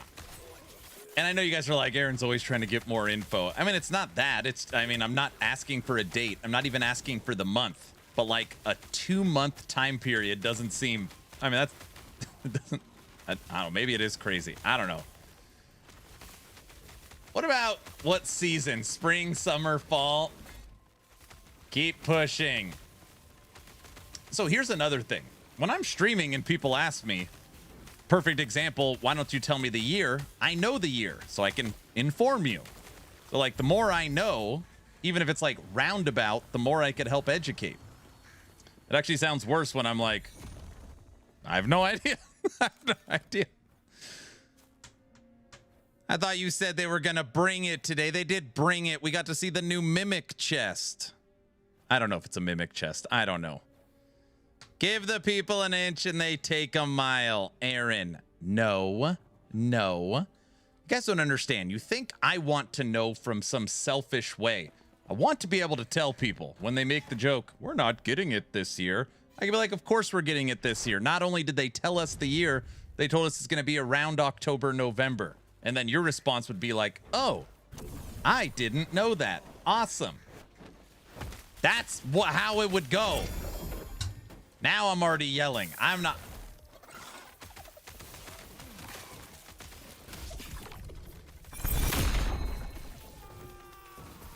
Yes, that's exactly why. Correct. He's yelling again. When is the next subathon? There's no more subathons. Those events are over with. You really need a blood pressure monitor. Yeah, so I don't remember. I got to figure out who recommended it. It was really funny. But I was like, huh. That during the subathon, I wear a blood pressure monitor. Like a USB, like, or heart rate. My blood pressure is actually really good. Heart rate monitor.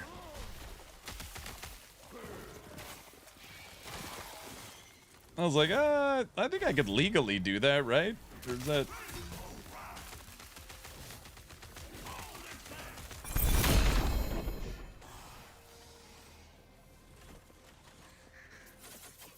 An ambulance would be called almost immediately? No. No. Have you seen Ruiner 2? Isometric ARPG that's coming out looks sick. No. I have not.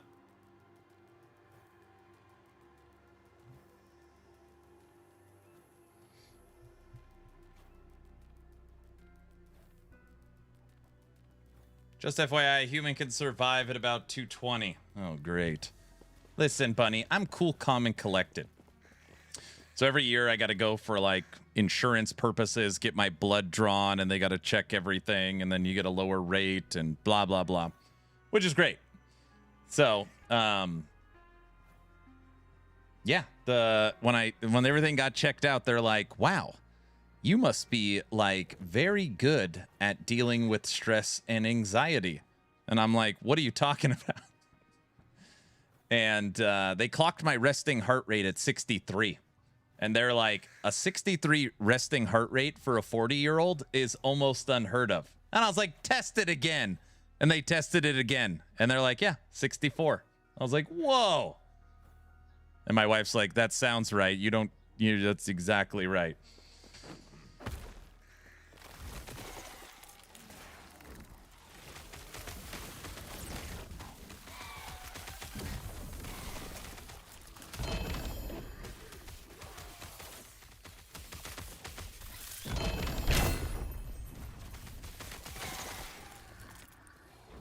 It's 70 during the dev streams.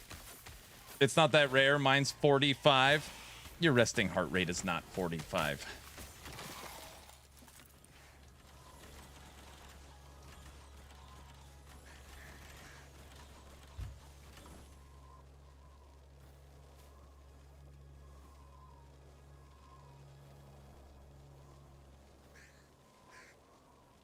Adults can have a resting heart rate of 45 beats per minute, while the normal standard range is 100 to 110.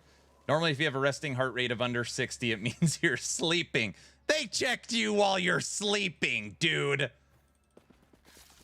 This guy's sleeping, and then he's bragging.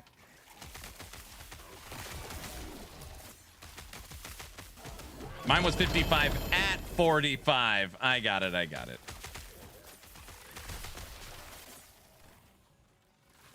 You know, in like medical terms, there's always like the normal range.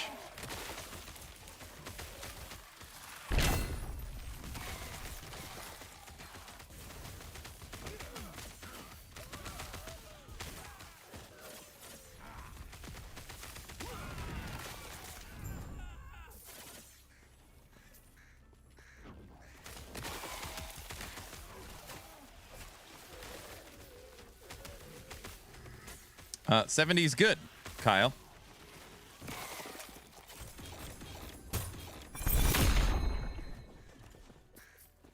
All right, what do we think of the last Epoch dev stream? What do we think? Happy, sad? What do you think, Diesel? Same old?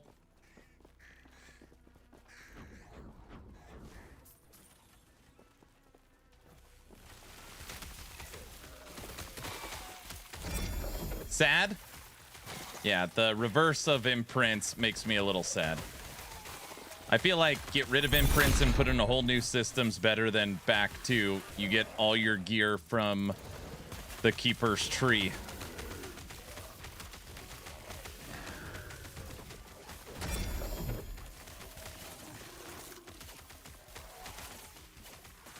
Yours usually about 80.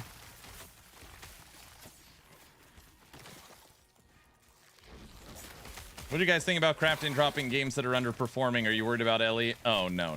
Those are... It's like, this game's been out for 8 years. It's already 1.0. It's got an established fan base. It's already sold 3 million copies. Drawing that line equivalent to a early access game with 2 devs where they are testing a concept. Very different. You also don't drop $96 million on a concept.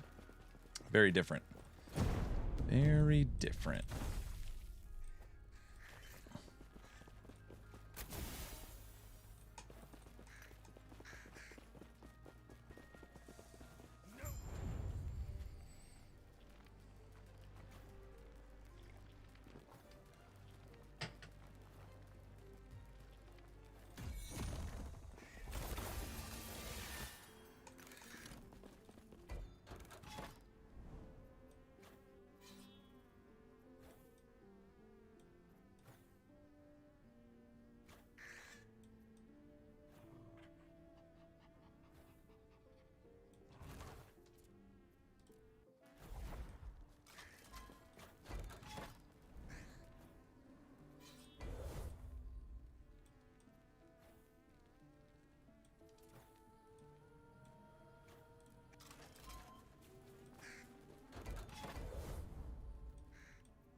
There they are. D4 looks weird. We have officially entered the Twilight Zone. For 3 straight years, Kaiser has talked crap every time I play Diablo 4. Asking and saying that I forgot about Last Epoch. It has officially happened. I am playing Last Epoch, and he has made a comment. Why am I not playing D4? It's happened! We have finally come full circle. It's happened. Oh my gosh. Wait a second, I gotta screen grab this. Got it. Excellent.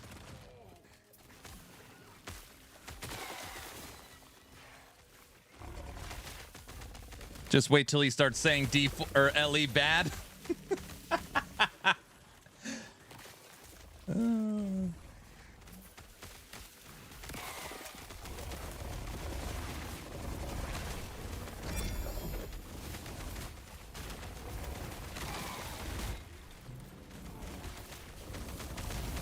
The hell are these guys?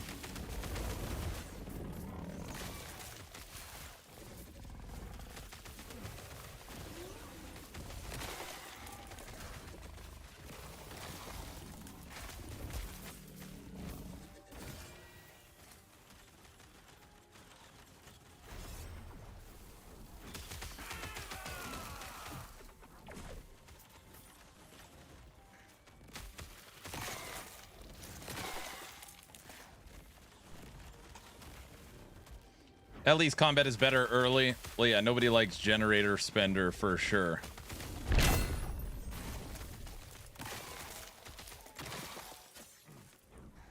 Okay, maybe the teaser is simply a new cache type, right? It's just a monolith. Hey, we're adding in a new... That's most likely what it is, a new cache.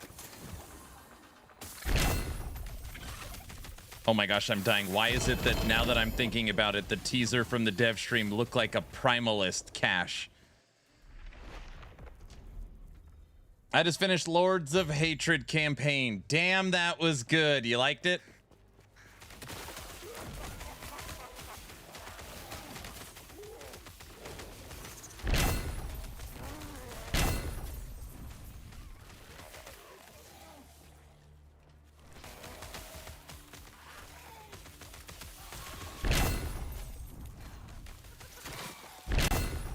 As I said, it was a Beastmaster cache.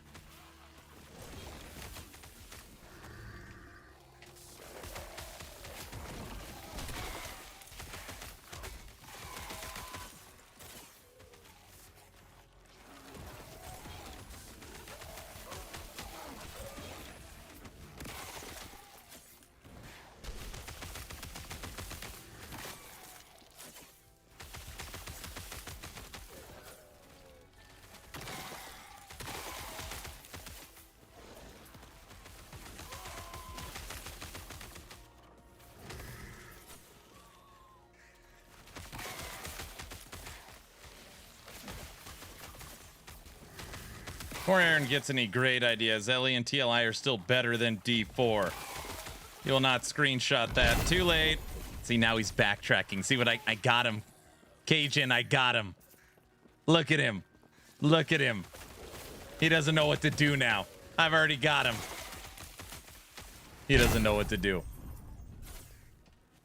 He's never felt this feeling before.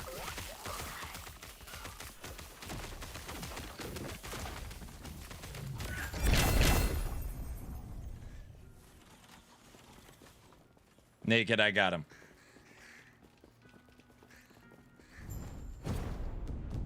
I don't know how many cemeteries we've ran after bricking it.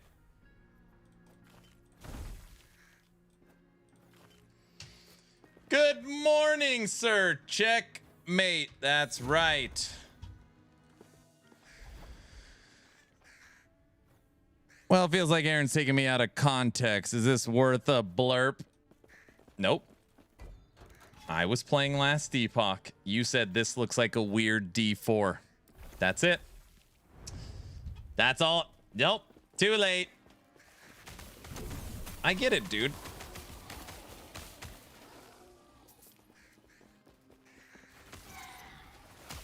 Xathius, what's up? You missed a good last Epoch dev stream.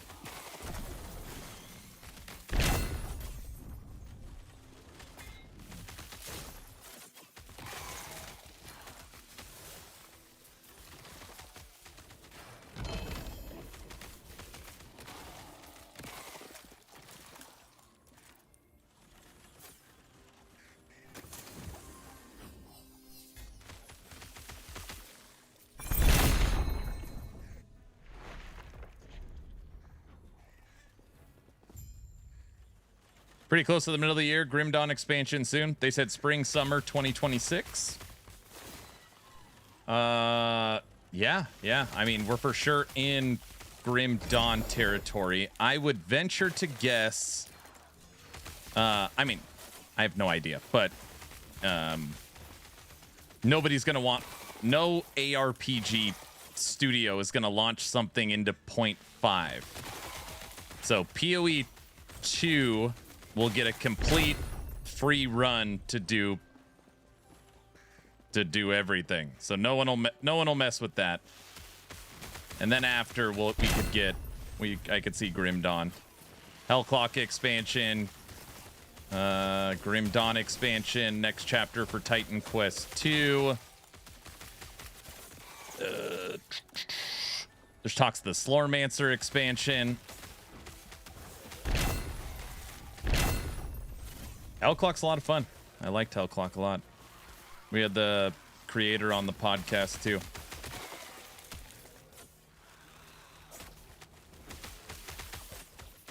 Mike did the classic teaser on stream. He did do that.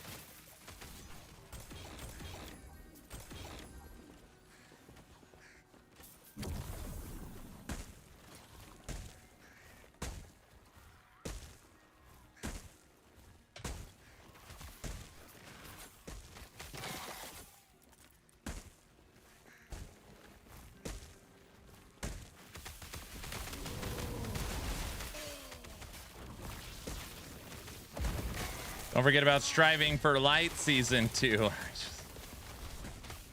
Good old Striving for Light.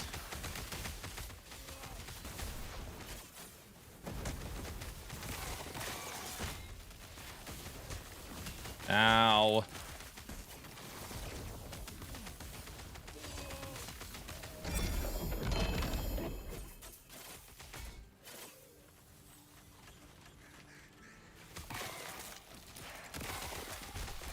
Yeah. He's saying don't forget to try it, is what he's saying.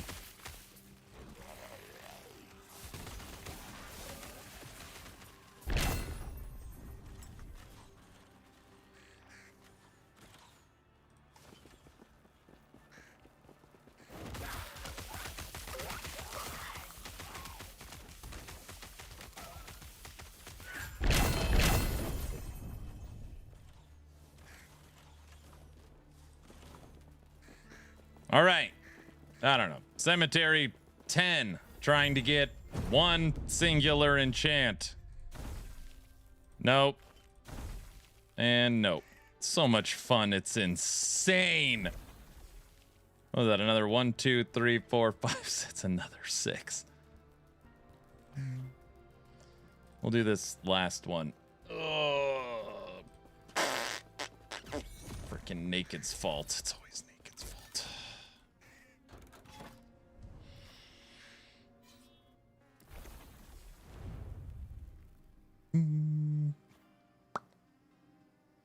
Aaron, I've completed the 40 for 40 in PoE 1 and cleared D4 and of the battle pass there as well. Is LE worth playing now? What build would you recommend for a returning player after almost a year? Dude, there's hundreds of builds, what it feels like.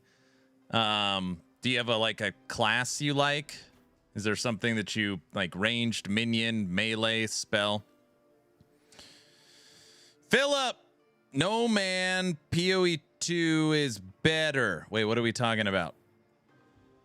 PoE 2 is better than what? Ugh. Which one?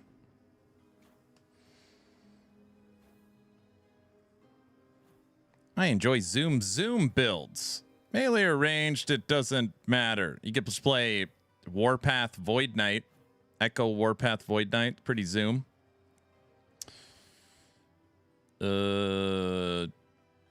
What else? Still play frogs, still play reflect. You could play the Shadow Cascade builds.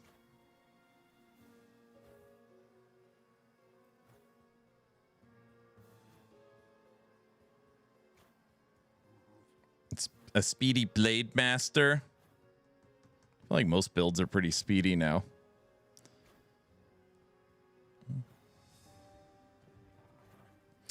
Speed is what I need. Flame Reeve.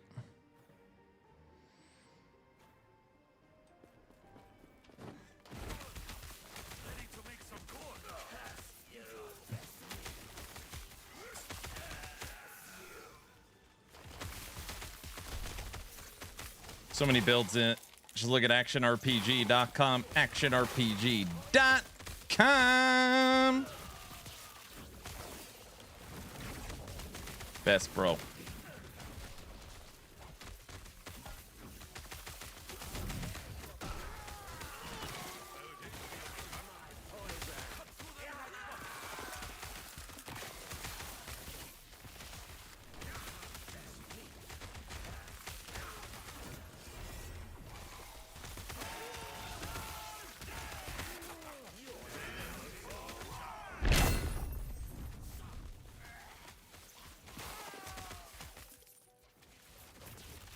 You ain't spinning, you aren't winning.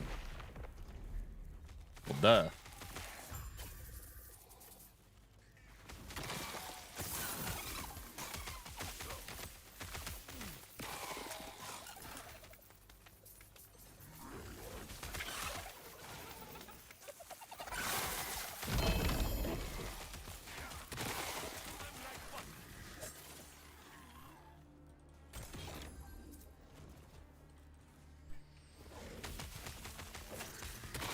Yeah, not a ton from the dev stream, Mr. Exathius.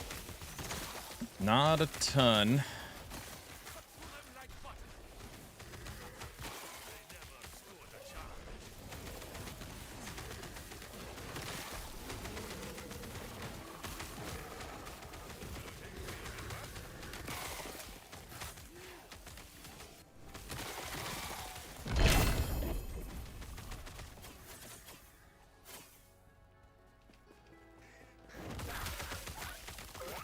Send you a DM. They released Terra Tech Legion, a car combat isometric. Car combat isometric. Didn't you send me this one already?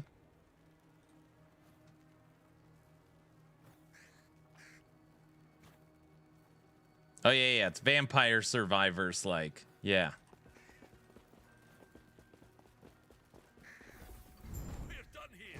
Here we go. War Decay. Man, we're never going to get it. All right, I don't know. 12 cemeteries, something like that. Corruption 700. How many did we get? Trying to hit one. What do you mean trying to hit one? Trying to hit one enchant. That's why I always joke, like, I'm never corrupting anything. Like, we haven't even started this idol yet. We had 3 idols with minion spell and minion cast speed. Bricked it, and now we cannot hit it. So brutal. It is brutal. I was going to send it to you too. Also, vehicle crafting.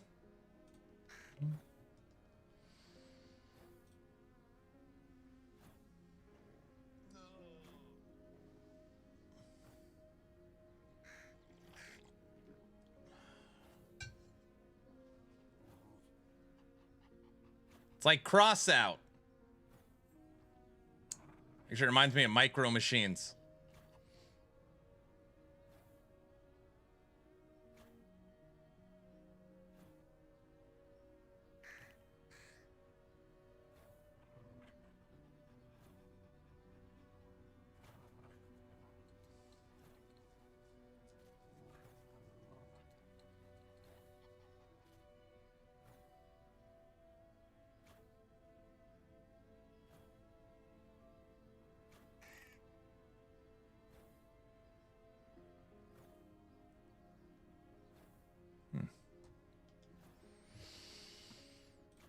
You know what the visuals remind me of? Oh my gosh.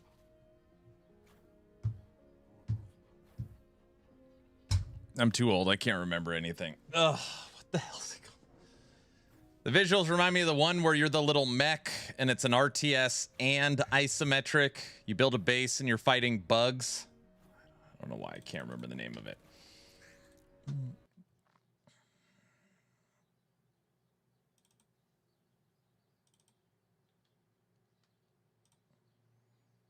No, not Command and Conquer. Riftbreaker. Yes, or the visuals are identical to Riftbreaker.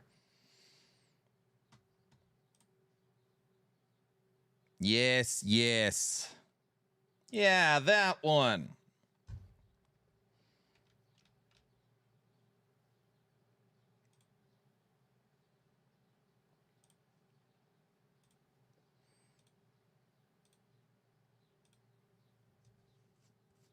All right.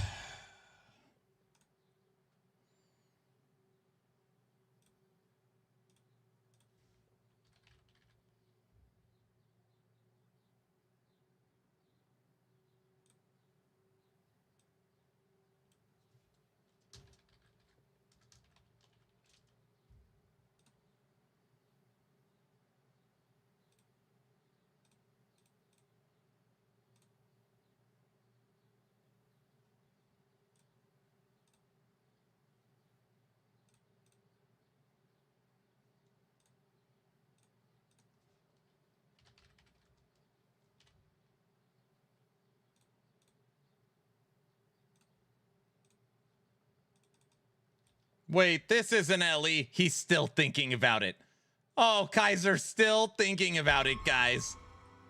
He doesn't know. He still doesn't know what to do. He's so screwed up right now.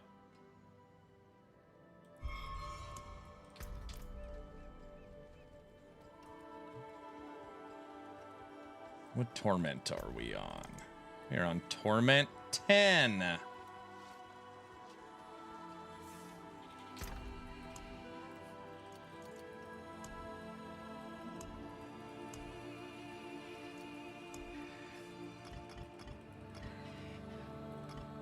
It was this moment he realized he messed up. That's exactly right.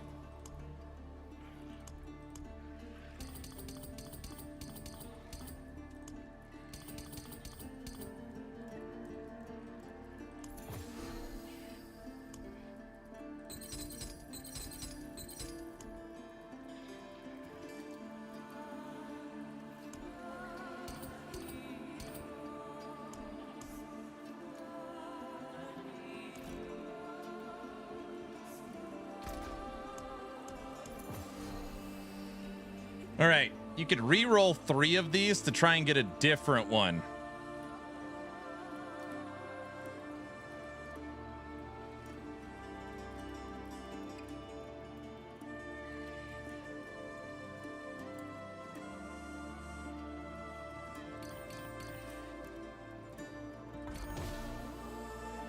Oh, it turns it into a whole different set item.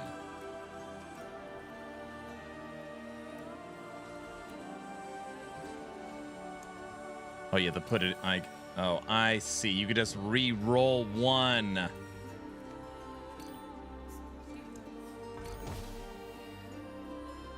Oh, I get it.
36 to charge right now.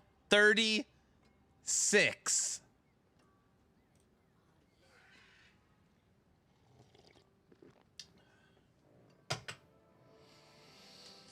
No fun is allowed. Everybody knows there's no fun allowed. Everybody knows that.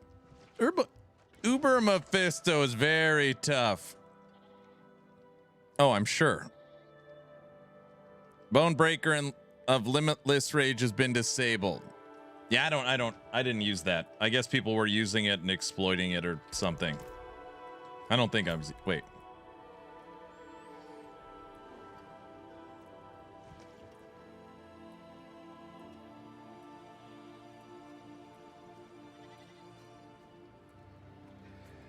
No, I'm not using it. So how's it going? Seeing you can buy your gear. Wait, so how's it going seeing you can buy your gear? Buy your gear? No, I haven't. No, I've never traded an item. Can't buy your gear. Got it. It's been fine. I mean, it's tough for sure, and it slows your progression way down, but yeah, I'm now at all items are 900 with the exception of my pants, and all items have been master crafted. I've also got 1, 2, 3, 4, 5. Wait, 1, 2, 3, 4, 5, 6, 7, 8, 9 items that have 1 greater affix.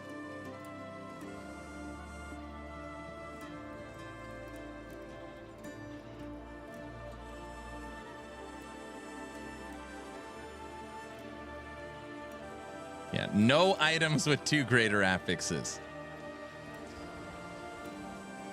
What is your take on the DLC story? Better than what they put out in the base game? I put it right in line. I think it would. Yeah, I mean the cinematics were good. Storytelling was all right. It's predictable. There was one part I didn't like, but yeah, it was fine. I've been trying not to talk about it because I don't want people are always like, he's spoiling it. I'm not spoiling it. Wait, am I spoiling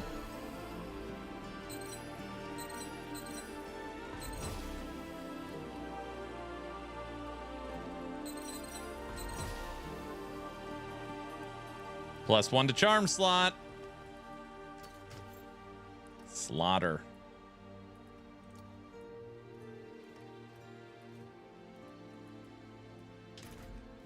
I'm almost level 69 and haven't started end game yet. The blue side quests are pretty good. I'm not giving any spoilers. I didn't say anything. But yeah, there's one part of the story I was like, oh, here we go. Okay. Somebody asked, where am I at? Obviously level 70. Paragon 173. Like I said, all my items are now 900 with the exception of my pants. And of the items that are 900, only 2 do not have a greater affix, which is, funny enough, both of my two-handed weapons. So two-handed weapons are going to be the next big focus. Something else I'm struggling with, I don't know if there's... I don't know if it's you just run infernal hordes or what. I can't figure out how to level gems. I can't even make a royal, and which not even close to a grand. I don't know. This one is so far out of reach. So I'm not sure about that. But yeah, my gems are pretty low level. But yeah, toughness we're over 500,000 now. Weapon damage 4,600. There's a new farm map. Oh, a new strategy for farming the war table. That doesn't sound very fun. Is that what for gems? Of course. So you're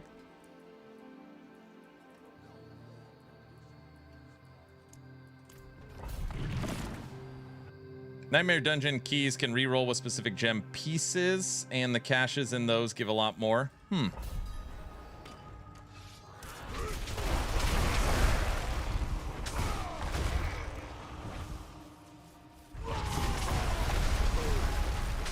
This is Torment 9, so Pit 70.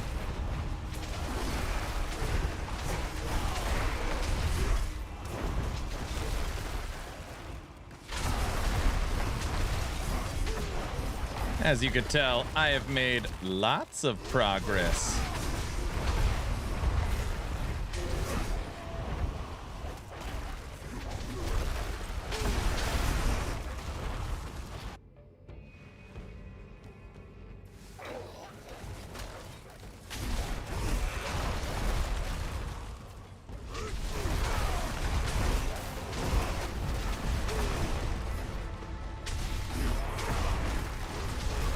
I found my bold chieftain. I did.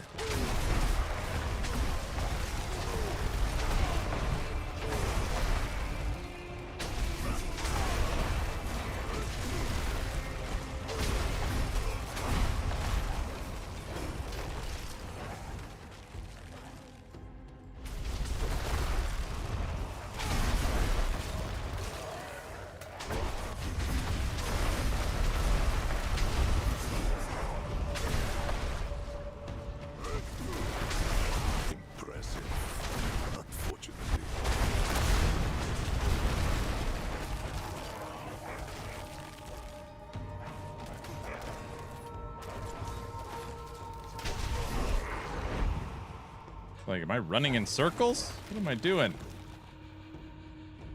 There's no trading in this game, Nash.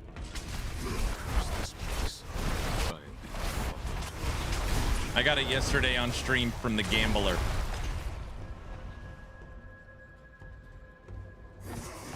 Dude, I wish there was trading. Oh, I wish there was trading. What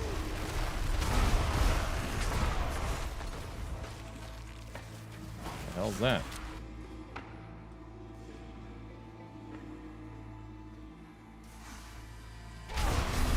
Found a random portal in my pit. Aaron, you need to look up Ruiner 2 when you get a chance. Send me the link on Discord.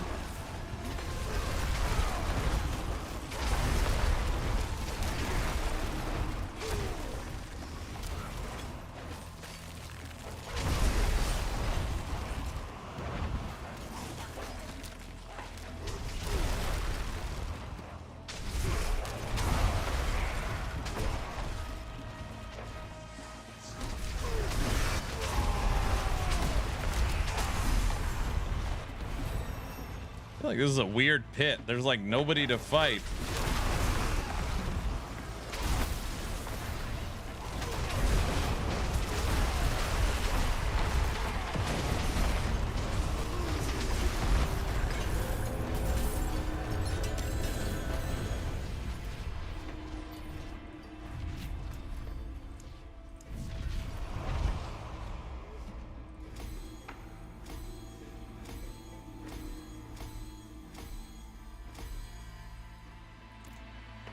Message sent. Thank you, sir.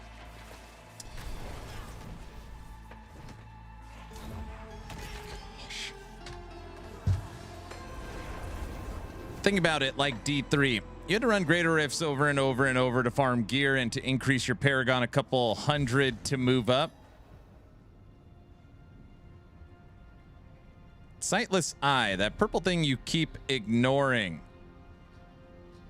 Oh, that's what I have to do? I keep ignoring this thing.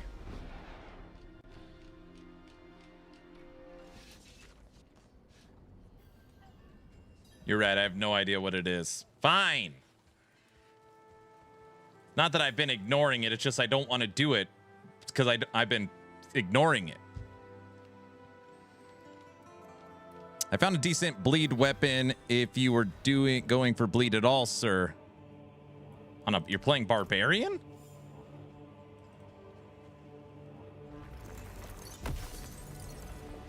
What the hell is this?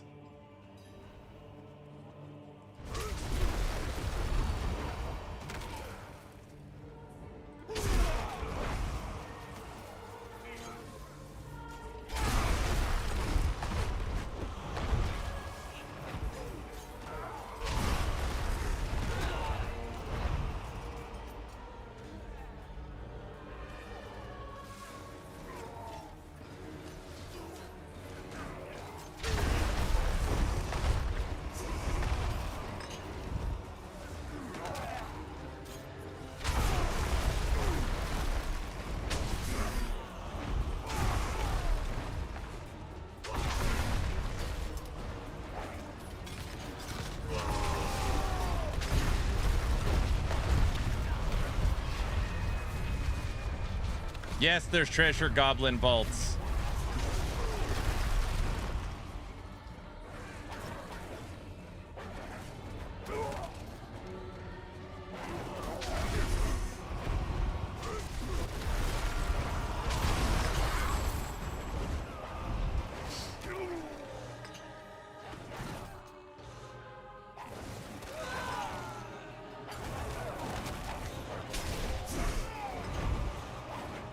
Does it take this long to build up normally?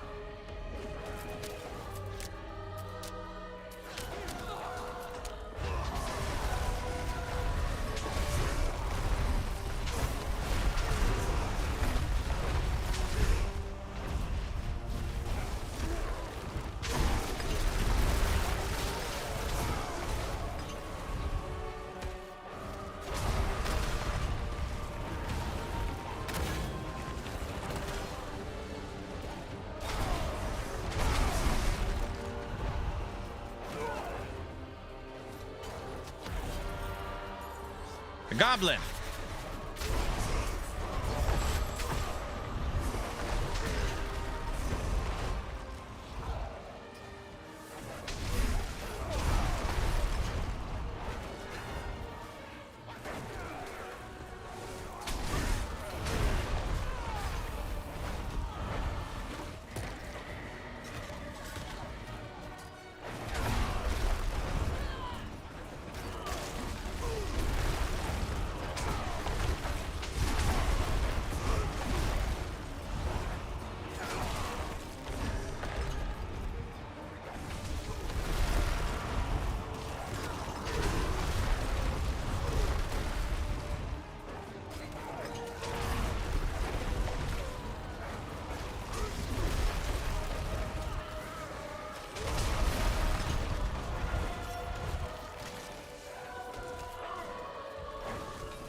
But what do I...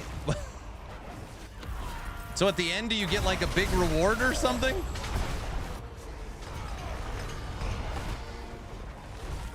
All right, Furtado, have a good one, brother. I assume, yes.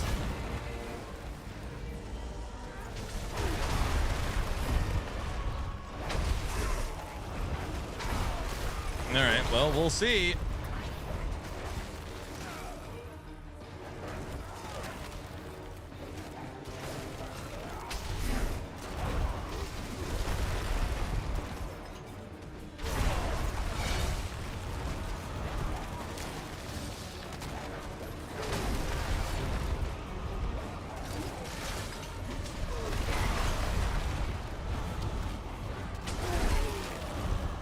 Do they know King Kong's got nothing on me or what?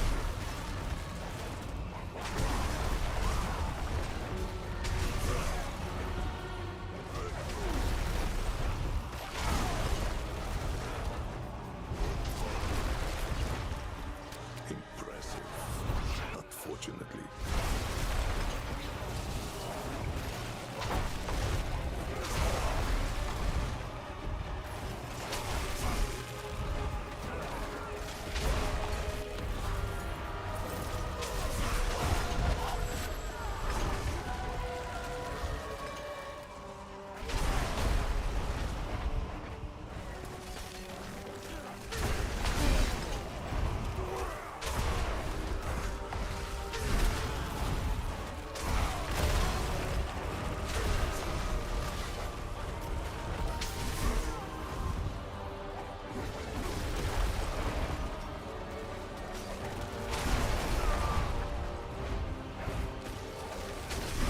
So like, what's a good tier? Is it like tier 1000 or something?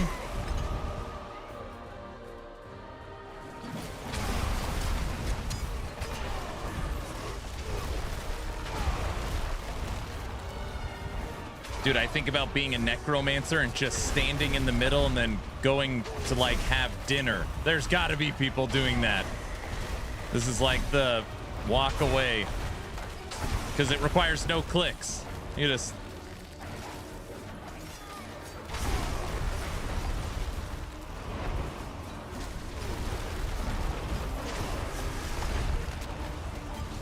Hold my beer.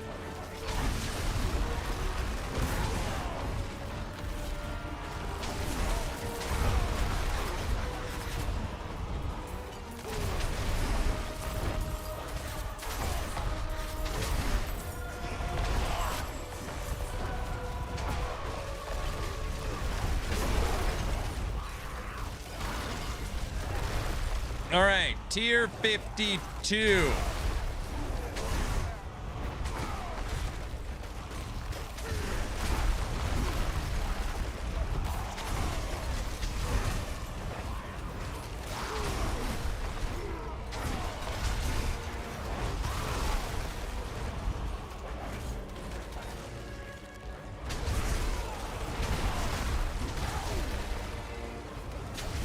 You're proud of me? Why?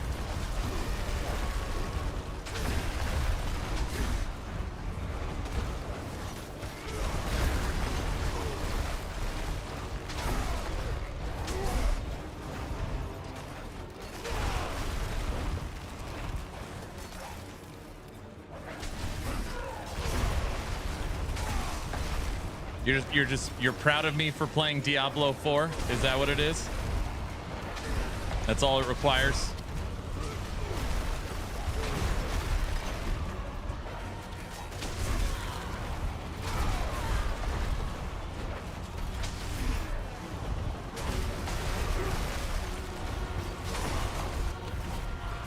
You should be proud of me for not using whatever the limitless rage one is that all the people were using.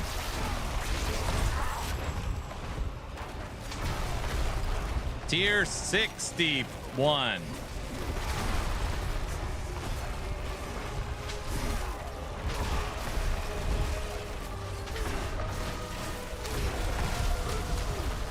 All right, starting to get like, I've got to focus.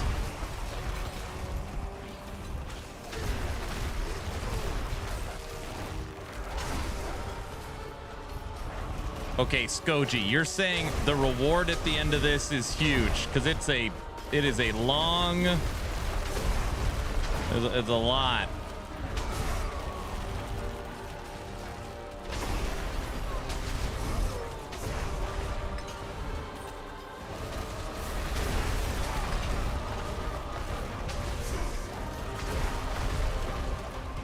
It takes a long time to complete.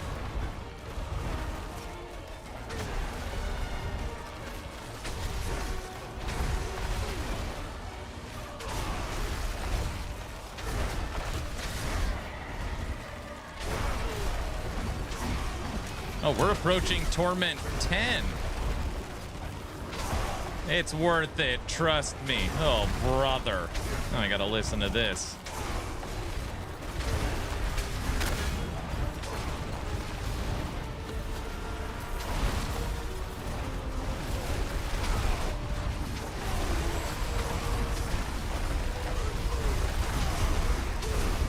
Torment 10.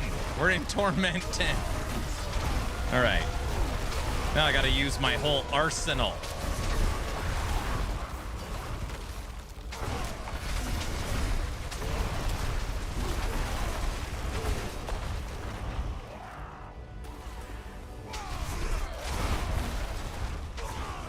He doesn't know how to use the 3 seashells.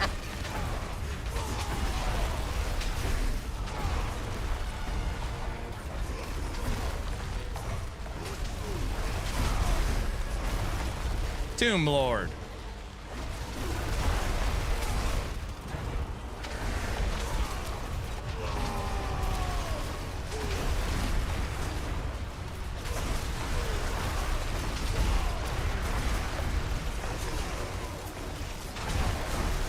I mean, it can't go on forever.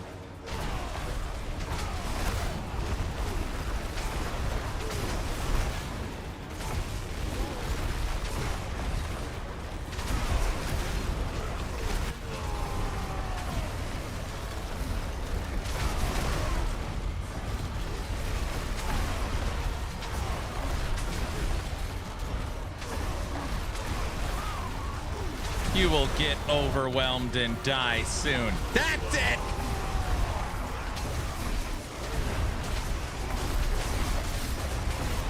Why isn't all this crap dying fast?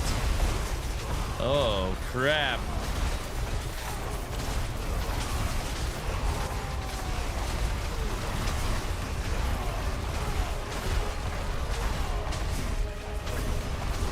What Roman numeral is an X? Is that 12? Uh-oh.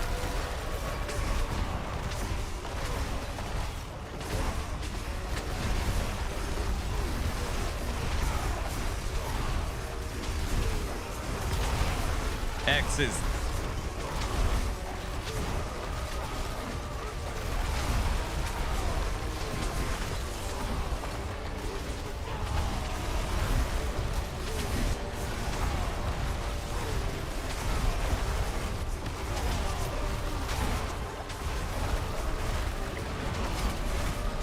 Uh-oh. What do we got?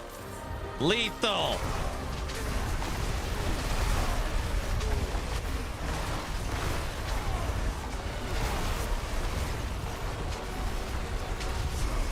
Quite the challenge.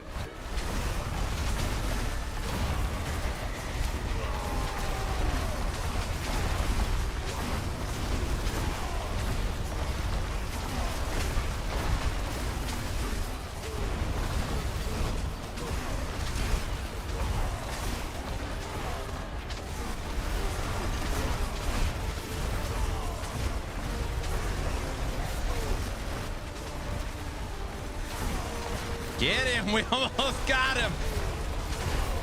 Get the Dread Captain! No!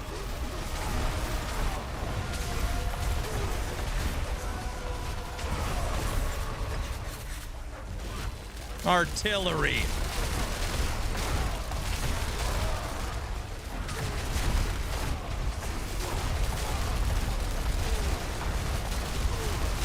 Dude, artillery is putting in work! Oh my gosh. All right.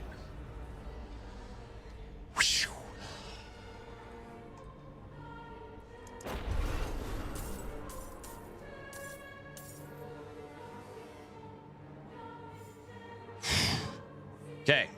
This is the reward. Ready?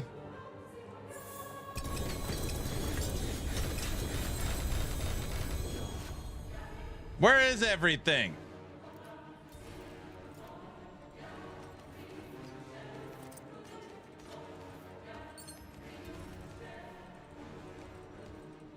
Oh, I see.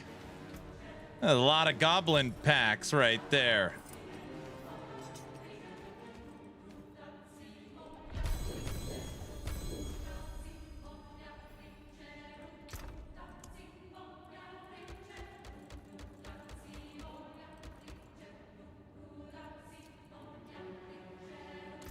Trevor, I found a lot of goblin sacks. I'm collecting all the sacks right now.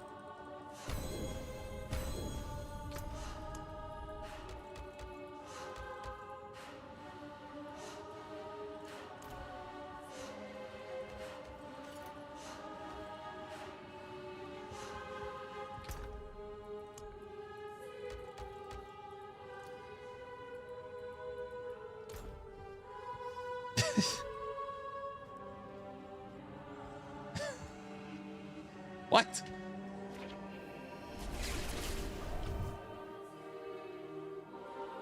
Clipping it just in case. What the hell are you talking about? They're plunder. They're loot.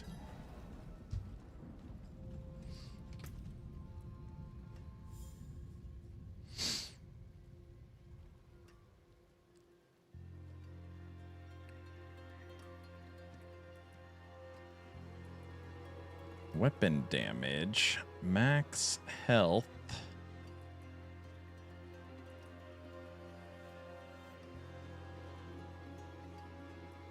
I mean, it is better. Not by a ton, but it's better.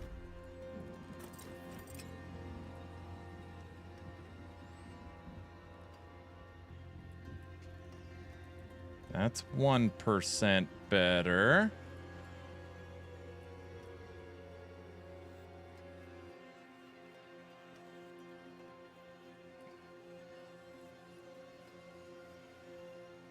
That's better.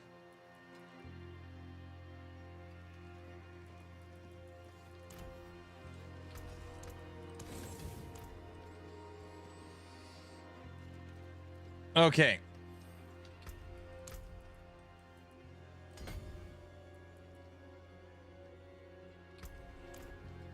Ready? Let's go find a nice... Oh, I gotta get all this stuff.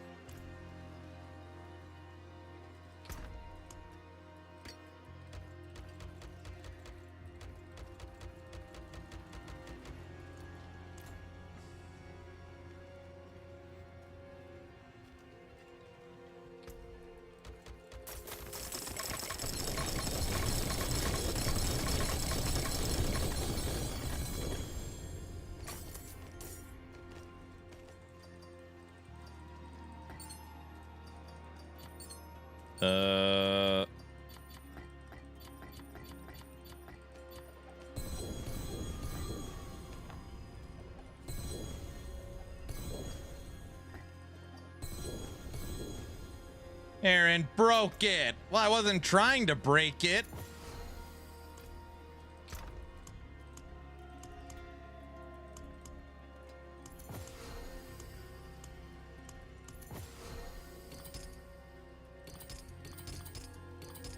What the hell is that? Phobia of Dark Pack. I have never seen that. That's a new set. It's a lucky hit set. No, I do not have that.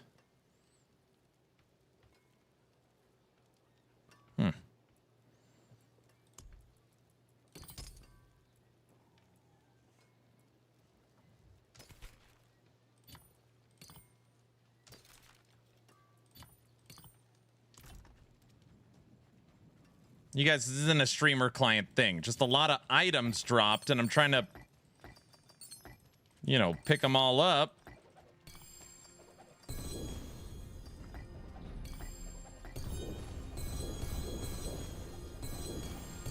Holy moly. I'm finally in T3 on Necro. Nice.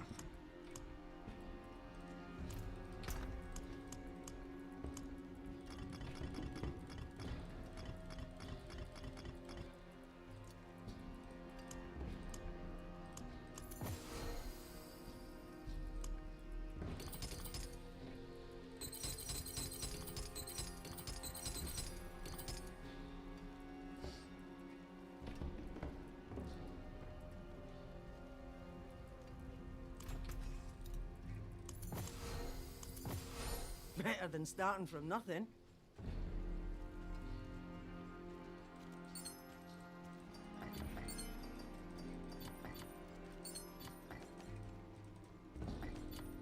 This is literally going to take forever to pick up all this stuff. Wait, maybe not.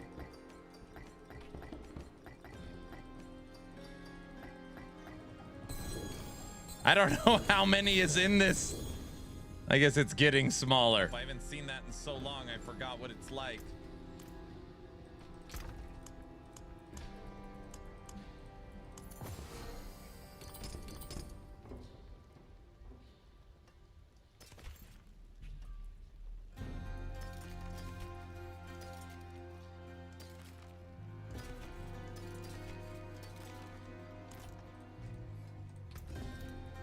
There's like a lot of...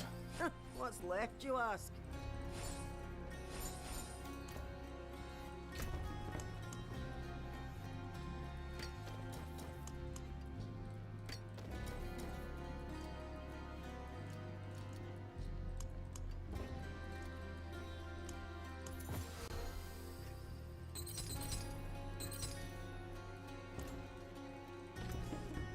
Yeah, it's like a lot of loot to go through for sure.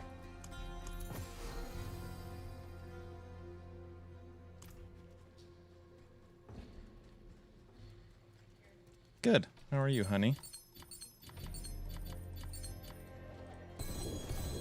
All right, looks like one more.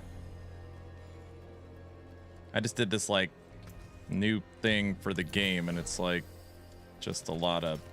There was so much loot on the ground. I'm trying to organize it all. What's still got some good in it? No. Diablo 4. No. My wife's like, is everyone upset I'm playing D4? I said no. I played 4.5 hours of last Epoch, and then people said they wanted to see the update on my Barbarian. My wife said that's very mature of all of you. Which is a first.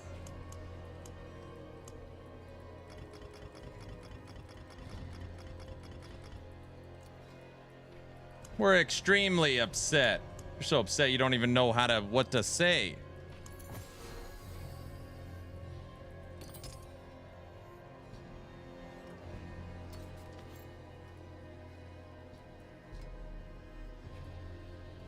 I'm sorry for yelling at you. I love you, bro. My bad, dude.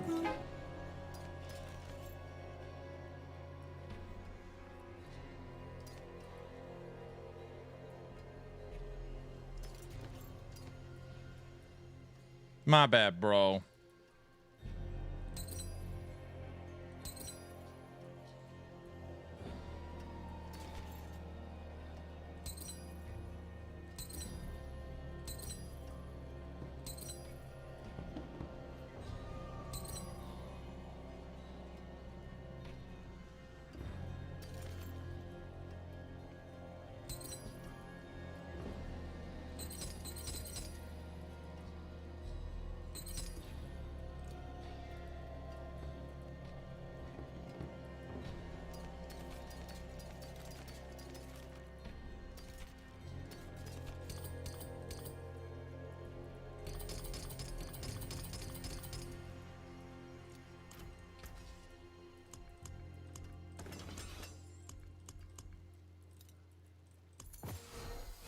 What's still got some good in it?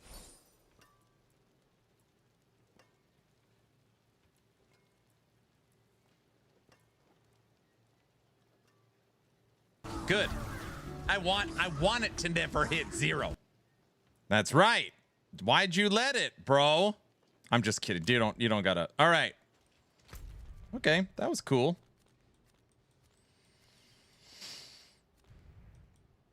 I need the cube. Here we go again.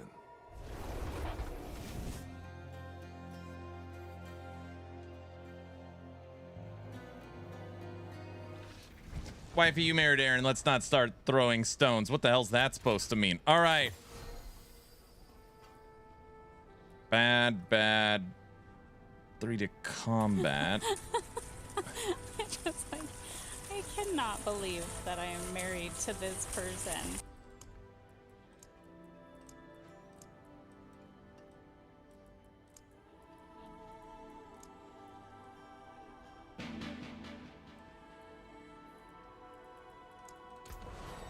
Anger, thanks for the 1,000 bits, brother.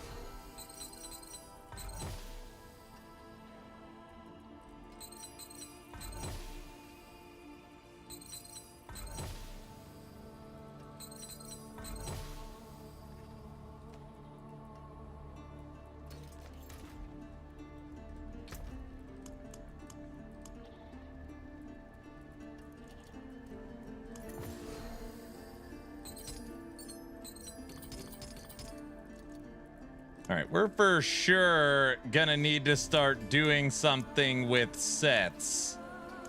Look at this. I don't even know what I'm keeping them for. People are like, oh, you should keep them because you could re-roll them into different ones.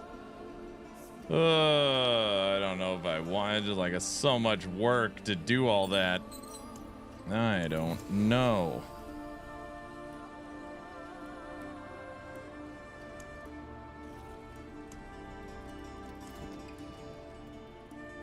How do you re-roll them? Basically, you could take any 3.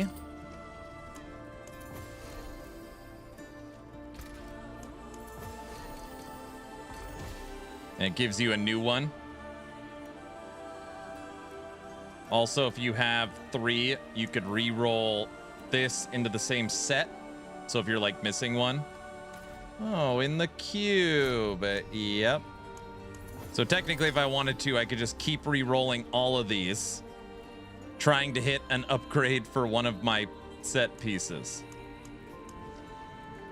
What I've been doing, which I as of yesterday, is I was going through and just keeping the best rolls for each set. So basically I have like a super set. But yeah, it's just there's just so many.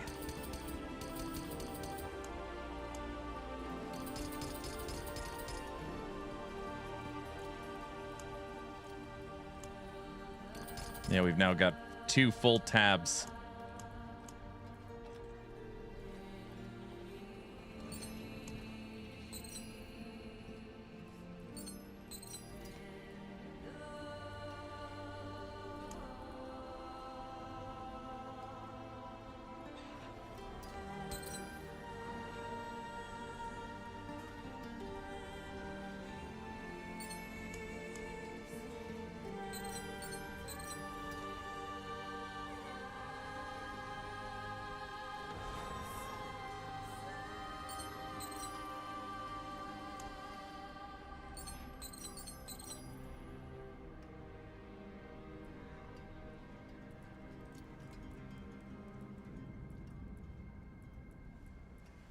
Okay.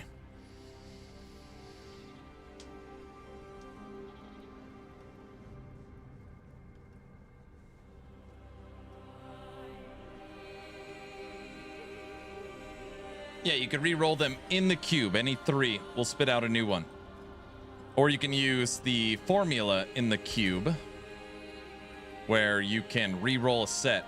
That costs materials though. But if you throw in 3 and hit transmute, it'll spit out a new one. Just like in Path of Exile.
How's this barb minion build versus Whirlwind? I played Whirlwind. Well, I leveled with Upheaval, then I played some Whirlwind, and then I spec'd into minion barb. I couldn't tell you which one's better at endgame because I don't have 2 sets of gear to test both. Right now, I'm fully spec'd into Ancients.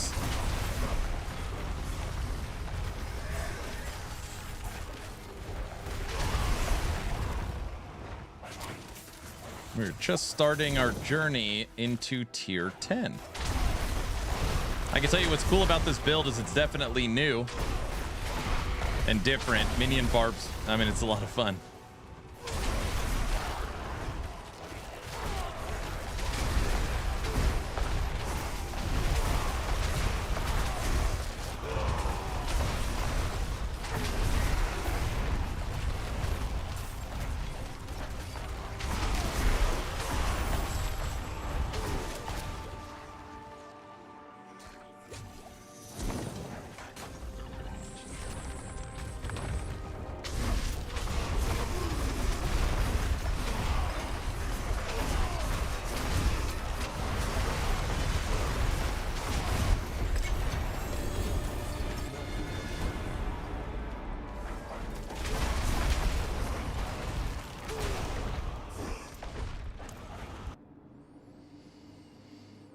Was that the F word I heard you say? Yes. All right, Nightmare Dungeon. This is the last of this war table.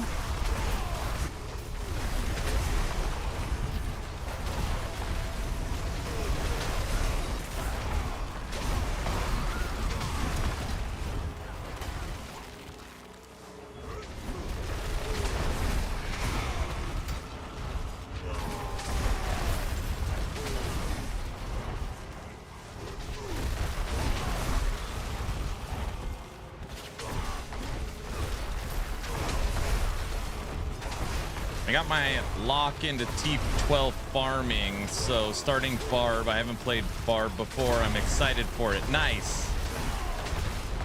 Yeah. The gear farm right now does seem to be very tough.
Oh, free the prisoners. Oh, I haven't been doing that. Don't worry, prisoners. I've been killing everyone. Wouldn't have made it without you. My savior. Bless you. Wouldn't have made it without. My savior.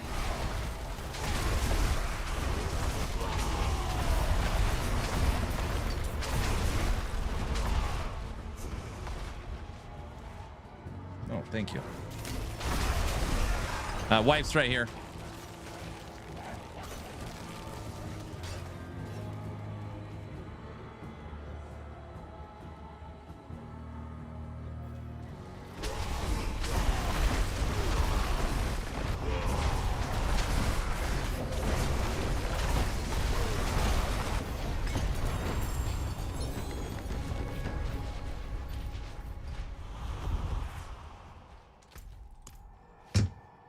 That's T10. Did they fix the golem taking smoke breaks? Yes, they did. That's why I put out the 4 horsemen build.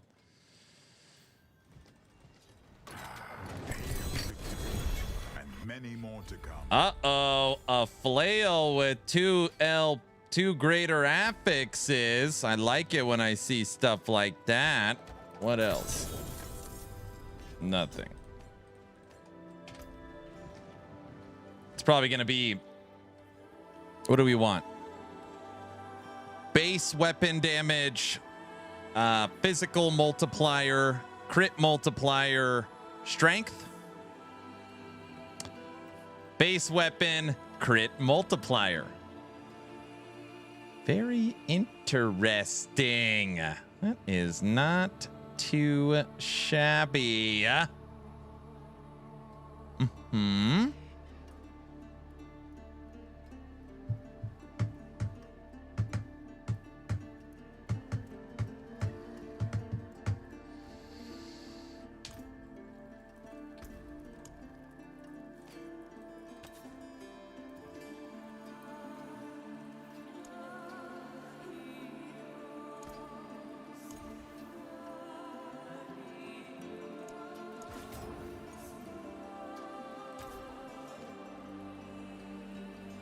base weapon, strength, all multiplier, crit multiplier. You are what we like to call a keeper.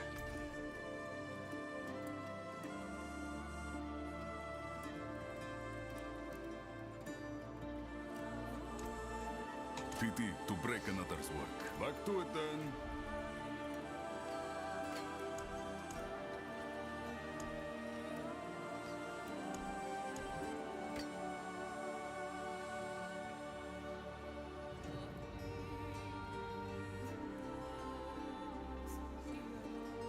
So better.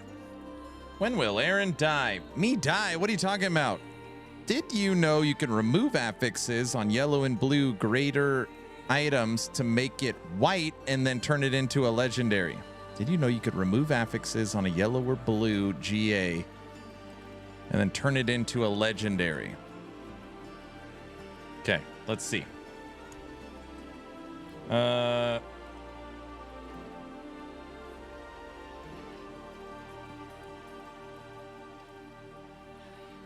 right. Here we go. Body armor. I want to remove affixes. Okay.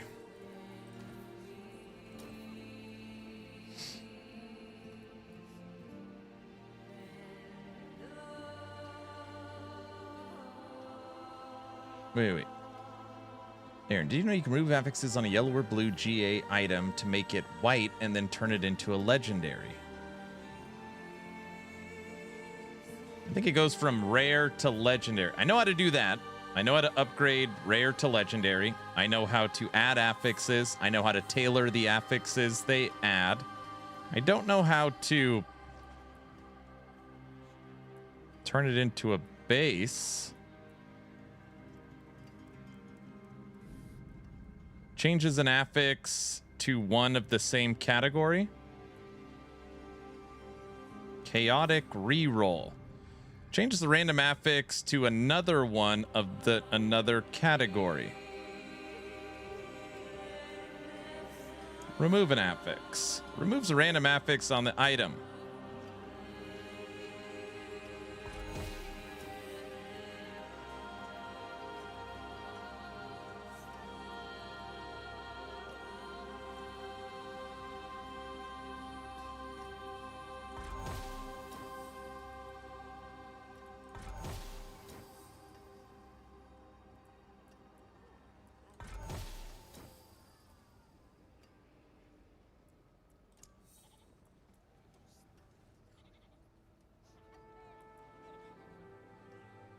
Transmitting common equipment into a random unique of the same type.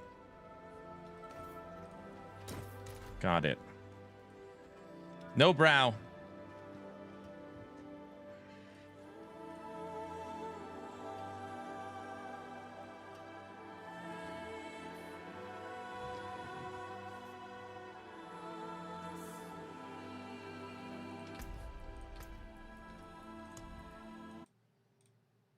All right, it's food time. Wife brought me just a little something. She said, here's a little salad. Looks very good.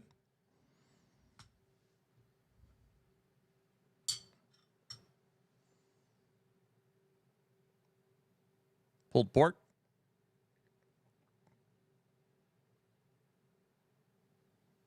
That looks delicious.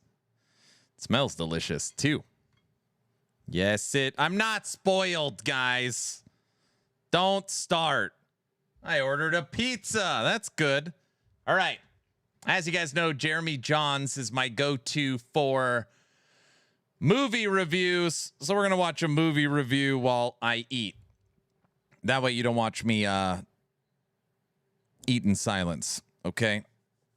So that's the plan. Animal Farm. I don't even.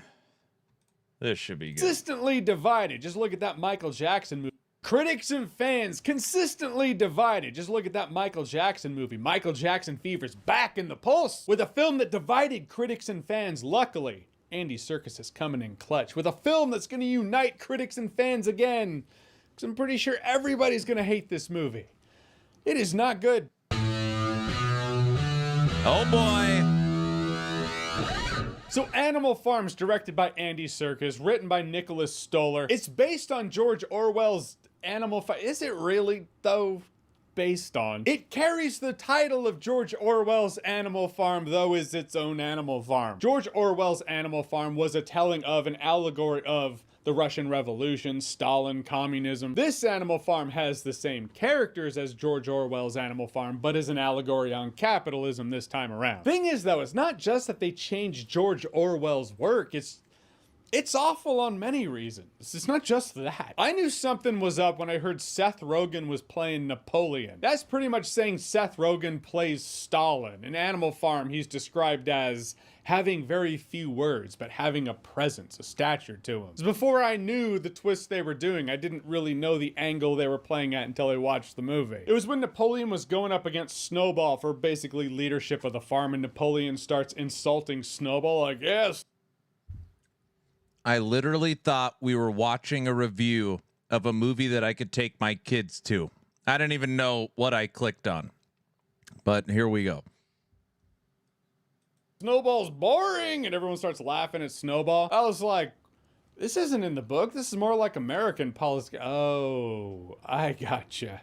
That's what we're doing. And from there, it doesn't really stop, but also doesn't really make sense. First and foremost, this movie's absolutely and totally made for kids, but it's one of those stupid movies that's made for kids. It's not interesting enough to keep them engaged, not smart enough to give them something to chew on, not fun enough to have them actually watch the movie. They're gonna check out and start checking their phones in the movie theater, so don't do that. Not only is it lowbrow humor that doesn't land, but it's not being lowbrow, it's just other jokes that don't land. You read Animal Farm, it's actually really dark. Has a very somber and dreary tone to it. This comes across like Saturday morning nonsense. Do kids still watch Saturday morning? Ask your parents. On Saturday morning, we would watch cartoons. Not all of them good, but you know, we watched them. This feels like one of the not good ones. Now, in terms of turning Animal Farm into an anti-capitalist story, would George Orwell be turning in his grave? As I understand it, he didn't like capitalism either, so he probably wouldn't give a shit. On the principle of changing his story, possibly. On the principle of making an anti-capitalist story, I don't think he would lose sleep. The funny thing is, this movie has to have some of that anti-communist, anti-Stalin carryover, so it resembles Animal Farm, because it's called Animal Farm. But then when it hits the anti-capitalist story, these ideologies just conflict. It's like, all right, which message are you actually trying to tell here? This comes across like the bones of Stalin wearing a capitalist costume or something. Granted, and I don't want to feel like I'm contradicting myself here, but part of the beauty of Animal Farm, as I've seen it, is I feel that there are themes in George Orwell's Animal Farm that transcend Stalin, that transcend communism. It deals with a very human nature element there. You read George Orwell's Animal Farm, it talks about the sheep that just repeat the talking points, repeat the mantras without educating themselves. They just repeat the words. If you haven't seen that happen in modern day, I assume you're not watching this video because you don't have internet access. Messaging like that in Animal Farm, that's a human nature thing right there. To be fair, the sheep are in it, and they do fit. But this movie does lose a lot of nuance. I'm not a big fan of voiceovers, but this movie could have used a voiceover. You know, that narrator work that's reading the author's words. Animal Farm being on a farm is primed for the allegory of communism. It's a world that can exist in a bubble, can be a self-sustaining system. Animals have their jobs, they do their jobs, they get their food, their milk. But then some animals are different than others. All animals are created equal, but some are more equal than others. Napoleon rises to power, the pigs are favored, you know, and then you have that power differential there. The moment they go to the market to sell their goods to get money, I was like, well, this is no longer Animal Farm, but there's no real message there. Like, if you want to have an allegory of capitalism, go all the way. Have a storyline that deals with the animals being taxed from the money they made from the market. All the working animals get taxed this much, but the pigs, they get taxed this much, and all the animals can go, wait, why is that? The pigs could have implemented a requirement to the other animals, but the other animals doing that requirement gives the pigs financial kickback, you know, makes them profits. You can even have some pigs be elected officials that become super rich, become millionaires. The other animals can be like, How is that possible? Squealer can be like, just don't worry about it. Stop being conspiracy theorists. Then you can create a real tension that is reflective of capitalism. Does this movie do that? No, the pigs just come across as TikTokers that get rich quick and buy fancy cars. Get into business with Pilkington. They changed Pilkington into this tech CEO with a Cybertruck. I mean, technically not a Cybertruck, but that's totally a Cybertruck. Granted, there is something here about big tech, big company conglomerates buying and annexing the smaller companies, leeching them of any and all soul they might have had. I mean, if you want to see a film, an allegory of the dangers of invasive tech companies getting involved, getting their fingers into other pots, RoboCop. It's a far better film with better allegory.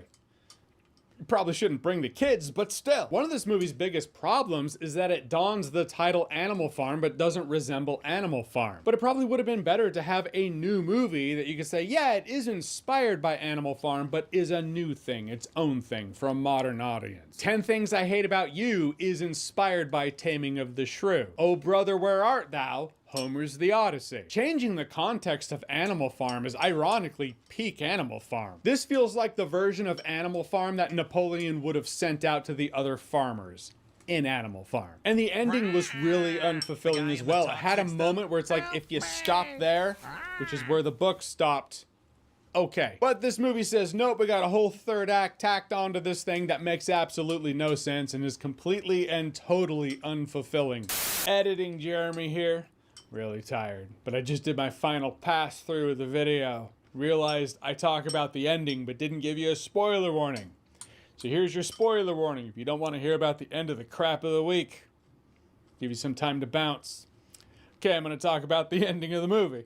That moment at the end of Animal Farm where the pigs have become indistinguishable from the humans. That moment is in here, but it loses its implication. The implication being when there's a system that usurps the other system and says, hey, we will be better than those oppressors. That new system becomes the new oppressors. People will always be at the top and profit, and people will always get screwed under the boot heel. In the end, the little pig goes, we should just help each other, not because we have to, but because we want to. Which I don't disagree with. However, for the sake of this movie, it's not illustrated in any real Orwellian or Animal Farm kind of way. One being that classic theme of power corrupts would have been a pretty good one to illustrate right then. Or maybe imply that catchy little end phrase might be written on the wall of the Animal Farm, and might very well change over time, in which the other animals be gaslit into thinking they just read it wrong the entire time. But no, it's just wrapped up in a nice little bow, like they solved the problem of Animal Farm and capitalism as a whole. Should have leaned into a more depressing ending that illustrated that the little pig,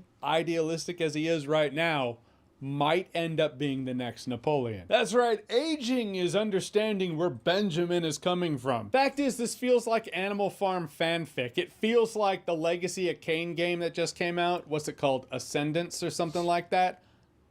Have I forgotten the title? Nope, it's Legacy of Kain Ascendance. Damn, I was so close to forgetting it entirely. But it's some fanfic hubris with the energy of cool story and all, but I'm gonna alter it and make it better. In the case of this movie, for a classic George Orwell story. Yeah, this movie was not for me. The animation's meh. The humor falls flat. It lacks nuance. It has no teeth. It's a very surface level look at what it's trying to do. You can find things like this movie on Animal Farm, in the form of dog shit. I do wonder, in 20 years or so, how this movie will age. Like, not old curmudgeons like myself, but kids now, when they're all grown up, and they become adults, how will they look back on this movie that came out when they were kids?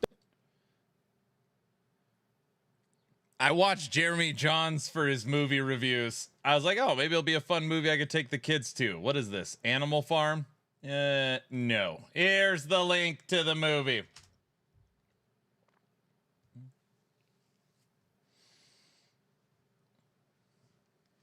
To the video, not to the movie. Thanks, Jeremy. Thank you, sir.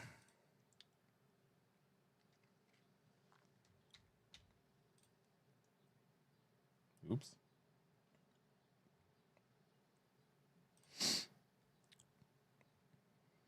At first I thought, I thought it was a kid's movie. Then at the beginning of the review, I was like, oh, this is like a sausage party movie. And it's like, no, this is a kid's movie. Why do I keep hitting leave game? I'm trying to hit options. It's Friday, everyone. It's Friday. All right. We're already 5.5 hours in. Yeah. Dude, I love my air fryer.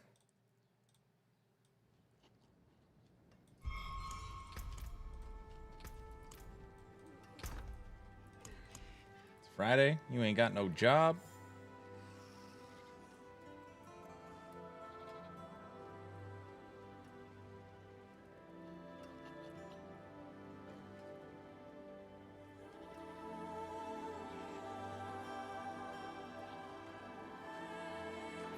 Have you read the book Animal Farm? I have not.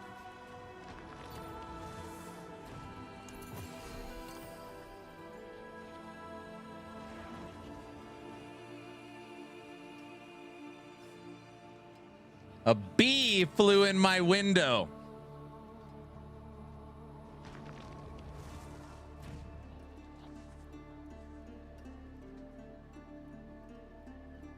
Holy smokes, it made it outside. I can't believe it.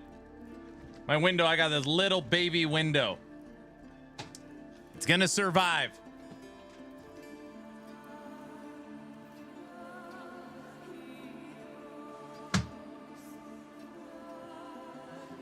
Stinger attack is exactly right. Be nice to it. It reminded you to rewind the subathon. Don't say stuff. Don't say stuff like that. All right.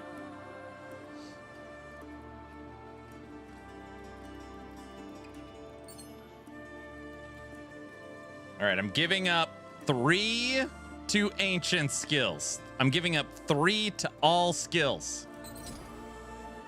For what? 70% multiplicative damage.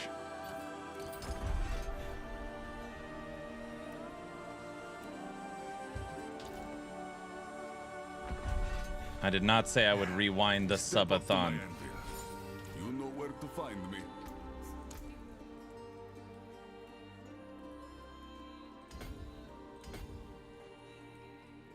I don't remember saying that.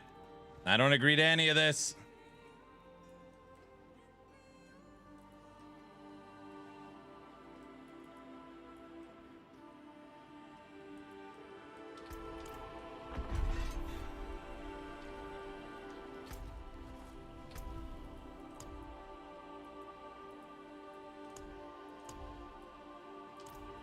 Yes, you do. No. That will come in. Bro, I just feel like you just rains loot. I got the loot filter on too.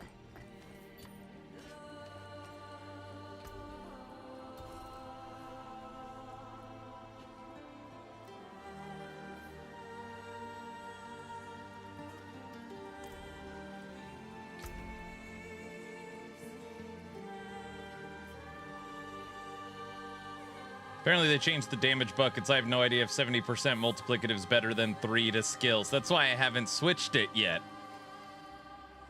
That is exactly why I haven't switched. But I'm going to test it now.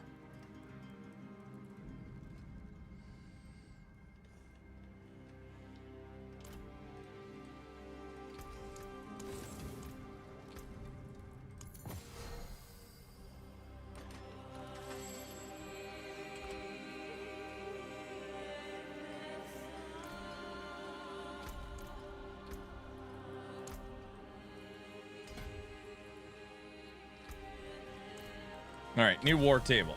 What do we got? Kill Duriel. Oh, brother. Hit.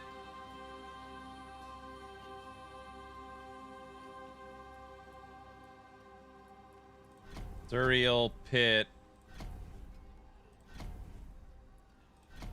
Helltide Pit. No way I could kill Duriel on T10. We could try T9 though. See how that goes. You're trying not to die in the nightmare dungeons? Ugh. Don't die, bro.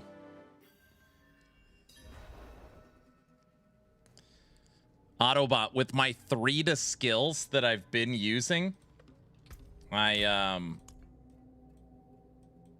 For example, I had charge to 36. 36. 36.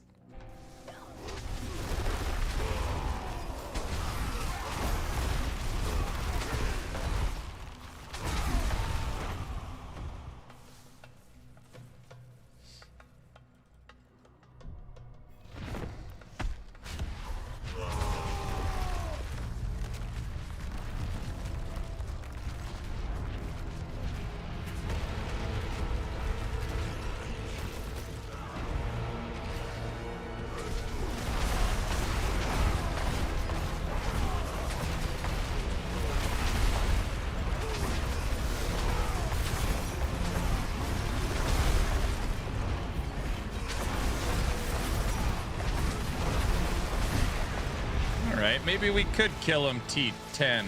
That was T9.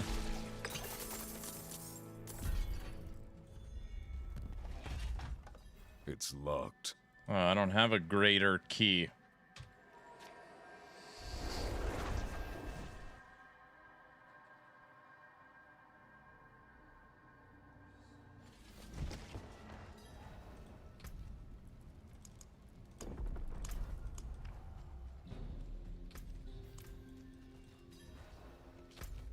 Next pit.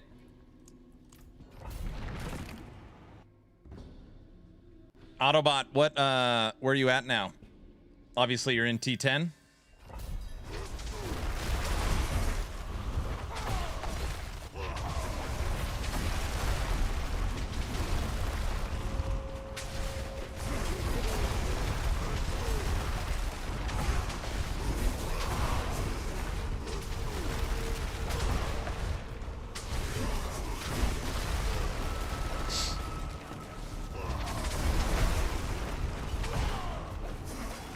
Farming T9, T10, nice.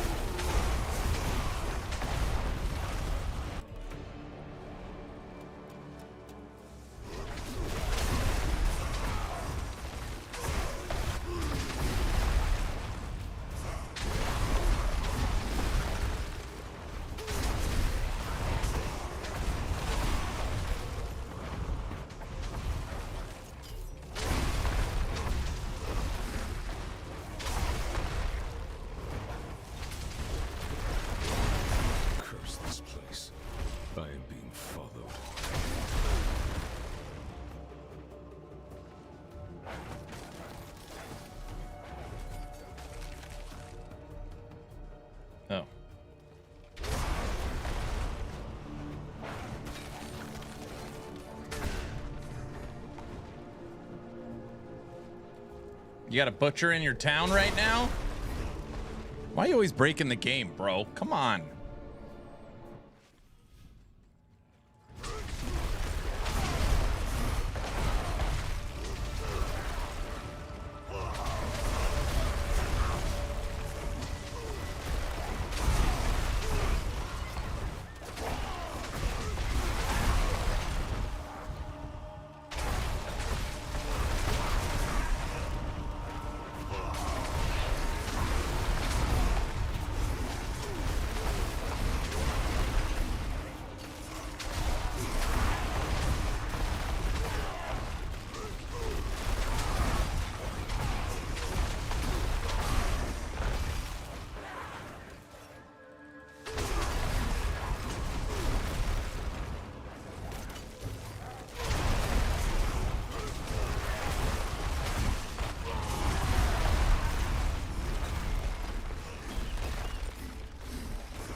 It's a current bug in the game. There can also be demons visiting.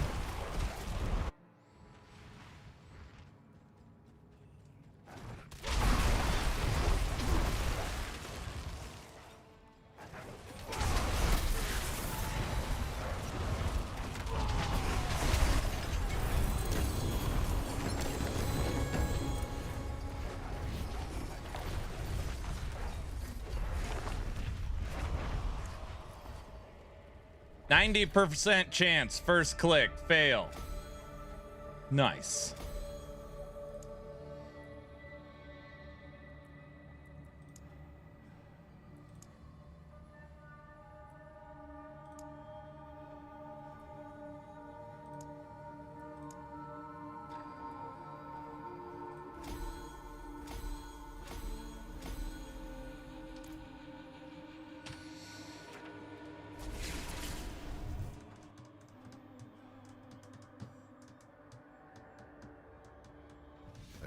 Hira could see this place. Oh, I do miss her. It is done. Rings, boots. Rings.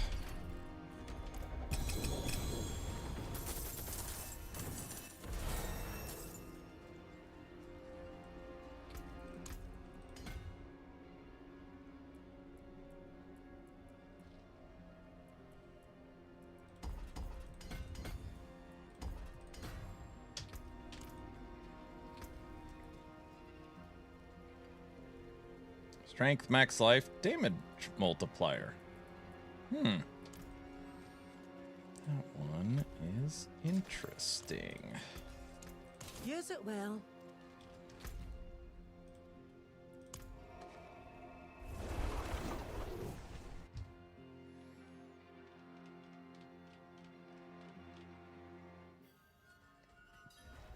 Fields of Judgment. Who the hell's this? This isn't the butcher, is it?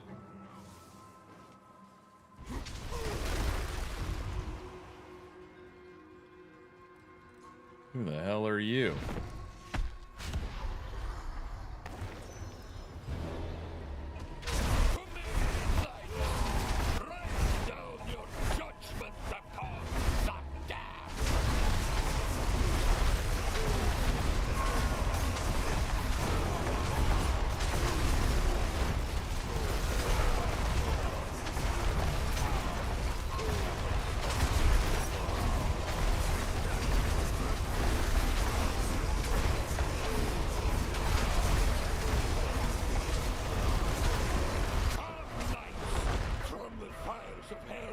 To the glory of the heavens!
That is a big difference. T9 versus T10.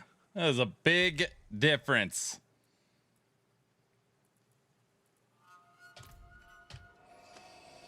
Got him, though. Spin to win. Is that what you're playing right now, Shin?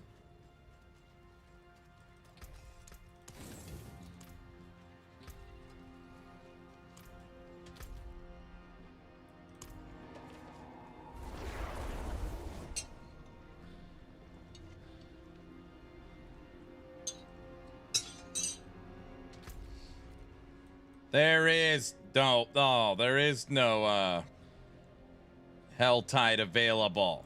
What do we got here? World Boss. Oh, brother.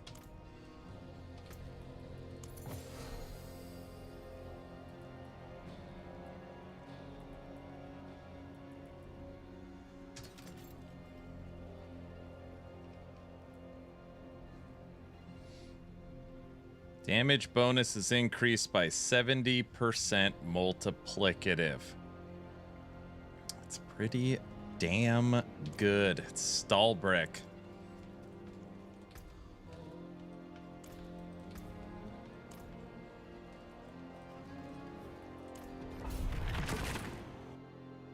I'm still my Warlock working on the Demon Form build. Oh, nice.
I gotta get better gear though. I'm squishy. Yeah.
Nobody walks anymore.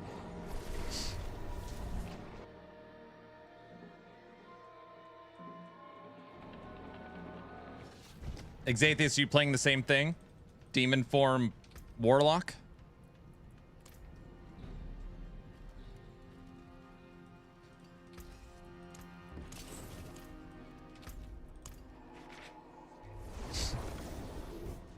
Demon form rampage. Dude, I don't know what it is, but I could tell you when I was playing earlier this morning, I saw tons of I don't know who's playing it. It's like a orange circle. An orange circle of crap everywhere. I kept seeing it over and over again. Orange is the best? Well, duh, right?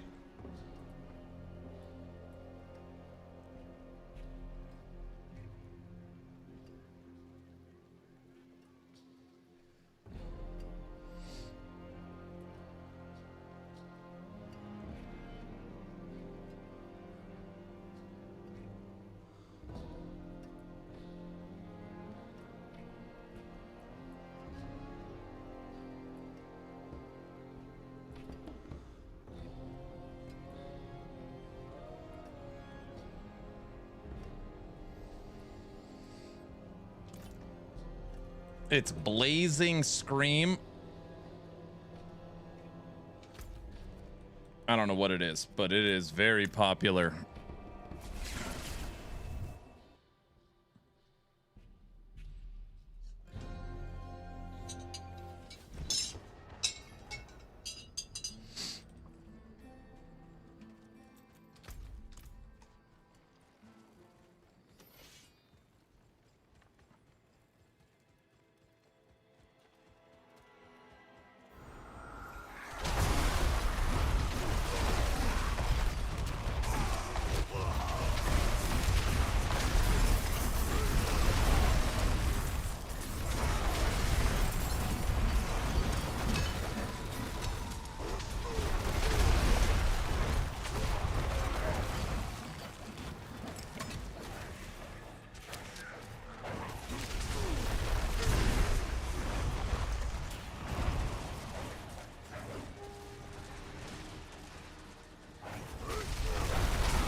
You're chilling with your minions and Necro?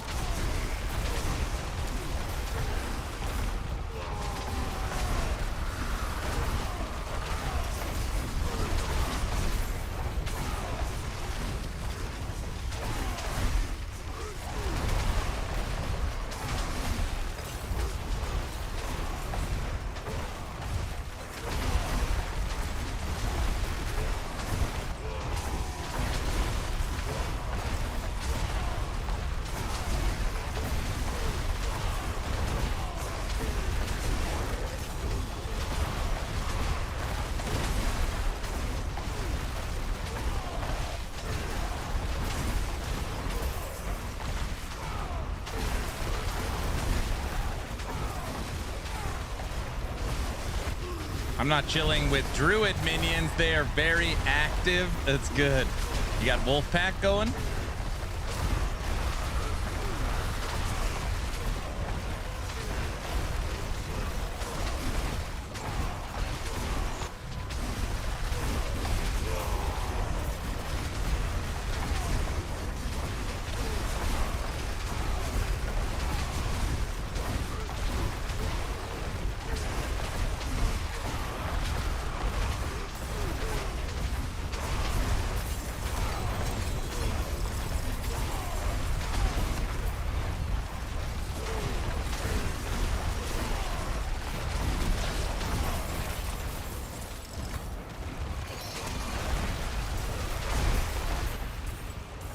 We just got 256 cinders from that one thing. Whoa.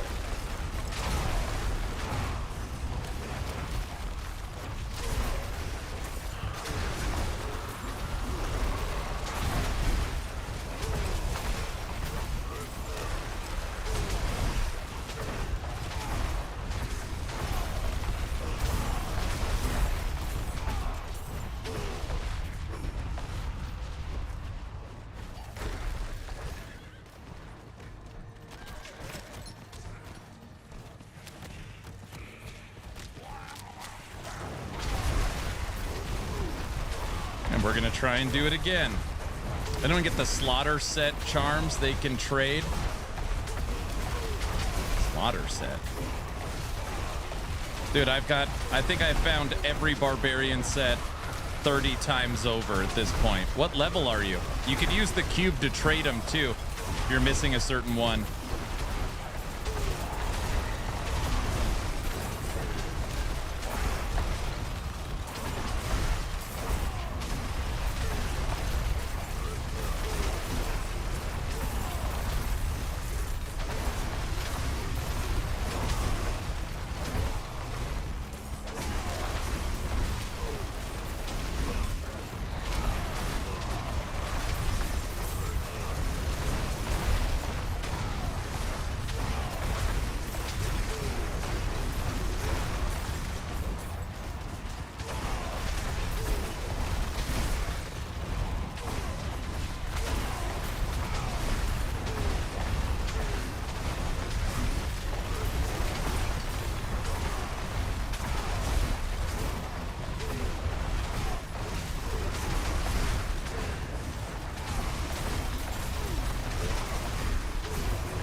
Am I watching TLI gameplay? Feels like it.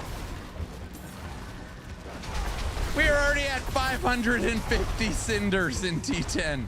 Holy smokes.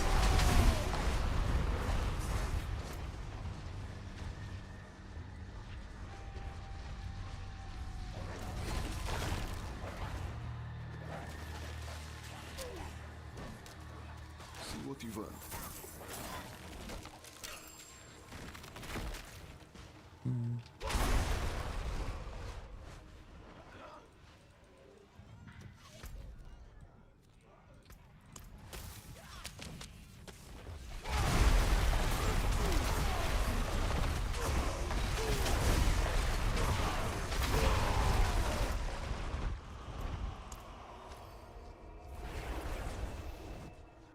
Yeah, Lord Firecrotch. It's not TLI. It's very, very different. I mean, it looks like TLI, but it's not. I don't think. It might be. I don't know. All right.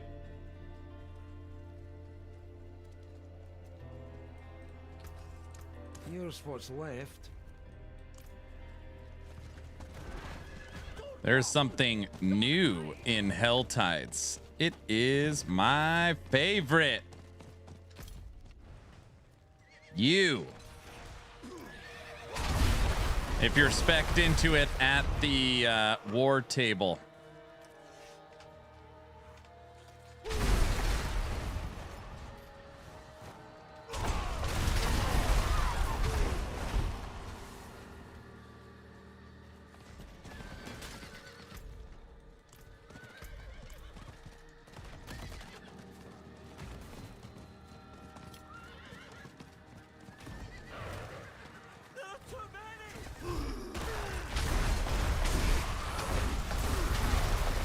To open the chest, it costs 666.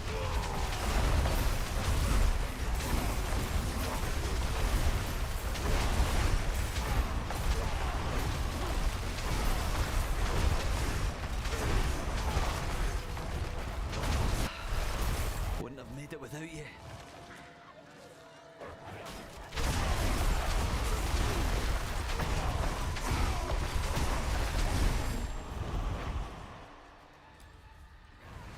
There it is.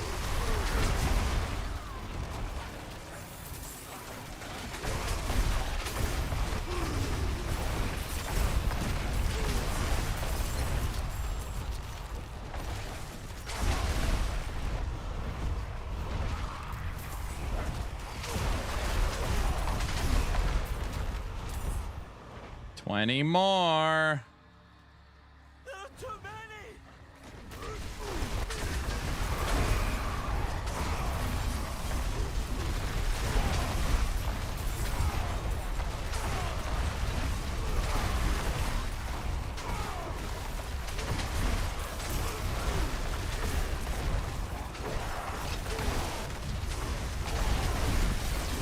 You saved my life.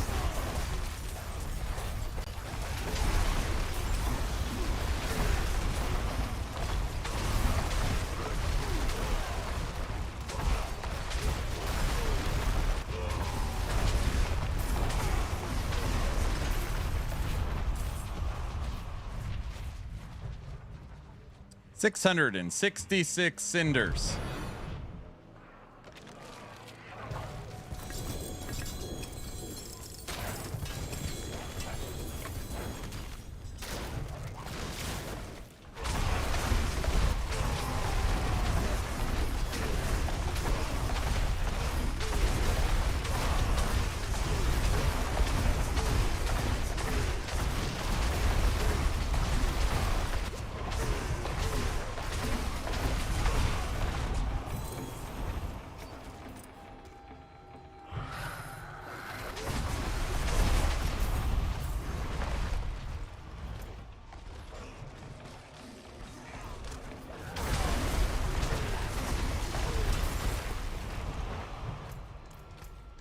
All right, after this, we have Pit, and we have finished this round at the war table. I think that'll do it, too. Friday night, go spend a little time with the wifey.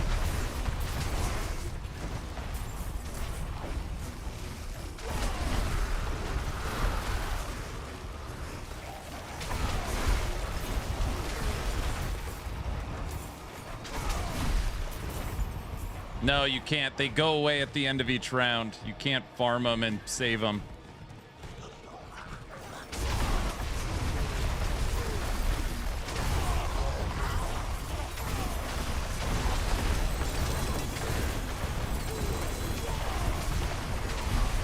Bro, we got the little goblin that turns into... We just found a 4 greater affix. Just found a 4 greater affix. It's you. Holy smokes. And 91. Now I gotta make something out of it.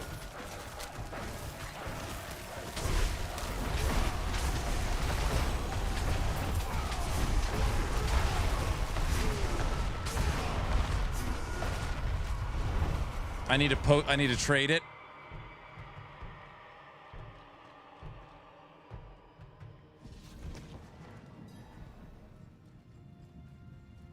A 4 GA? That doesn't happen very often. 4. Weapon damage, strength, max life, fire multiplier, and it rolled with 91 on the aspect. Holy smokes, I know. It's not too shabby. It's better than the one I had previously, which was 1. Can I have that? Here we go. Now everybody wants. Now I got to listen to this. It's not a streamer. Guys, finding a 4 GA, it's not even that good. Just kidding. This one's like one of my first 4 GAs ever. Very, very cool item. Look at that. T10 Helltide farming. We found a goblin that when you kill it, it turns into little goblins. Then you kill those and it turns into littler goblins. And it spit this out. Boom. All right, Guilty. I clipped that one for you. Trevor, there, you can turn that into something.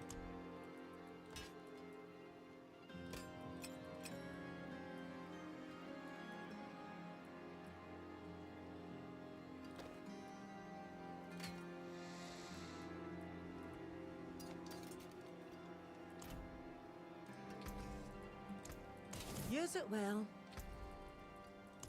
You say we need a server rollback? Oh my gosh.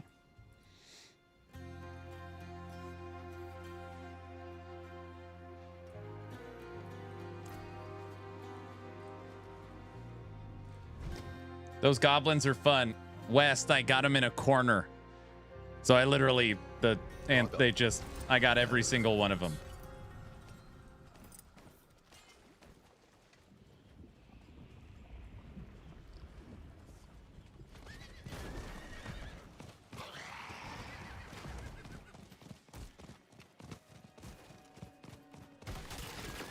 Oh, that's the best, I know.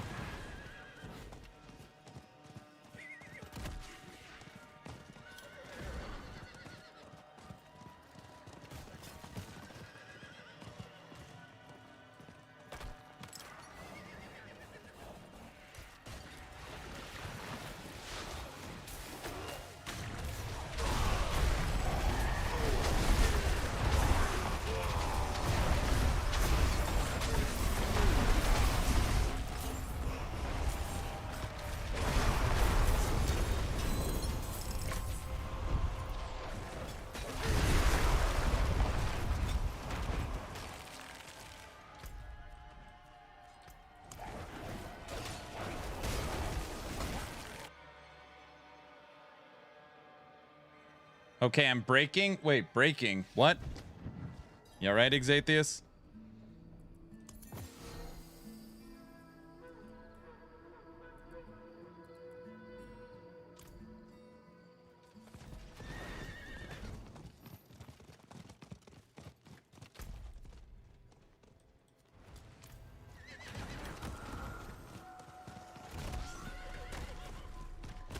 How goes Barb? Pretty good. I will say I have made consistent progress, like every day. We're now farming T10. Oh man, I can't even.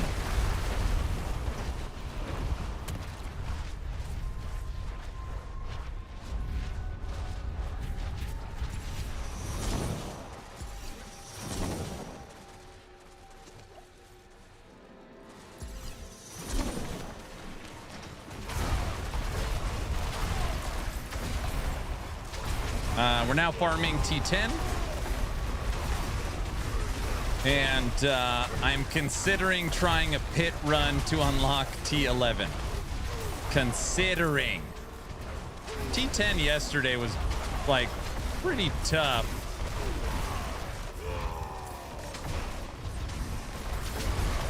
I'm not sure.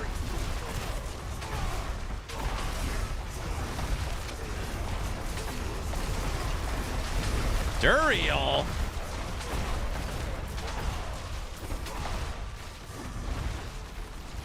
The hell's Duriel doing?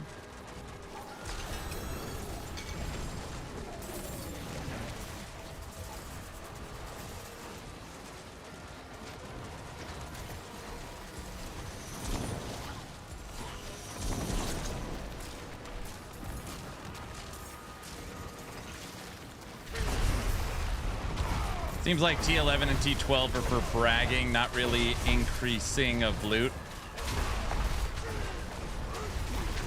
Well, I mean, I don't know. It says, I gotta look at what T11 is. I really want the mythic seals. Like, I want a good seal. I feel like that's what I'm missing right now.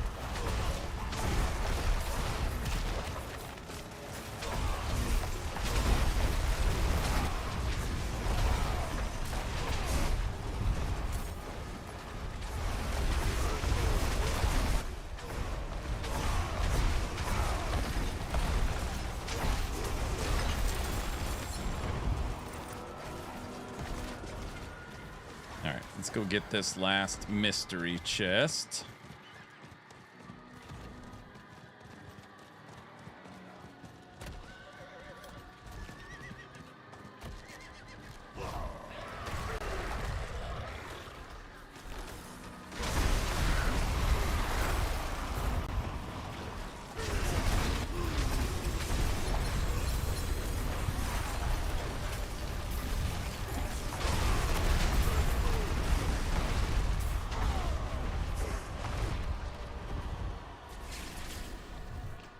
I'm running into a little stuttering on my Steam Deck on Infernal Hordes.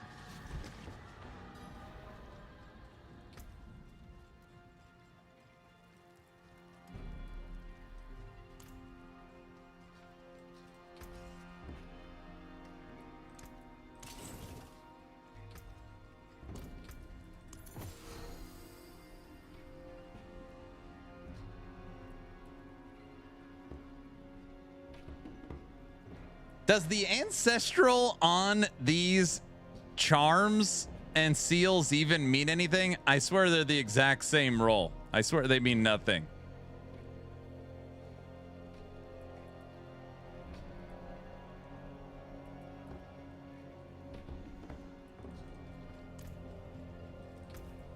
All right, I'm going to test things with a pit 10. Yesterday, this pet 10, they do come with bragging rights. T10 was very difficult yesterday. It's my first time trying it since we've made some changes. Changes, I mean better gear.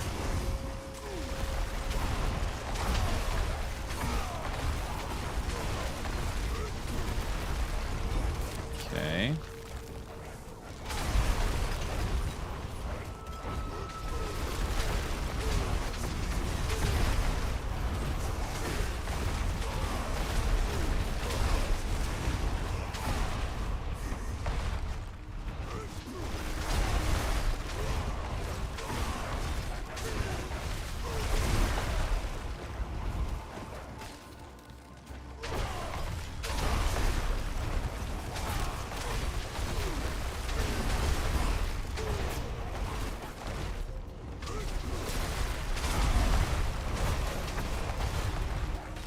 We are freaking crushing this.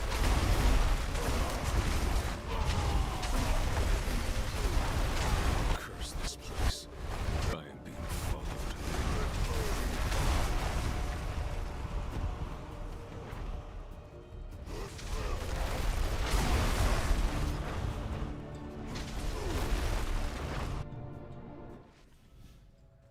I wish the game wasn't so expensive and 200 gigs. I know, right?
Anger, I didn't even ask you, does the company give you a rig or do you have your own?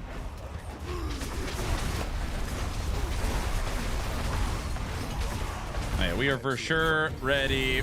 We beat pit 80 in 3 minutes. We are ready to move up for sure.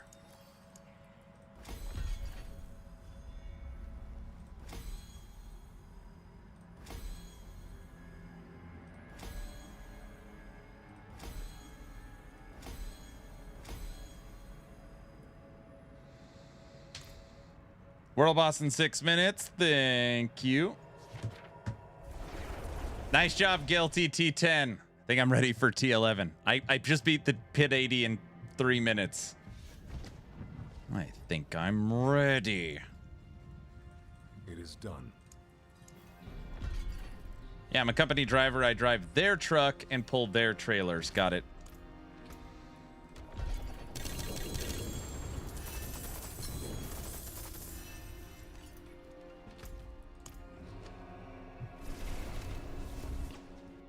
Three minutes? Are you even trying? Yeah. No, I'm still doing the campaign on level 56, 57, but I'm starting to feel very underpowered, like maybe even with the aura maxed out with 15 points in each. Just not powerful. Remember that you could temper, masterwork, add an affix, switch an affix. Fight well. And many more to come.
That's a good one.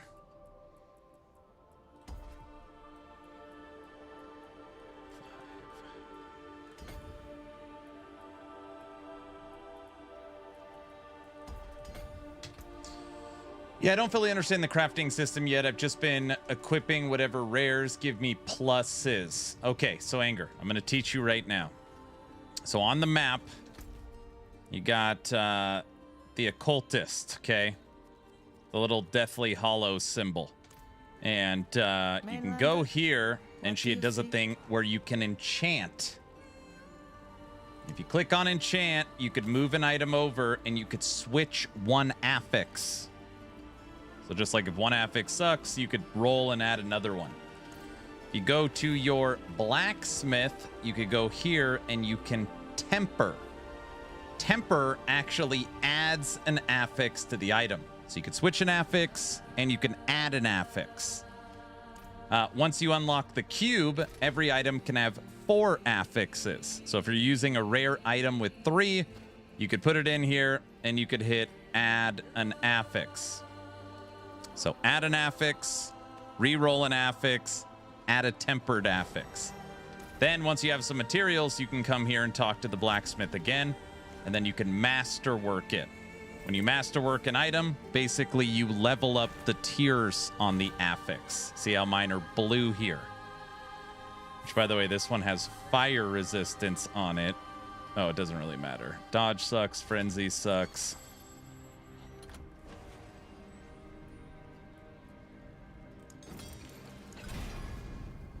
No. Worthy of the ancients, this. Max life. That is better. Yeah. Wait. World boss in 2 minutes.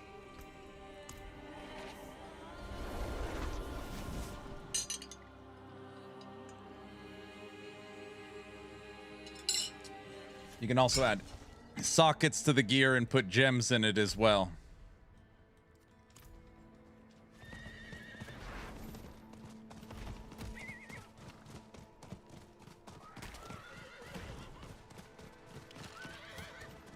Awesome. Thanks, dude. You're very welcome.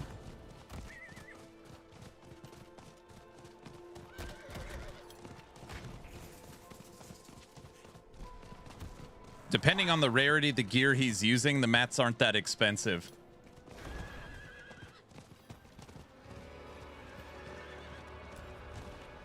Looks like I'm gonna kill this world boss myself. I'm the only one here. I'm literally the only one here. This should be good. Oh, brother. Good. Good.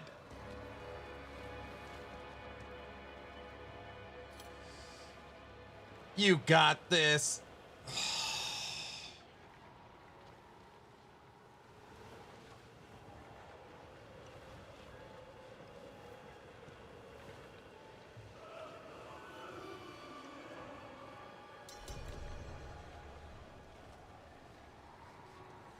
Sir Duncan, what world are you in? Are you in Torment 10?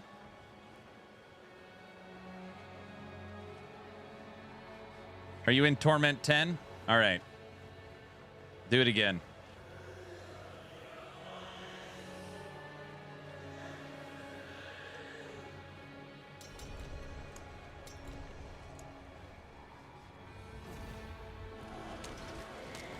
Freaking world boss was lucky. I was about to light him up.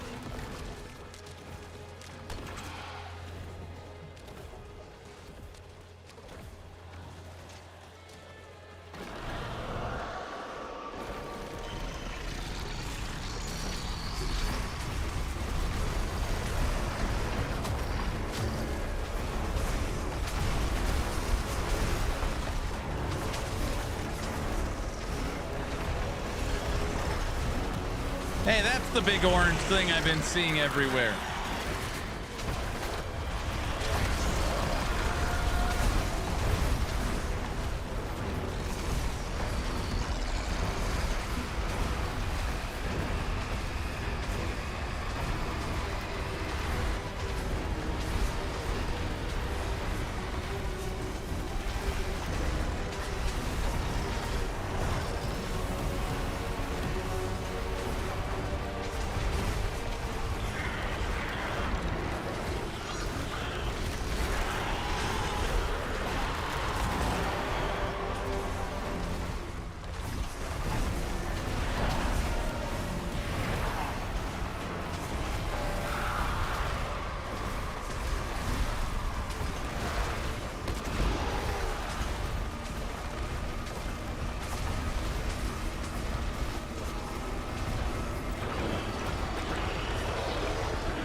Thank you, sir.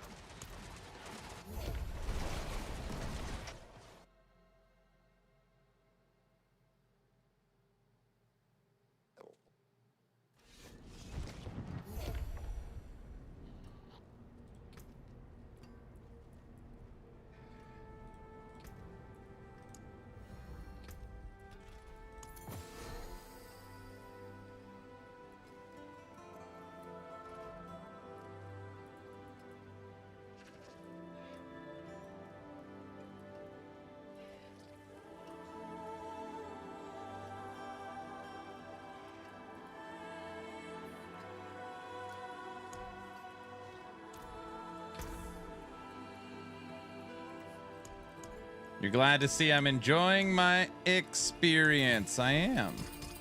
All right. Tomorrow we do something with all these set things. I got freaking... I think what I'm going to do is I'm going to go through, keep the best of each set, and then probably combine all of them. Do 3 for 1 and just see what it spits out. Do it again.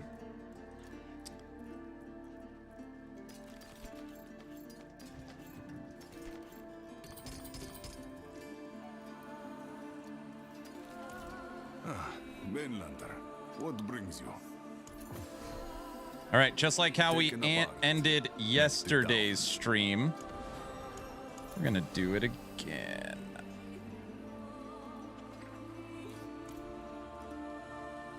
We're gonna try and hit T11. Unlock T11.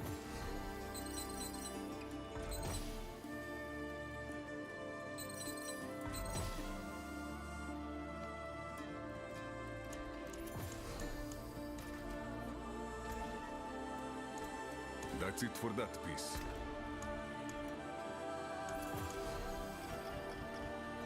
Yeah, we got a new one. That doesn't happen very often.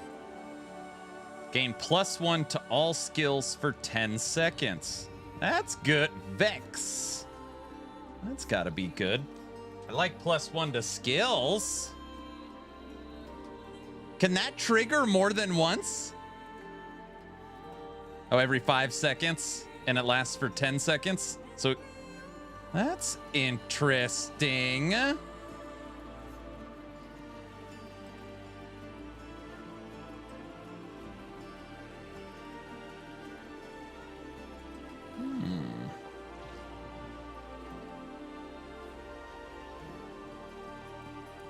Up to 3 to skills. I'm gonna keep that in there.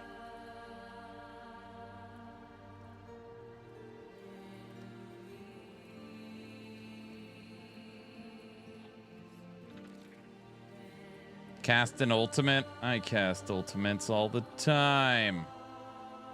Cast 5 skills. The hell? Become exhausted. Doesn't sound good.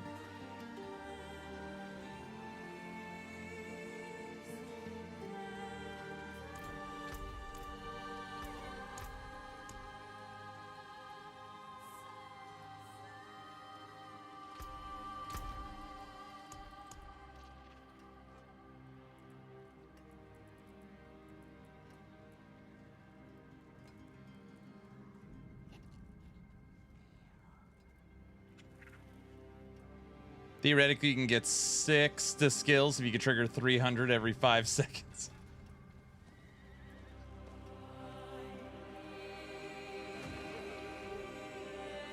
I think I can cast an ultimate about every 12 seconds.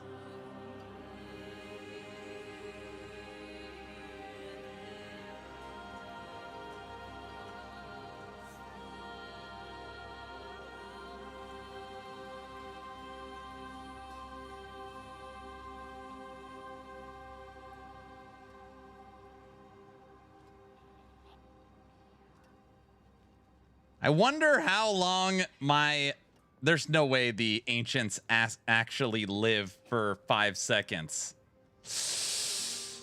Maintain 1 active summon for 5 seconds.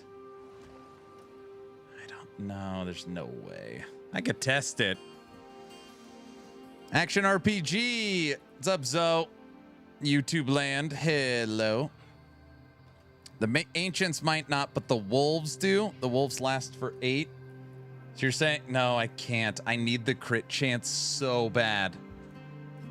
My crit chance, I cannot find crit chance on gear. It is the #1 affix I'm looking for. Standing in town, my critical strike chance is 14. I hit it on this, 8.8. I don't have it on my amulet. I don't have it on this ring, and I don't have it on my gloves. 3 items missing critical strike chance. So I'm using the rune, and then I'm also using...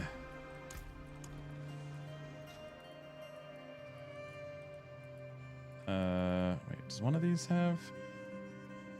Oh, maybe I'm not. I was going to say, oh, and I'm using the critical strike chance on the glyph. I'm not. You can masterwork crit chance on your weapons. You could temper it. I thought it's crit damage.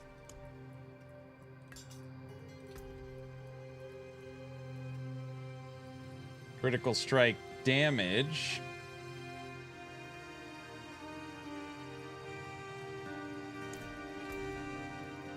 Critical strike chance.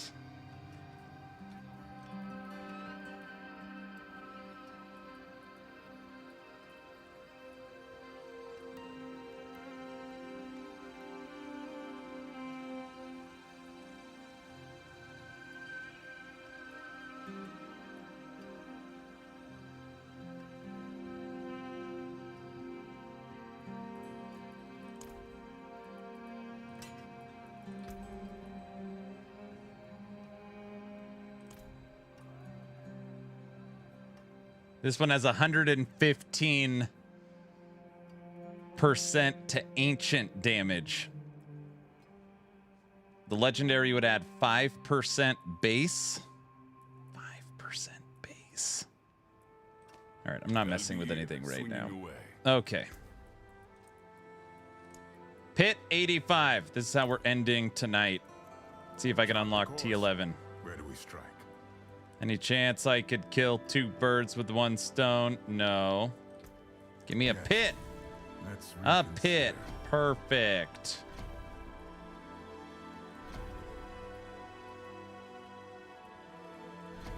Pit. 3 pits. All right.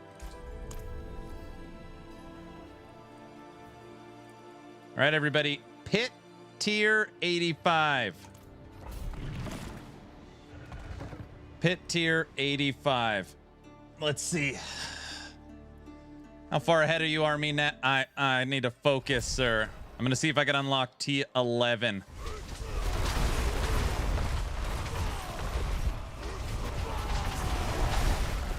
Uh-oh.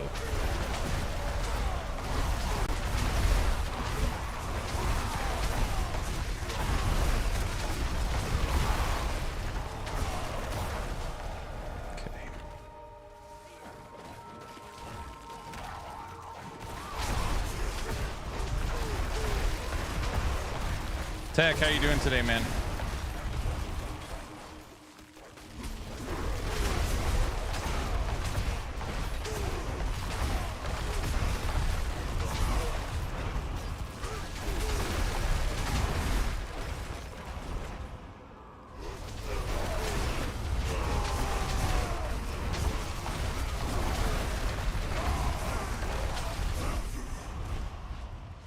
Dude, we freaking got this.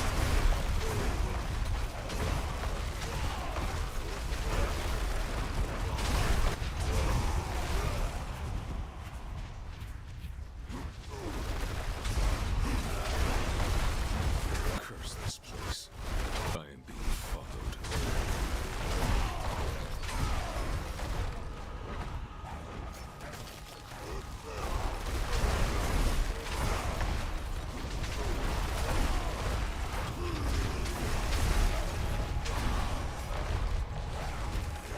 Oh, Tech, hang out for a second. Let me finish this. There's no pause in this game.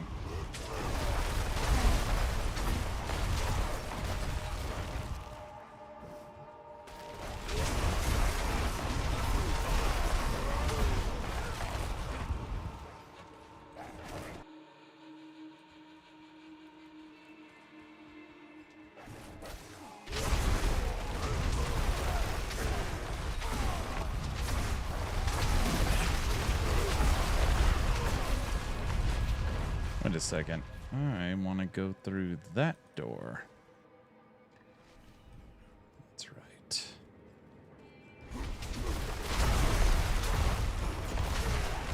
All right, so far, timing-wise, we're doing great.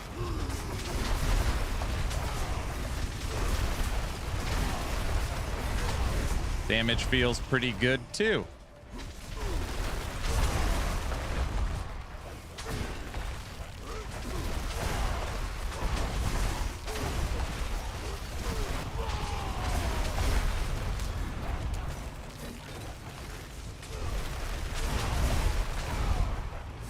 Impressive. Unfortunately.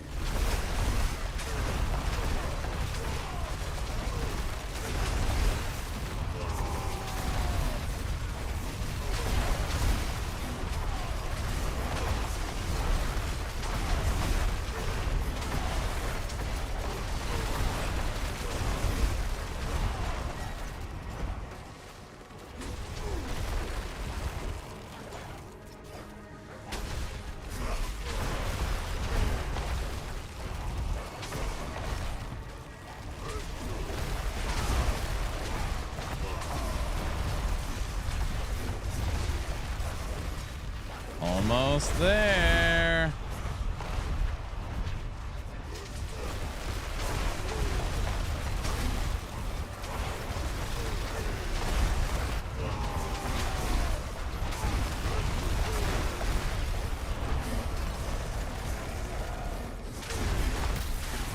Okay. This is for a pit 85.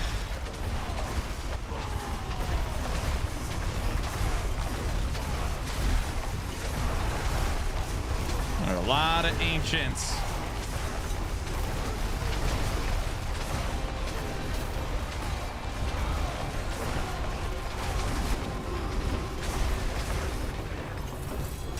All right, with 10 minutes to spare.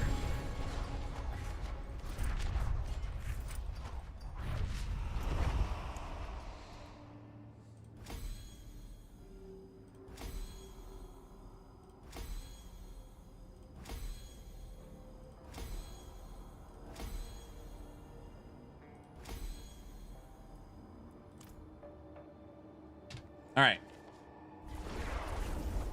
Tech, what's up? Hopefully we can get your build up soon. I've changed so many things already. I got to update the planner and get it all back in order. But I hope so, good sir. Okay, everybody. We're about to attempt unlocking Torment 11.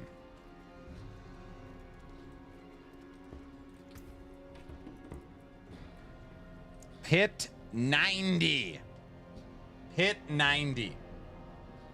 This is easy. This is easy.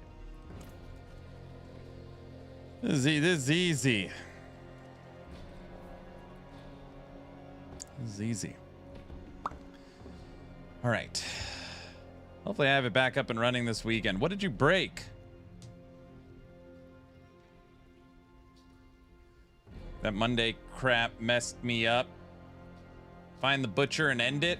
Can you do that? I don't want to find the butcher in pit 90. The batch corrupted and then corrupted the naming database. Got all scrambled. All right. Can we unlock Torment 11? Here we go.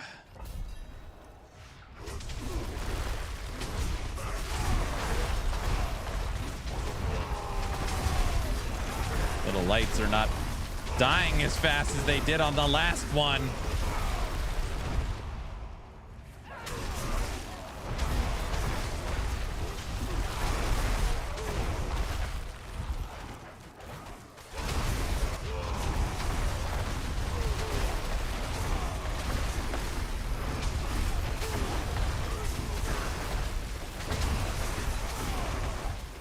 They're trying to kill me.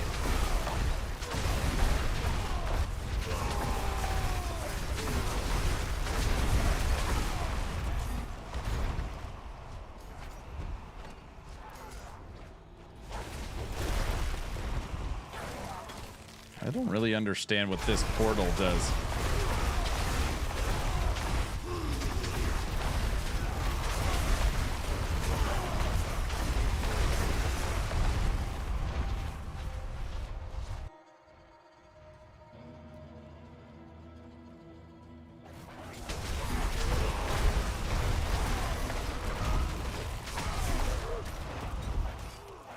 Okay, time-wise, we're looking good.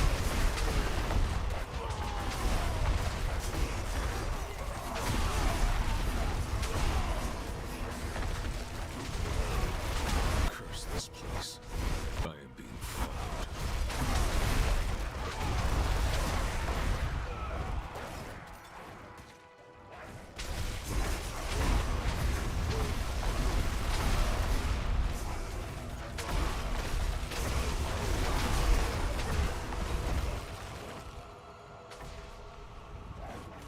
Oh, I see.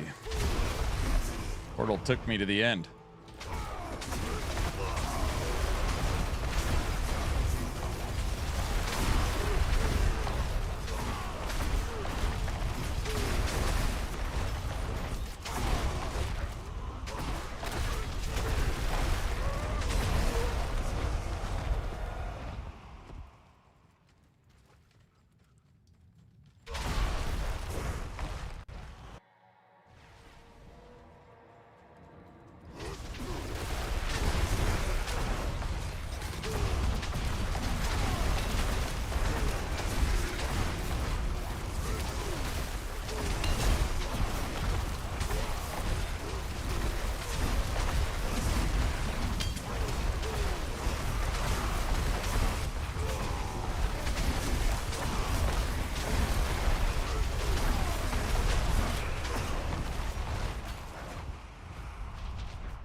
dog is scratching me. Hi, puppy.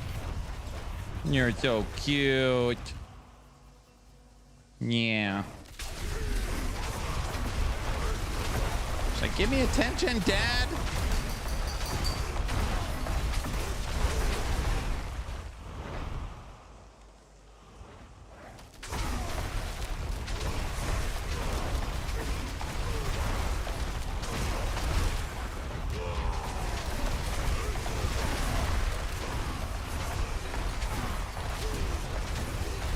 All right, everybody. Fail or win. This will be the last run. Like I said, we've basically been ending each day, seeing if I could push the pit level, our torment level. This will be for 11. Quite the challenge, eh?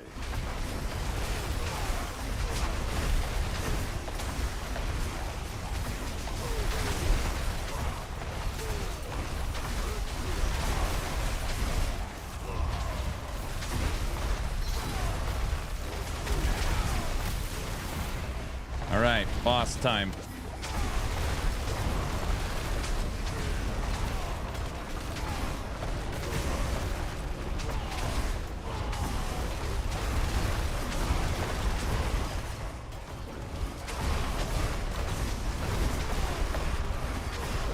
Oh yeah, we for sure got this.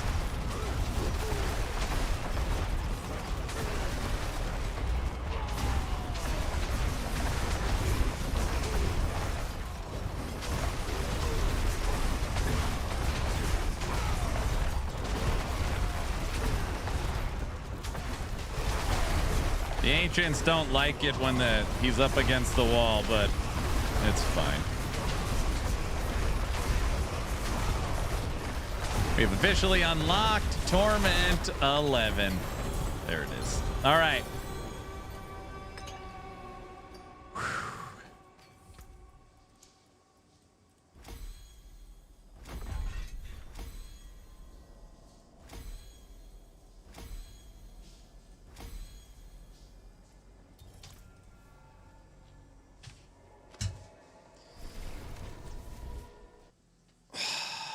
Thanks, VC. We did it.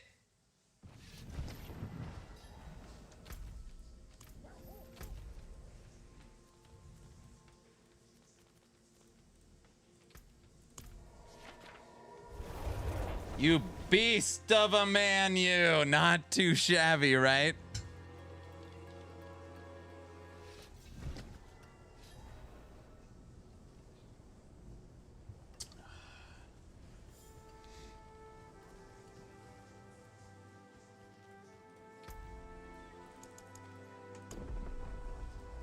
Oh, I get it. So every time up to 10, it tells you something. More drops, unique charms, tuning prisms, mythic Herodric seals.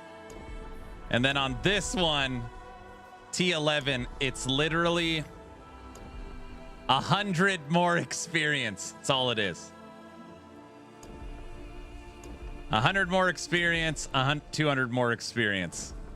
So for farming, it's literally you want to be in Torment 10. I get it. Okay.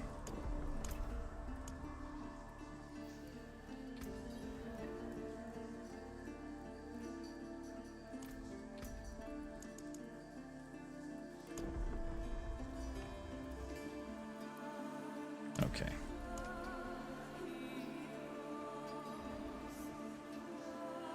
More XP.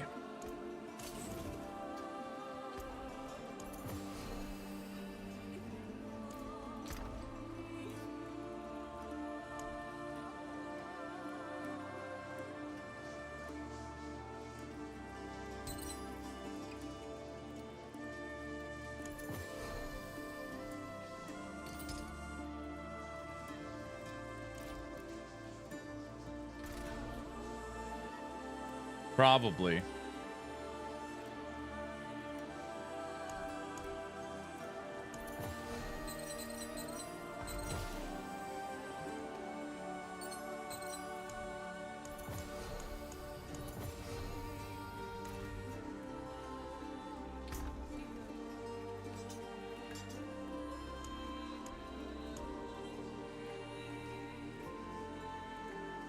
What are you using, Wise, on your two-handed instead of Limitless Rage? I was never using Limitless Rage. I don't know.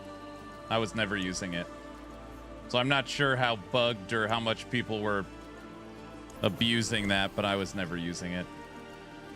I was using Fortified Damage, Summon Skills, Edge Master, and Summon Skills. Summon, Edge, and Fortify. Dude, I forgot. Our weapons still, two of our weapons still don't have greater affixes. My two-handed weapons don't have greater affixes. This is crazy. We also don't have a singular item that is 2 GA. So we are 1 GA and 3 items with no GA. And 1 item still power score 850. That is freaking crazy. There's still so much headroom on this build.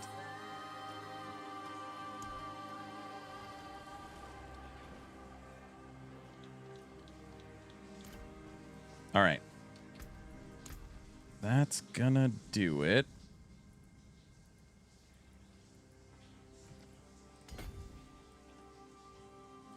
It's perfect. Paragon 181. Okay, everybody. Torment 11 unlocked. Oh, 6 hours, 46 minutes on today's stream. I am done. I am done. Oh, played a little last Epoch, rebuilt Fire Spriggan. Tomorrow I will be, good job on the build, Aaron. Thank you, sir. Tomorrow I'll be putting about Dev Chat 206, breaking down today's dev stream. There's enough info to get a video out on it, especially with the first season 5 teaser. So that'll be tomorrow. Tomorrow is my daughter's musical dance performance. So tomorrow will be a day off from stream, and then I will be back on Saturday. I'm going to go spend some time with the wife. Last night we started watching the movie Field of Dreams, and we almost stayed up all night to finish it. So good. So good.